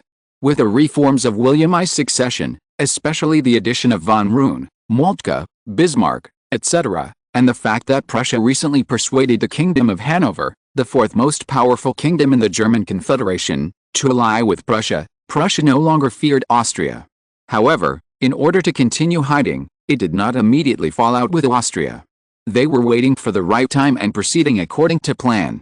Anyway, this time, we can use the Netherlands to explore opportunities for cooperation with France, and ease relations for the next few years. Your Majesty is right, Bismarck glanced at the teacup, and said arrogantly, let our southern neighbor strengthen itself first, and when we complete the plan, It will be our turn to go to Paris for a stroll. Ha ha ha, you're right, not only Paris. I heard that the collections of the Palace of Versailles and the Louvre are good. I don't mind letting you pick a few first. Bismarck heard this and a heart-moving smile appeared on his face, and he said, "Thank you, Your Majesty." Chapter 2 is presented. Chapter 21 Turmoil caused by the Revolutions. Belgium is in constant internal turmoil, while the Netherlands is constantly expanding its territory in the Pacific. Is this headline eye-catching enough? This was the hottest topic in the West in January 1862. Isn't it enough? There's more. Is the British Empire coming? It is going to build a naval military base in a state, a central seaport city along the Belgian coast? According to a leaked confidential intelligence report from the Belgian government, the British Empire established its first military base on the European continent after Gibraltar in southern Europe.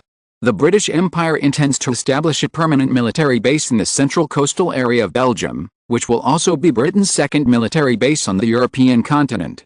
But the strange thing is that the information leaked by this intelligence has neither been denied nor acknowledged by Belgium and the British Empire.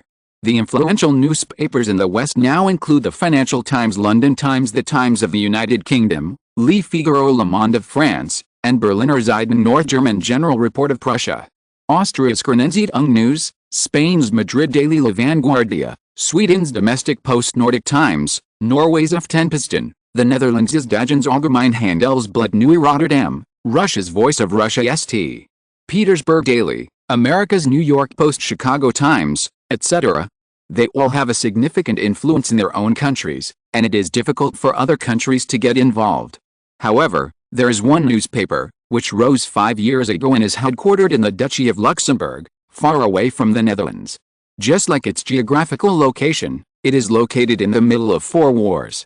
It has become the fastest growing, most widely distributed, and most credible newspaper in Europe's history. It is the most influential European Times from 1857 to 1862. In addition to Luxembourg and the Netherlands, it also has branches in the Kingdom of Belgium, the French Empire, the British Empire, the Kingdom of Portugal and the Kingdom of Spain, as well as Italy, which has recently begun to become independent, the Ottoman Empire in Eastern Europe, and the Russian Empire. Luxembourg's neighbors, the Kingdom of Austria, the Kingdom of Prussia, the Kingdom of Bavaria, the Kingdom of Hanover, the Kingdom of Württemberg, etc., all have their own distribution branches. It can be said that it has created history and become a newspaper that the whole of Europe reads every day, so its influence is obvious. Her consistent style is a fair, just and open strategy, and her position is impartial, which is the source of her recognition by the people. The appearance of its new issue every day is enough to attract people's attention. The new day of February 1st, 1862 finally arrived. As before, they didn't want to leave as soon as they saw it. The news in this issue is the same as always, because it was too exciting. According to the exclusive revelation received by Luxembourg's European Times from an insider, according to the investigation results of the joint civil agencies of France, the Netherlands and Prussia, using the resources of these agencies, the intelligence results from the highly confidential military intelligence departments of their respective countries show that if the base is built, it will not only be able to supply the fuel and daily necessities of the British Empire's huge warships, but also replenish ammunition and provide warship maintenance, etc. The British Empire will use this as a more substantial ability to rule the western coast of Europe, which may be a terrible nightmare for the western coastal countries of Europe. The British Empire will find a policy frontier base in the southern part of the BH to influence European countries. This threat is causing obvious consequences for the Netherlands, France and even the German Confederation, and this threat is sounding the alarm for France and the Netherlands. However, these private institutions refused to disclose more details, saying that they were afraid of leaking the secrets of various countries, so they did not get more corroborative information. The report tried to prove that the British Empire did intend to do so. The information was that a research report and a proposal from within Belgium were approved after being reviewed by Prime Minister Valvete Freyre-Orbán. Now it is ready to be sent to the Belgian Parliament for voting. If it is passed, it will take effect immediately as long as the King of Belgium Leopold I signs it. It is so conclusive that it is hard to think that it is just groundless and purely fictional. The second source of information is that a colonel of the Dunkirk fleet in the northern French Navy said in an interview with this newspaper, the frequency of warships from the British Empire has increased in the past month. It is obviously very likely that they are preparing for the construction of a naval base. The colonel also said, if the British Army really enters Belgium, it will be the most significant threat to France in history. It will be the time when France needs to face the most powerful enemy threat. The threat level may even exceed that of the Holy Alliance period, because at that time there was only one uncooperative alliance, but now a maritime hegemon is building a bunker next to France's bed and staring at you while you sleep. Can France sleep? The third piece of information comes from an expert from the Kingdom of the Netherlands who is familiar with the internal political situation in Belgium. He is also a special expert of this newspaper.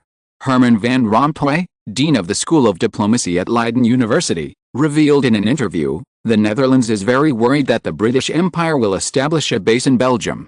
After all, it is about 100 kilometers away from the Netherlands. This will make the UK threaten the Netherlands so closely for the first time. This is a very terrifying thing. I think that not only do we not want this base to be established, but other European countries will not agree with Belgium's approach. Therefore, I would like to say through the European Times that if you do this, the British Empire will be careful not to cause public outrage. Finally, the Dean also told this newspaper vigilantly that he mentioned the report submitted by the Netherlands to Congress at the beginning of this year, in which the British Empire may consider establishing naval bases in Belgium, Norway, Portugal, Sicily, Italy, etc., and said that this is an operation of casting a wide net and making a net profit by catching one fish at a time. It can be said to be well-intentioned and reminds countries to be careful about inviting wolves into the house. The story of the Netherlands and Belgium in 1830 is a lesson for us. A piece of intelligence leaked from many sources, with no beginning or end.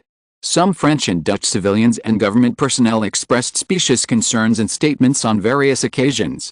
Even the intelligence and public opinion circles of Prussia and Hanover joined in.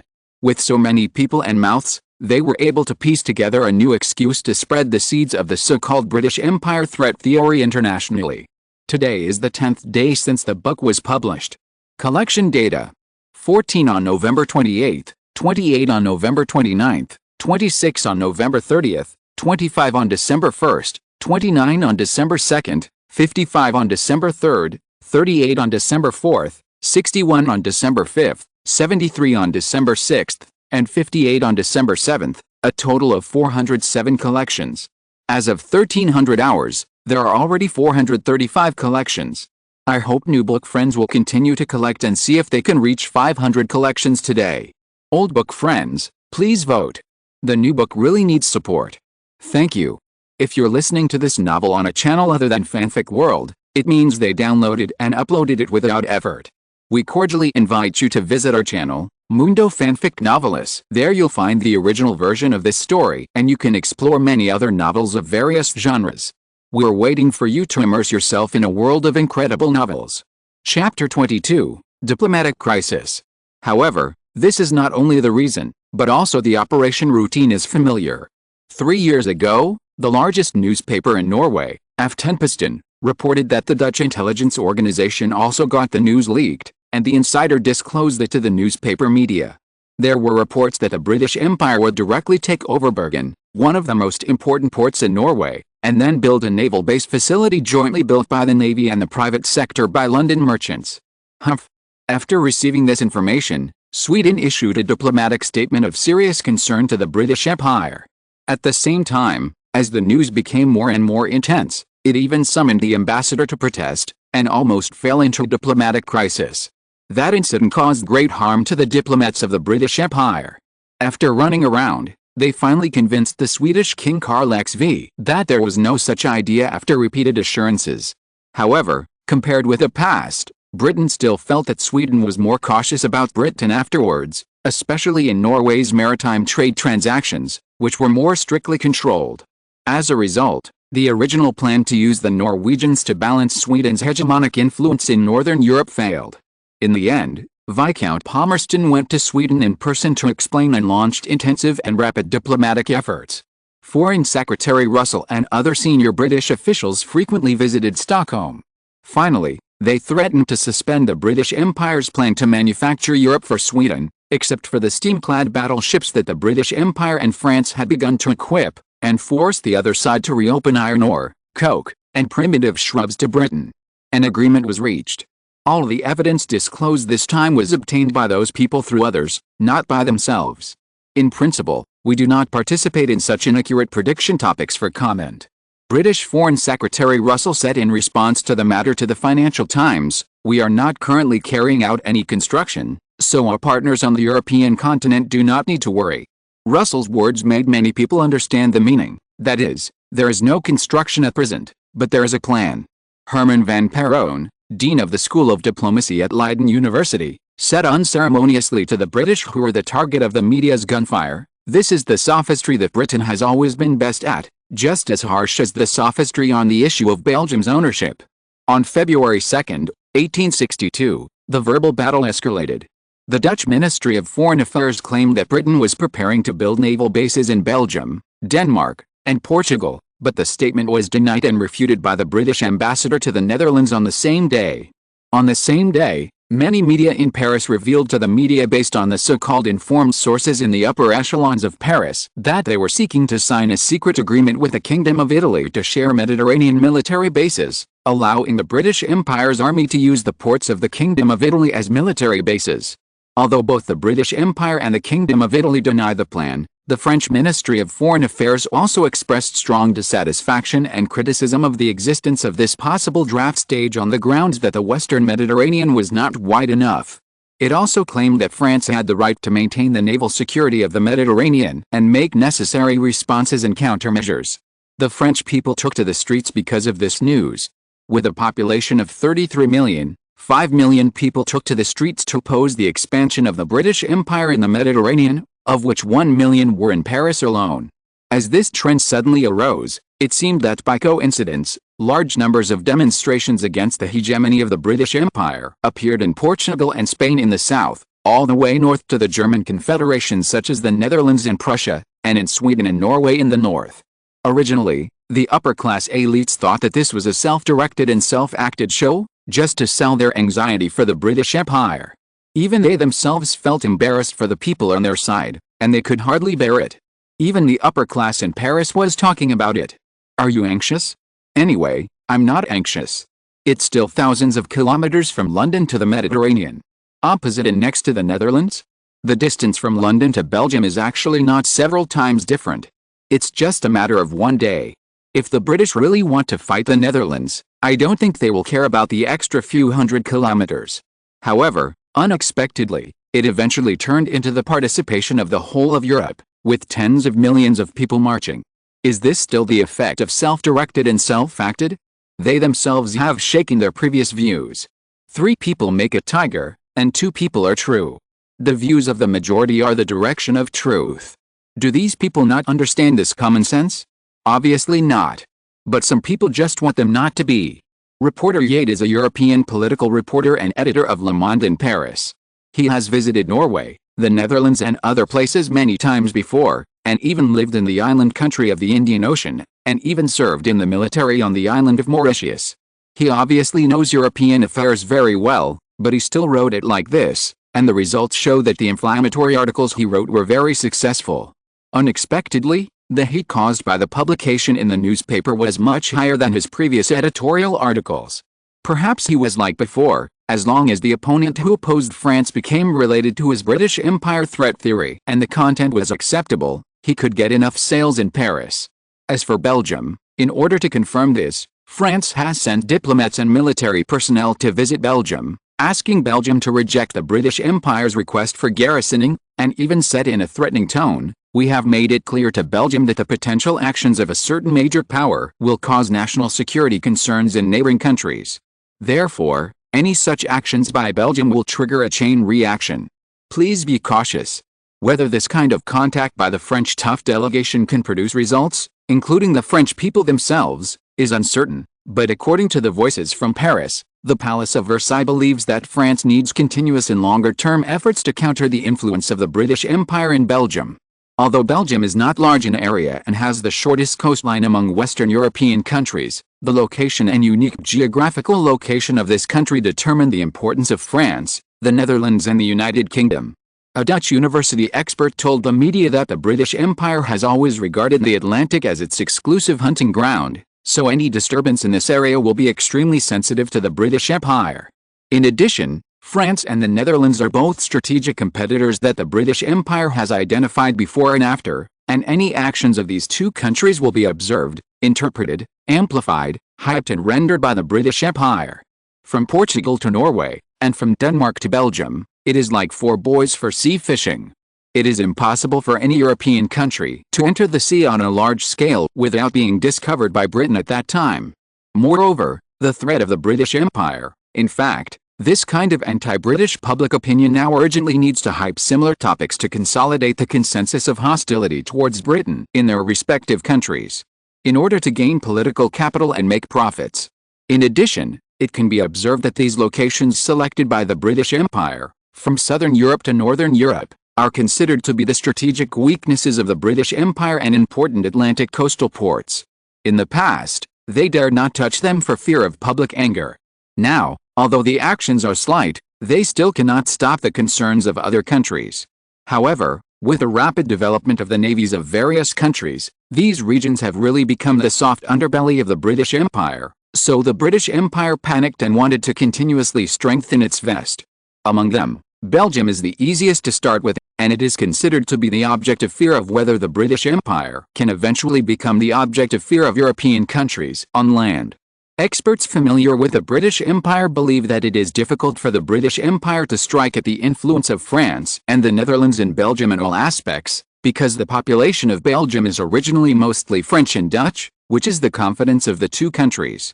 The British Empire wants to use the naval base as an entry point and wants to expand its presence in Belgium through military force.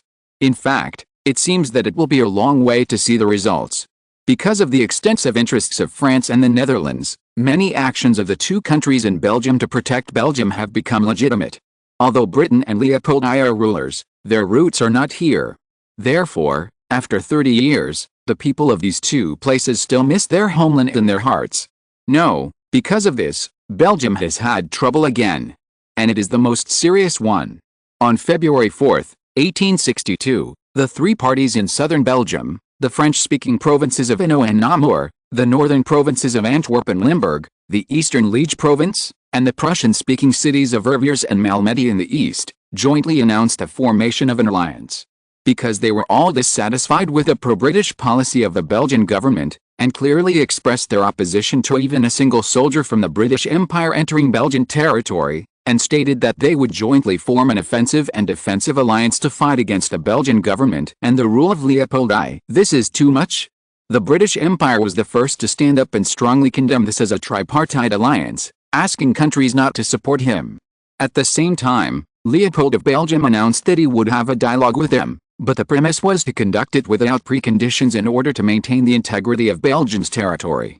However, I don't know if it's an illusion. This time the Netherlands spoke first, and France and Prussia were willing to follow it.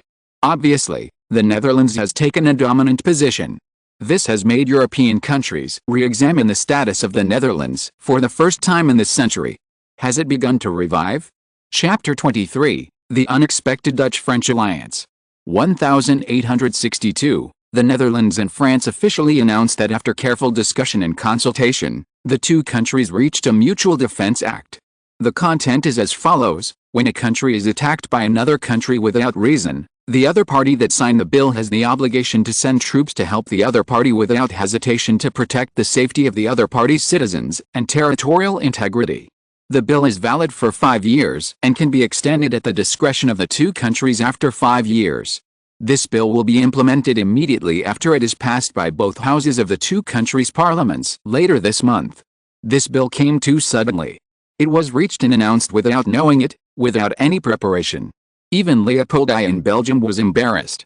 This originally felt a lot of pressure, but the Netherlands and France have always been wary of each other, which is his entry point.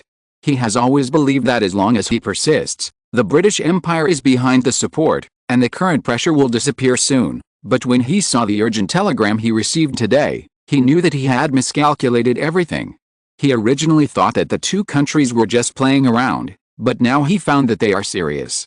It seems that Belgium is really doomed to be cut this time. Queen Victoria, Henry John Tupper and John Russell were as ugly as Leopold I. Minister Russell, why didn't our Ministry of Foreign Affairs receive any news about this?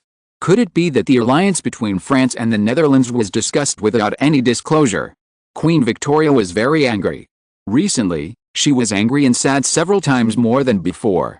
Her husband died, her eldest son Edward was beaten, and her uncle's Belgium was now in danger. These were bad enough, and her sixth daughter Louisa was arguing and wanted to leave the Isle of Wight and resume her previous life, which made her even more dissatisfied. However, for this daughter who was the most beloved and often praised by her husband as the smartest and brightest, Queen Victoria could only scold her for her ignorance and secretly feel sad. She originally thought that it would be like this and would slowly pass, especially since Belgium was just a small fight and it was not worth her making a fuss. But she was wrong, and she was wrong outrageously. France and the Netherlands actually openly formed an alliance? How ridiculous was this in the past? No one would believe that this prediction would come true, but looking at the serious faces of Tapper and Russell, one with great power and the other with global influence, the expressions of the two let Queen Victoria know that everything was true. The Netherlands really formed an alliance with France. John Russell answered concisely and clearly, because the Netherlands and France have already completed this plan, but they have only announced it now. After a pause, Russell was more alert than ever and said, "Your Majesty, I and several colleagues in the Ministry of Foreign Affairs speculate that these two countries may have completed the alliance plan before launching the Belgian public opinion war, and Belgium is the first touchstone of their joint alliance." Queen Victoria was shocked when she heard this and looked at Prime Minister Tapper in disbelief. Tapper nodded and sighed in great seriousness. "We underestimated the enemy. France actually formed an alliance with the Netherlands, and the recent events followed suit. We can find that the action against Belgium was coordinated, and even the attack on our consul was part of their plan. They wanted their people to draw us into their sight, and then when the attention reached a certain level, whether it was pity or sympathy, we were deeply remembered by them, and then we broke the news that we were going to build a naval base in Belgium, which would break their original sympathy in one fell swoop and turn it into hatred and anger." Huh? Prime Minister Henry John Tapper, who was nearly 80 years old, took a deep breath, and said with a trembling voice, "You two, no matter what the result is this time, the person who planned this action behind the scenes will be one of the most terrible opponents of the British Empire in the future. From now on, he may also be the most difficult rival of the British Empire in the future, without a doubt." The two were also old hands in the political arena. They did not think that Tapper had exaggerated his opponents. Even they now felt that there was a difficult side in front of them. After the alliance between the Netherlands and the French Empire, what kind of situation will the empire face? This is what Queen Victoria wants to know the most. This is one of the few times in all these years that she has actively asked for prediction results. John Russell said worriedly, "There will be a coastline of this alliance almost opposite us in the sea. At the same time, France is the second largest army in Europe, second only to the Russian Empire, but it has obvious advantages in equipment. The navy is also lower than that of the British Empire, 230,000 tons to 200,000 tons, but the Netherlands has 90,000 tons. If these two countries are combined, then for us, whether we can completely maintain our sovereignty to suppress other countries at sea is still unknown." Speaking of this, Russell was also doubtful. Although compared with France, the British Empire has an absolute advantage in first-class sailing battleships, 10-4. Even if the 3 first-class battleships of the Netherlands are added, it is only 10-7. What's more, in the construction of steam ironclad battleships, the British Empire has now put 3 ships in service and 3 ships under construction. According to the progress, it will be completed and launched in 3 years. Compared with France, which only has 1 ironclad battleship now, it can be said that it has taken an advantage. The Netherlands is also like other countries except Britain and France, and most of them are still in the exploratory stage. However, the Netherlands is a country with hundreds of years of shipbuilding history. We originally suspected that the Netherlands could build their ironclad ships in 2 years at most. But with the signing of the alliance treaty with France, perhaps with the help of France, the process of the Netherlands will be accelerated. The Netherlands is now the 3rd largest warship construction country in Europe. The warships they build even compete with the British Empire. For example, 5 years ago, they sold a first-class sailing battleship to Argentina, which caused dissatisfaction in Spain. Therefore, there is not much doubt about the shipbuilding ability of the Netherlands. The area of the Netherlands is too small, and Viscount Palmerston split Belgium out, which is equivalent to cutting off its wings. Even if its shipbuilding ability is strong, so what? It can only bow its head and admit defeat under the siege of major European countries and form an alliance with France? Be careful or you will be eaten till there is nothing left of you. Although Tapper was puzzled as to why those people in the Netherlands made such a decision, he did not think that a direct alliance with France was a good strategy. William I of Prussia shared the same idea as him. Now they are also discussing the variables of the Franco-Dutch alliance and evaluating what impact it will have on Prussia. Facing William I's concerns, Bismarck smiled slightly and said calmly, "In my opinion, the direct alliance between the Netherlands and France is just a temporary compromise between the two countries. Perhaps, as some newspapers said, the Netherlands boarded the French ship to seek protection because it was afraid of retaliation from the British Empire. But in any case, this indirectly shows that the Netherlands is too weak compared to other countries, with less than 6 million people. No matter how good the economic development is, there is still a huge gap in size.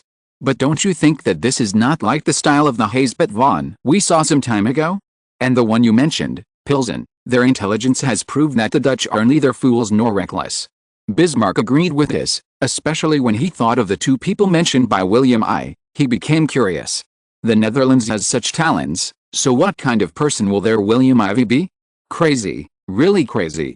Although many people knew before that the multiple attacks on the Kingdom of Belgium would not end so quickly, they did not expect that there would be so many twists and turns and so many results. It's like a drama in a theater, with ups and downs in the plot, which makes people's heartbeats jump up and down. It's really amazing. Now there are 483 collections, and there are only 17 votes left to reach 500 collections. The Netherlands and France have formed an alliance, so don't hide your votes, everyone support it. Chapter 24, the first military and political meeting of the Dutch Privy Council. The signing of this bill obviously means that France and the Netherlands have officially announced their alliance. This is a shock to Europe that breaks the balance, and it has brought subtle changes to the current situation on the European continent and even the entire Europe. Although the Netherlands is small in area, even 10,000 square kilometers smaller than the Kingdom of Portugal in southern Europe, the impact of its alliance with France cannot be underestimated. Especially for the German Confederation in Central Europe, the coastline will be basically completely controlled from Denmark to Spain, except for Denmark, and the important port routes on the sea routes are controlled by this alliance. Even in addition to the British Empire, only the lonely Belgian port is left. For the Baltic countries, this is nothing more than a double kill of maritime hegemony. They need to carefully choose their sides on both sides of the English Channel. If you offend either side, you will have difficulty in the sea in the future. In 1830, the British Empire showed its hateful and evil face and promoted Belgium's independence, which is still fresh in the memory of Europeans. Only when the British warships went directly to Amsterdam did the Netherlands and France admit defeat without fighting. But many people did not laugh at the Netherlands for such a result. Because the strategic space of the Netherlands is so small that the guns on the battleships of the British Empire can greatly squeeze the living space of this country with just a slight ignition. Many of the territories of the Netherlands are almost level with the sea level, or low-lying areas below the sea level. If a war really breaks out, the Netherlands will also face the risk of downbursting on its own territory. But France is different. France's territory is several times that of the Netherlands, and France's strength is only a line weaker than that of the British Empire. In addition, the Mutual Defense Act means that the Netherlands, which had no reserve strategic space before, has reduced France's mutual vigilance, and a large number of army troops set up can be withdrawn, and these vacated soldiers can be used on other battlefields.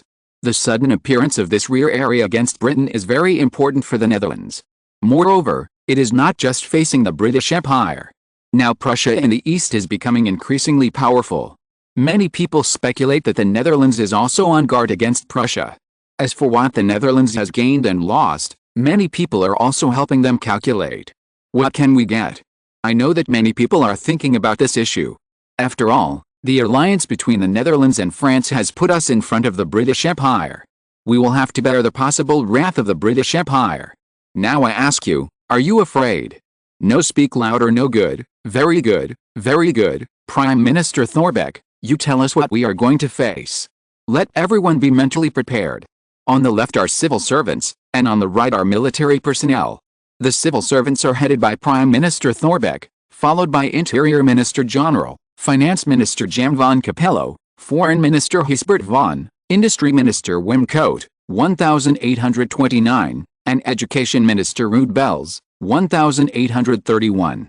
The military included Chief of Staff of the Army and Navy Mark Ruud, 1813, Minister of the Navy Jan Peter, 1820, Minister of the Army Peter de Jong, 1816, Chief of Staff of the Navy Joseph Karls, 1824, Chief of Staff of the Army Joppo, 1823, and Minister of Armaments Louis Bell, 1833.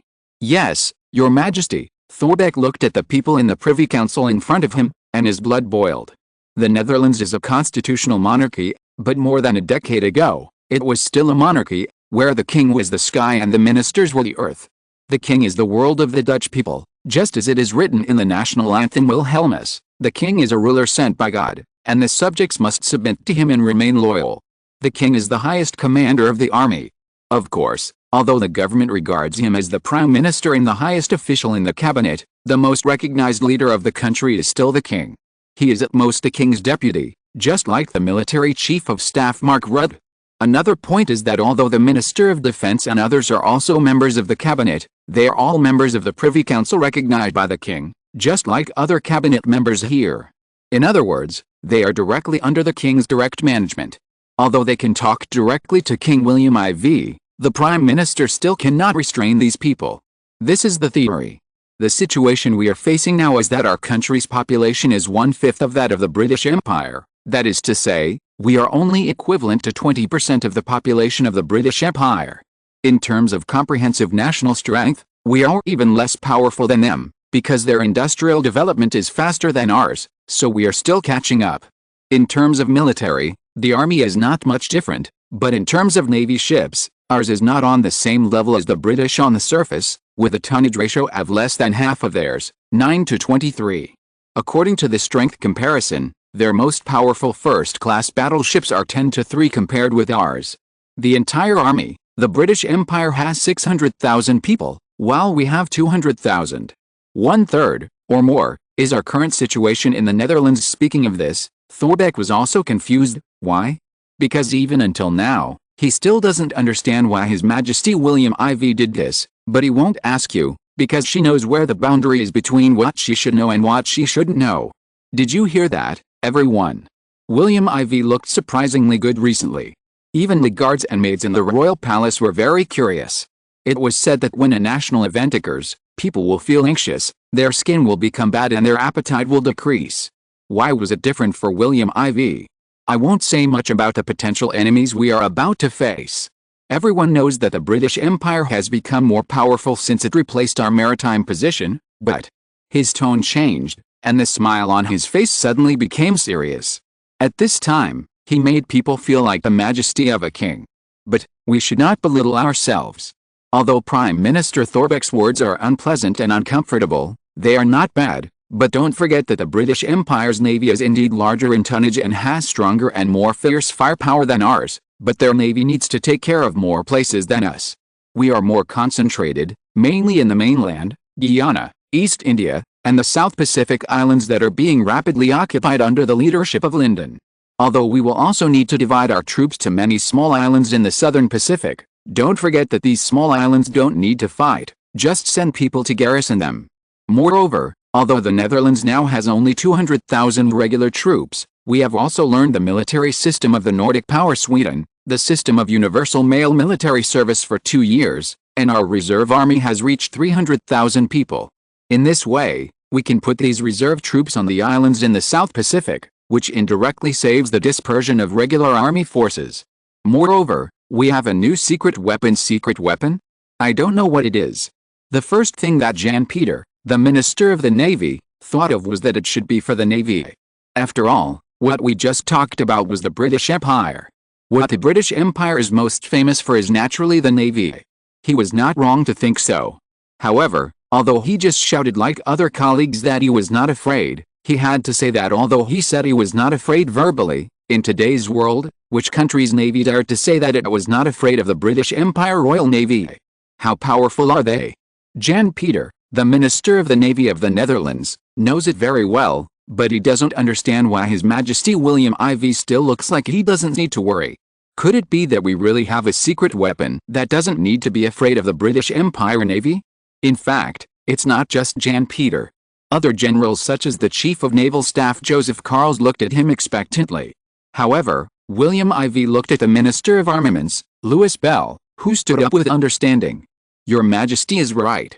We now have a lot of secret weapons that are enough to make the British and even other European countries dare not act rashly. Our armament department has changed a lot in recent years under the leadership of Your Majesty. Various new weapons have emerged one after another. They have developed and manufactured a lot of them, many of which make us very excited. The first one is the epoch-making firearm named by Your Majesty himself, the Mauser rifle. This is a breech-loading single-shot rifle with a rotary locking bolt designed based on the French Chassepot breech-loading rifle. Please continue to vote and collect to support. Chapter 25 Embarrassing Weapons of this Era. When Louis Bell said that the first secret weapon was the Mauser rifle, and after hearing the introduction, the army was surprised at first, and then they all showed joy on their faces. This was really a pleasant surprise. After all, the original weapon used to deal with the British Empire was naturally the Navy, which the British Empire was good at, but the contrast was the Army's firearms. How could this not be a surprise?